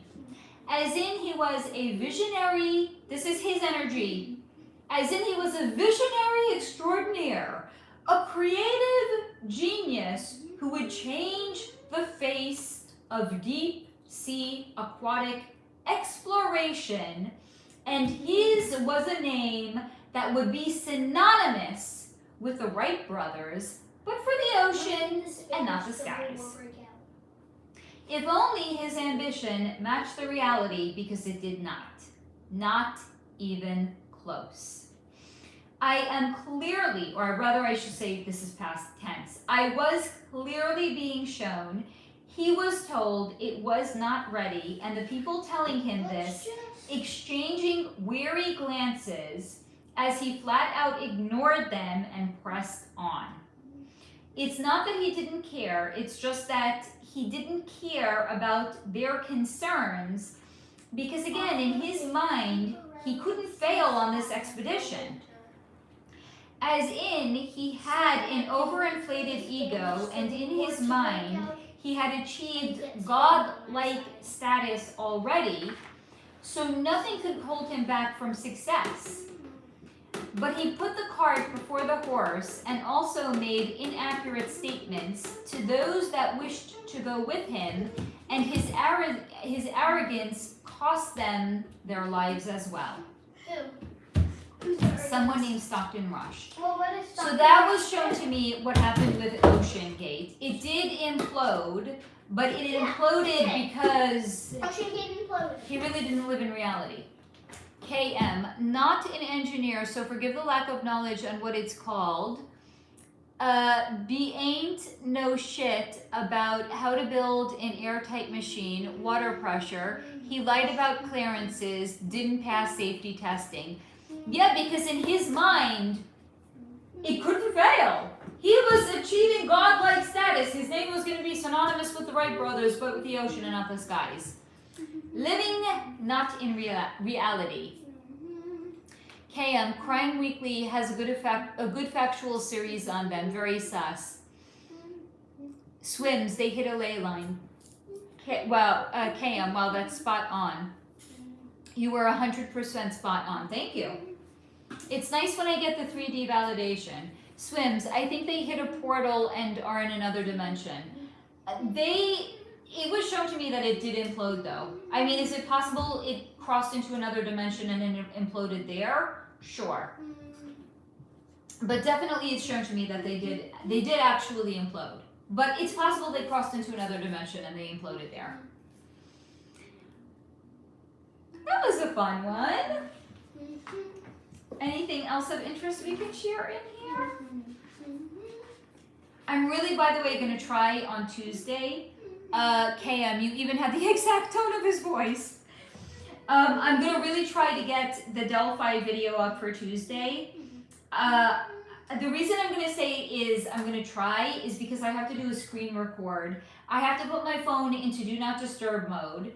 And I basically need to put it down, let it record, and do absolutely nothing while it's being screen recorded for 2.5 hours. Because anything that, if I get a text message, if I get a phone call, if anything comes in, it's gonna fuck it up. Cannot have that happen. I have literally been trying to, you have to stop. Well, I'm just doing that. I have literally at this point it has to be 9 hours I've been trying to extract it. 9 hours. Swims, are there sea monsters down by the Titanic? I mean, there's all sorts of weird things down there. You can call them sea monsters, I guess. KM, arrogant narcissist. Yeah, that's kind of the way his energy came into me too, as an arrogant narcissist. Lisa Sims, what video do you want to post after the Delphi video? Probably, I already have one that's been recorded and uploaded for like 2 weeks already on Summer Wells. But if you guys want to know what I have channeled but has not yet recorded, I can tell you that and you guys can tell me what you want next, okay?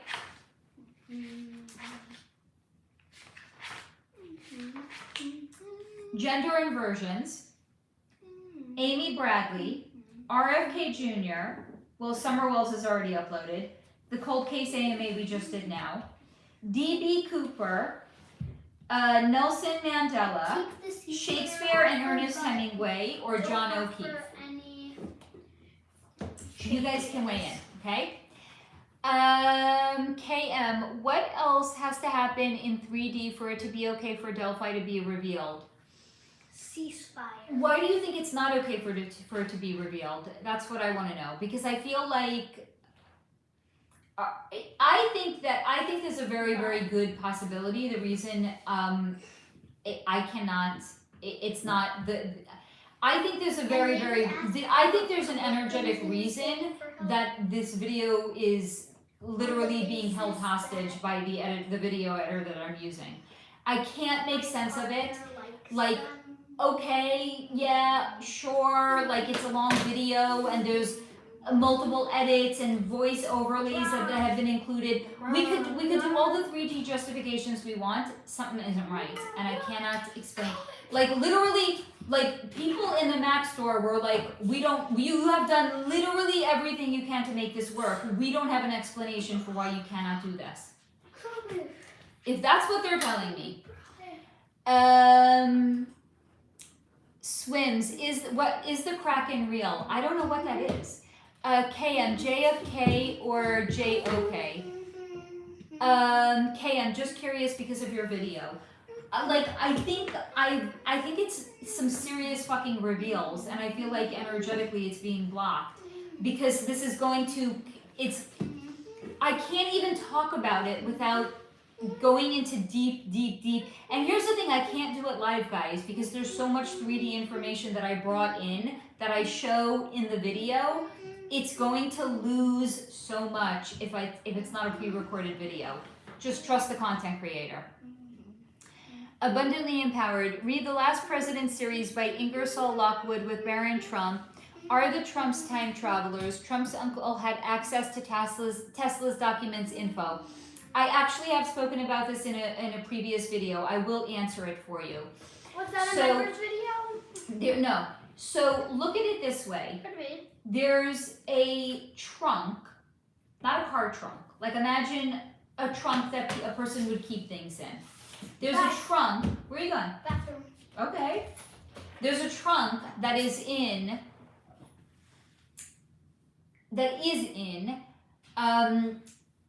Donald Trump's uncle's possession. And in that trunk is written information on time travel.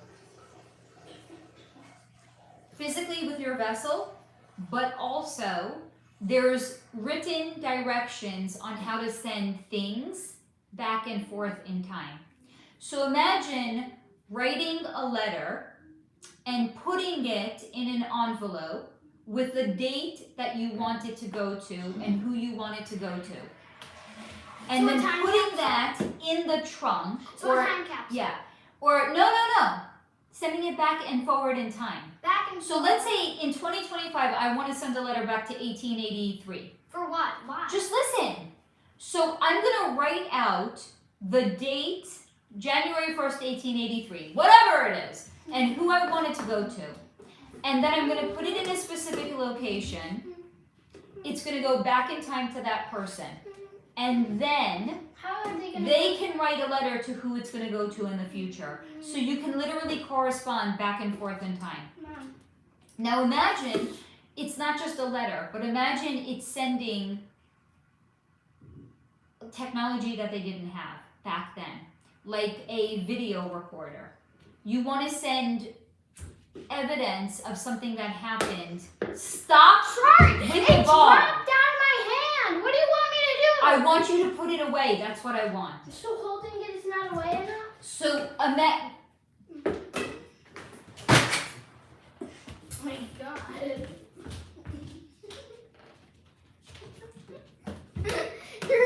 You're smiling. because I wasn't really angry. I was trying to scare you and it didn't work, so I can't keep a straight face about it. Mom, you don't throw things when you're angry. That's right, I don't. He knew. By the way, he knew the minute I threw the notebook down that I wasn't really angry. I gave it away. You would probably, if I'm like that, you would follow me like this. Yes, with the death glare. Yeah. Okay, I so can now do imagine, that. now imagine it's not a letter. Can Imagine, you really do that? stop. Yes, if you stop asking questions, you'll get the answer. So imagine it's not a letter, but it's like you want to send back a VHS recorder. I don't know why this is the example I'm using. So you're gonna, and imagine you're sending it back to the 1800s. They'll take one look at it and they'll be like, beats the fuck out of me. But with it, you send detailed instructions on how to use it. So you can send either a physical vessel, as in a person, back in time. And yes, there are movies that have revealed it. Or you could send a letter, or you could send information. So imagine the white hats don't want to use looking glass technology because the dark hats use looking glass technology. So imagine instead they're sending a letter to Donald Trump in the year 2030. And imagine the information Donald Trump in 2030 has. And then he sends it back to the Donald Trump in today's day and age. Imagine how wild that would be. Because that's what they can do. Let me catch up on comments. Mom. Yes. Is it really possible to send a letter through time? Yes. Can I do it? You don't know the drop-off point though. You Where have is to know it? the drop-off point. Where is it? We don't know because we don't have the information. It's not for us. Well, Mom, if I drop one letter with every single thing on it in every single place in the world, I'll Good the fuck find- luck. Lisa Yeah. Sims, personally I have watched another Amy Bradley videos and really curious what your take is on her. And I appreciate that and I don't take it for granted because I know there's a lot of people that you specifically want my take on it. And I appreciate the trust that you put into me. And that's why I will share it. I'm just not going to edit it and upload it again. Swims, the Kraken is a deep sea squid monster. Okay, yeah, I don't know if I would call it that. The name doesn't really suit it. It's highly intelligent. It's not at all like a dumb, like, fish. It's really fucking intelligent. But yeah, it's real. Steve, Faye, was Gilligan's Island a reveal? Like, what kind? Steve, Donald Trump, excellent. KM, Donald Trump has a trunk. That's funny. Steve, especially if he was an elephant. Lisa Sims, have you looked into the news reporter Jody Housen? Yeah, she was on my list. I spent too much time looking at cold case files and true crime. I didn't want to look into it any longer. So I didn't look into everybody that's on the list. I saved some for a future date.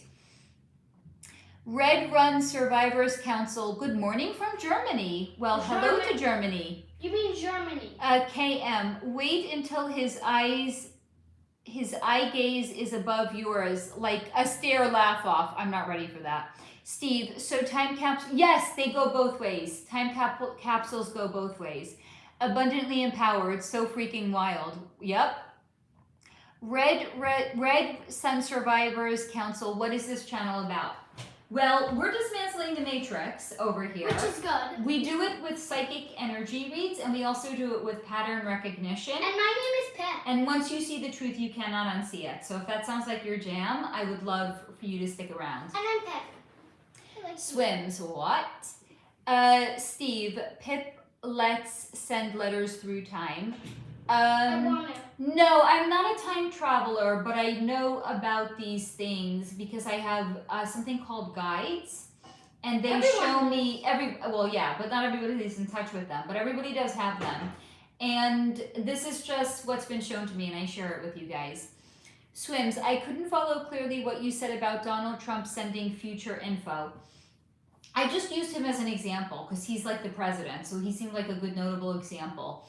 The trunk was in his uncle's possession, so his uncle knows the way to do these things, and he knows the specific drop-off location where you can send these letters back and forth in time.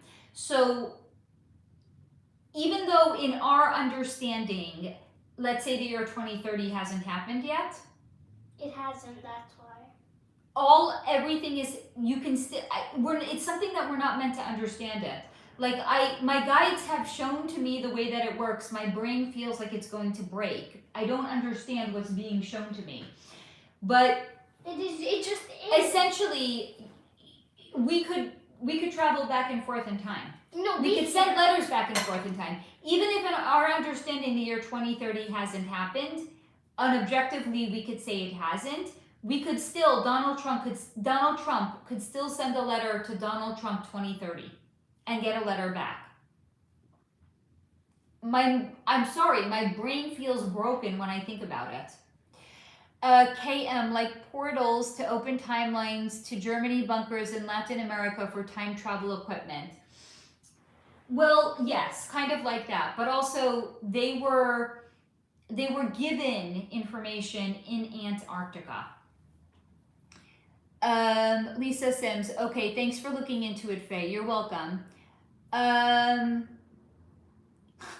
Poor GT, this comment was deleted by Elon Musk. The fuck? What the heck? Oh no, Lisa, Elon Musk is, if you're here, say hi. Lisa Sims, I will be looking forward to what came through in a future video or AMA, maybe even next week. Friday maybe. Abundantly empowered. Is the Loch Ness monster really the Leviathan that comes through a portal? No. Red Sun Survivors Council. This channel is so fascinating. Great way to wake up. Literally, great way to wake up, but also great way to wake up to the way the world actually works. That's been hidden from us. Steve, a post box of time. Swims, that's cool. Yeah, convergence postal. Lisa, yeah, once I found out about certain things, you think differently about other things. I'm telling you, Lisa, the comment that you left earlier on, that because of watching this channel, you started to question everything. There's literally like no better comment that you could have left. Like the entire purpose at this point, I think, is in the information I'm sharing. I would love for people to wake up. If they're not waking up, it's just to start to look at the world with a different lens. Red Sun Survivors Council, I would love to interview you for my show. I would be happy to appear on your show. Thank you so much. You can drop me an email if you'd like. My email is hello@solarflow.com, and it's solar, SOULAR, not solar, SOL, but like soul, SOU. If someone could type it in and put it into the chat, please, actually. Abundantly Empowered. Project Paperclip scientist Werner von Braun wrote a book called Project Mars in the 1940s and says a man named the Elon will start a colony on Mars. Time travel or coincidence? Sounds like time travel. Swims. I bet there was a portal in Russia. I can send and receive letters myself. I heard Nostradamus used his mirror to talk to people in the future to confirm if his... What's that word? Predictions were accurate. D is giving a wave to Jamie and clapping with a heart. Thank you. Steve, thank you, Steve. Email hello@solarflow.com. That's if you guys want to reach me. Or you can always leave a comment on any of the videos and I will always respond. So I'm very, very reachable. And I want to be reachable to you guys because it's a community. Even though I need to take some notes. Thank you. What's your name, by the way, Red Run Survivor? Even though by Dee, hats off to you. Not only is your branding on point, your community building, chef's kiss. I really have never seen anything like it. Like, I like to send gifts to my long-time, bless you, darling. I like to send gifts to my long-time, like, members and viewers.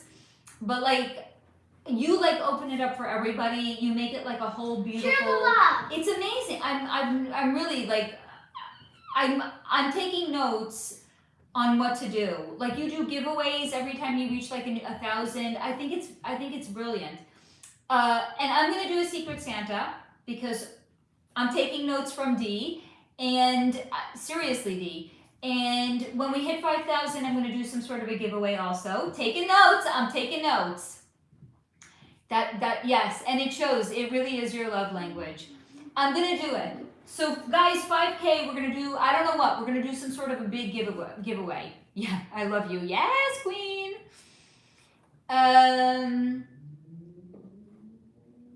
Steve, that was too quick. I don't know what was. Swims, did you hear Cat Williams' brother came out calling him, quote, my child abuser, exposing him. What's Cat's energy? Is that their real name, by the way? KM. Yeah, the boo box. Is it okay, by the way, if I bring... Dee, is it okay if I bring the box over and show everybody? Abundantly empowered. What I haven't heard that at Swims, Cat is a wild card to me. Dee, let me know. Okay, I'm going to go get it. I unpacked some of it. I'll bring some of the things over, though. And anything that I unpacked, I'll bring over, too. Hold on.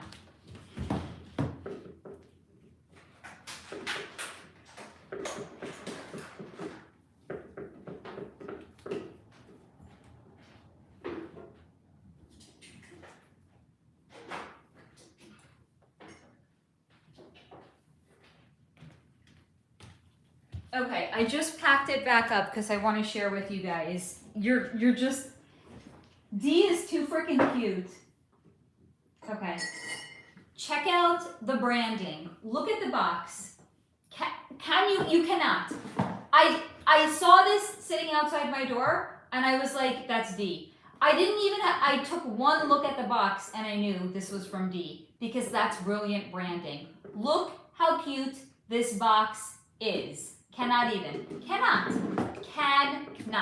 You want to see all... So some of the goodies Pip already ate. That was the point. It was for eating. Yes, it was for eating. But there's so many cute goodies in here. Like little treats. More little treats. Pumpkin spice chapstick. Treats galore. Look at this Pez dispenser. Can I have it? Yes, it has a little cat on it. Cannot. I cannot. I can't open the Pez right now. If you want to get a scissor, you can open it, honey, okay? Can I open it? I Just think right now? you can try. I think this is a bath bomb. I'm eating it. You eat it. No. I think it's a bath bomb. How freaking cute. It smells like bath bomb. Pip already opened the rock candy, so he took one of those already. The rock candy. We can't get this open. I've tried. I'm going to have to ask my neighbor to open it. It's Crazy Aaron's Honey Hive Putty.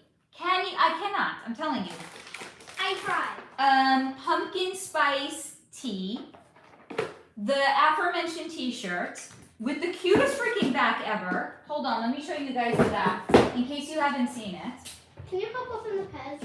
Look how cute, guys. Such good branding. And this is my personal favorite. I was dying when I opened the box and I saw this. You do not even understand. Can you open up this thing? No, not right now. Please wait. Okay. Look at this gorgeous... Oh, and the honey. The honey is already on my counter because I made tea with it. Amazing honey. This gorgeous gold, like, honey tea stirrer with a little crystal on top. I mean... Who are you, Dee? It really is your love language. So on point. The branding is amazing. The Mom Tarot mug. Please. Love. Please open this and bring it to me. 1 second. Here. Absolutely love. With the little stir, with the California honey, with the tea. Like, you thought of me, you thought of Pip. It's remarkable. I mean, to quote, what's his name from, what's that movie? I'm so useless sometimes. To quote, he was in The Shining, Jack Nicholson. Jack Nicholson in, what's the name of that movie? As Good as It Gets, where he says to Helen Hunt, you make me want to be a better man. Dee, you make me want to be a better content creator. You make me want to do more for the community because I'm in awe at what you do for your community. I am in awe. Like it's next level. Girl, you are next level. Hold on, here you go, love. Yay. Enjoy. So I have been taking notes, and I want to do amazing things for this community the way Dee does for her community. I mean, there's a reason your channel is blowing up because people feel how much you love them. Swims. Yes, I knew Kat had some Illuminati dirt, right? Very cute, abundant. Lisa, that is really cute. It is a bath bomb. I'm telling you, the attention to detail that you put into this box is inspiring. Abundantly empowered. Love pumpkin spice and everything. LOL, I love fall, right? I mean, and the veil is so fucking thin right now. It's crazy. KM, just from her YouTube page, I thought Dee was in art design for some sort of marketing. Very creative. Yep. Very creative. And guys, if you are not yet following Dee, what the fuck are you doing? Seriously, give her channel some love. 9.3, right? We want to get Dee to 11K by 11:11. She couldn't reach 10K by 10:10 though. But you know what? I think you're going to reach 10K before November. So I think this is a great goal. 11K by 11:11, and I think you can do it because your channel has really taken off in the last couple of weeks, I would say. I know, right, Lisa? Really, really. The spoon. I mean, everything. The attention to detail is remarkable. It is so cool. I really do love it. Dee, you're you're honestly one of the nicest content creators. I'm blown away.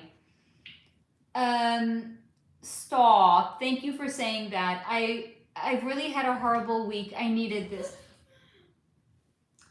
Dee, we love you, honey. Guys, can we get some hearts over here for Dee, please? I want a massive amount of hearts for Dee, please, right now. Yes, thank you, Abundantly Empowered. Yes. And we are grateful for you, Dee. Swims, can you do a channel video? I already have channeled Jesus. There's an entire standalone. Lisa Sims, I subbed to her channel. You're going to love.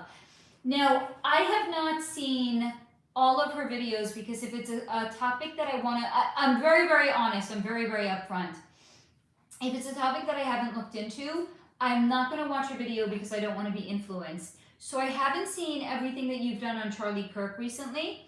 But if it's a topic I've already channeled or something I know I'm not going to look into, like probably like little kids, like that's the stuff that I will watch because I want to hear your take on things. But if it's something I think I might look into, not watching everything.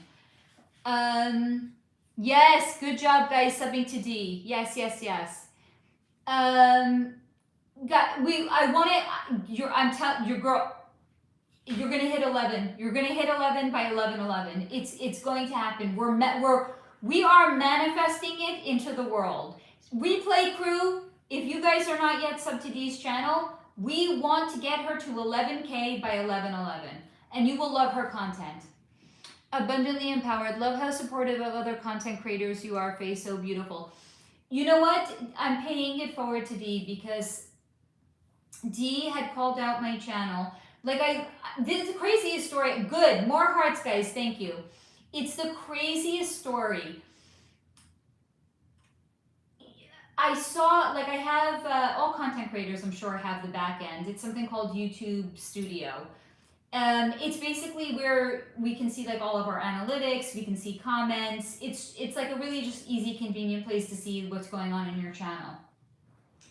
And I saw one day I got like 100 subs out of the fucking blue. I was like, the fuck?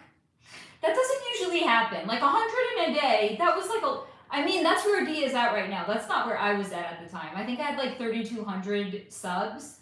And then the next day I got like 150. And I was like, what the fuck is going on? No fucking clue. Could not figure out for the life of me where everybody suddenly came from. And then one person said in the comments, I came from Beyond the Veil. And I was like, who's Beyond the Veil? And I was confused because my earlier content, when I started it, I would say we're doing a deep dive behind the veil energy read into blah, blah, blah. I was like, are they getting me confused with somebody else?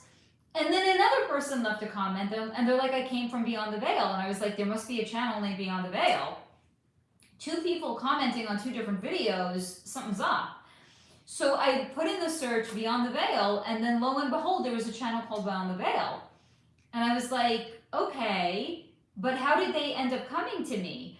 So I clicked on a video, and then I clicked on the shorts, and I saw that she had done like a shout out to me in the shorts. Pitbull attests to this. Yep.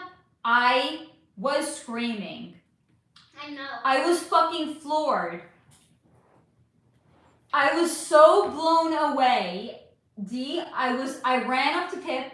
I was like, I watched the video, I'm telling you, at least 10 times on replay, standing there, like, screaming.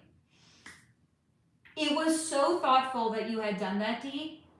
Blown away. So, of course, I immediately came over and I said hello, and I'm still, like, so, I know there are good people in the world. Like, I had a crazy thing happen today. I took my car in for brakes. I love when the universe reveals to me the good people that are in the world. It's still somehow, even though I know it, and I know that I'm a very vibrational match for these people, I still love when the universe reveals it to me. And this was such an incredible, because I feel like a lot of content creators, they do not, especially if it's somebody that's in a similar industry, they don't want to share the attention, or they don't want, I don't know what it is. I don't know if they're thinking like people are going to abandon them for a different content creator. I don't fucking get it. I don't know. But a lot of content creators will not call out a fellow content creator. So when you meet somebody that does, that's a genuinely good person, like I'm like loyal to my core. Like I will never stop like advocating and being a cheerleader for Dee, because I think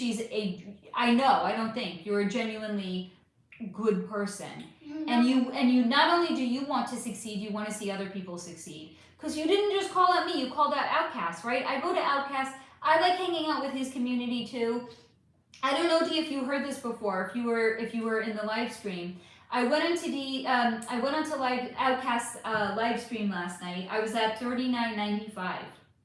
And I went in and I was like, I'm 5 subs away from 4K.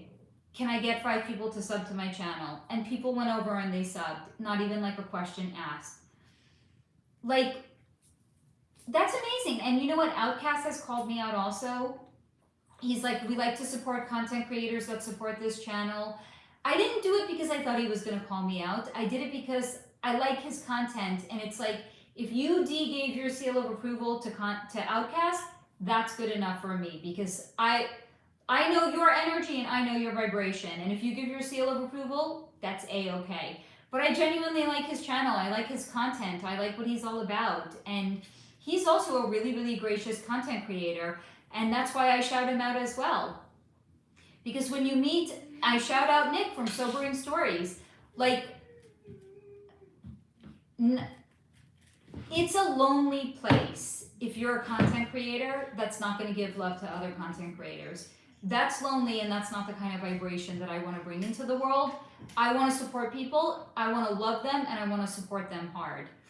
And that's that. And I honestly, like, I'm paying, there's no amount of love and appreciation that I can give back to Dee, because it's like the first time somebody ever shouted out my channel, and I will never forget it. And I was literally screaming. I was fucking screaming. Pip will attest to it. I do attest to it. Yep. Lisa Sims, I follow lots of channels on her between. Lisa Sims, my problem is I try to watch as much as I can.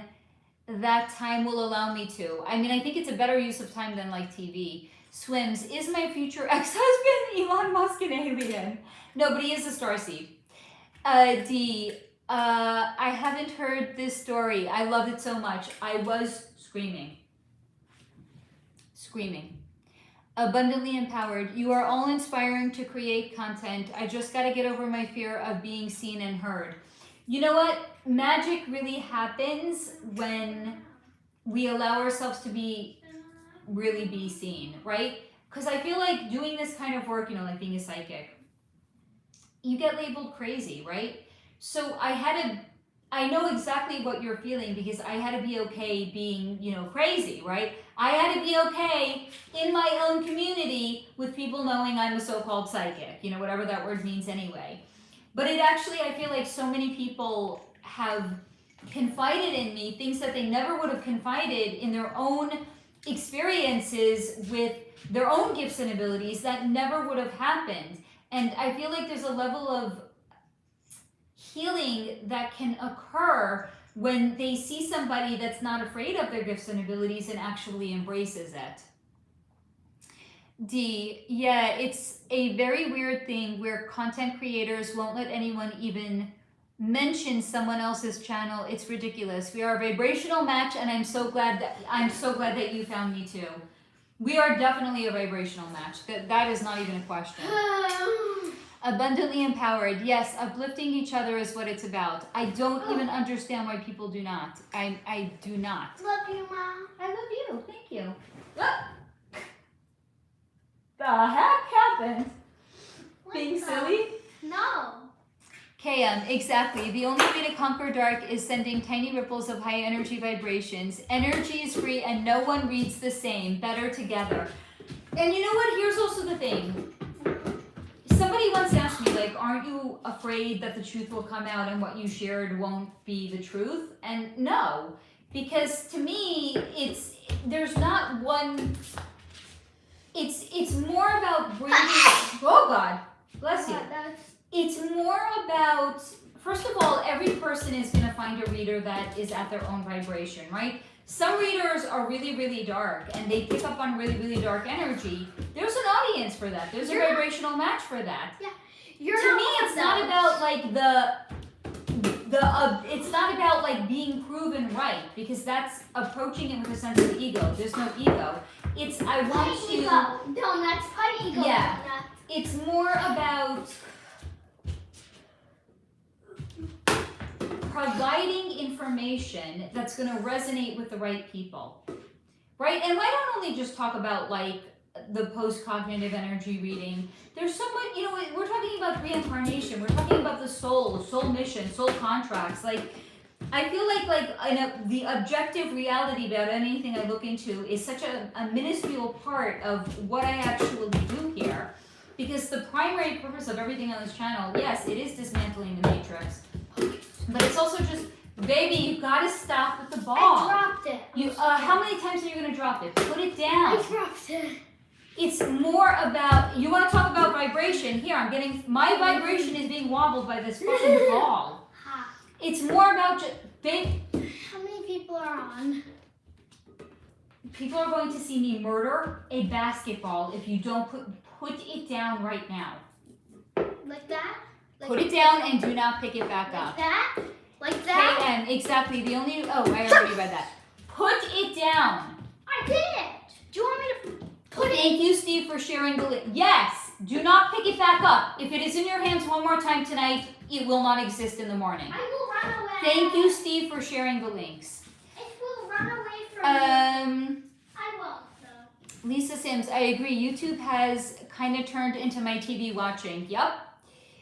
Hello, Ashley. I'm glad you're here, sweetheart. KM. I don't have TV anymore. Occasionally watch documentaries, but mainly YouTube. Me too. I haven't turned my TV, like I even tried watching a movie that I used to love and it just doesn't hit anymore. It's like, I would much rather watch a fellow content creator, you know? Yeah. Abundantly empowered. Also, it seems to me more and more the truth is mutable. Nothing is certain. Everything always changes because there's so many different timelines also. And it's also about resonance. Truth is about each. Yes, I agree. KM Mod, heckler in the chat. Lisa Sim, thanks Faye, good night. See you next. Goodbye, darling. I love you. KM, okay, good. Dang, I didn't see it because the mods are so good. They protect me. Steve, even change his name, cheese. Yeah, YouTube any day, right? Well, here's the funny thing, that troll actually had to subscribe. Because I changed it, no one can comment if they haven't subscribed. That's the sneaky, I got that from, actually from OutKast. It's so brilliant. So smart.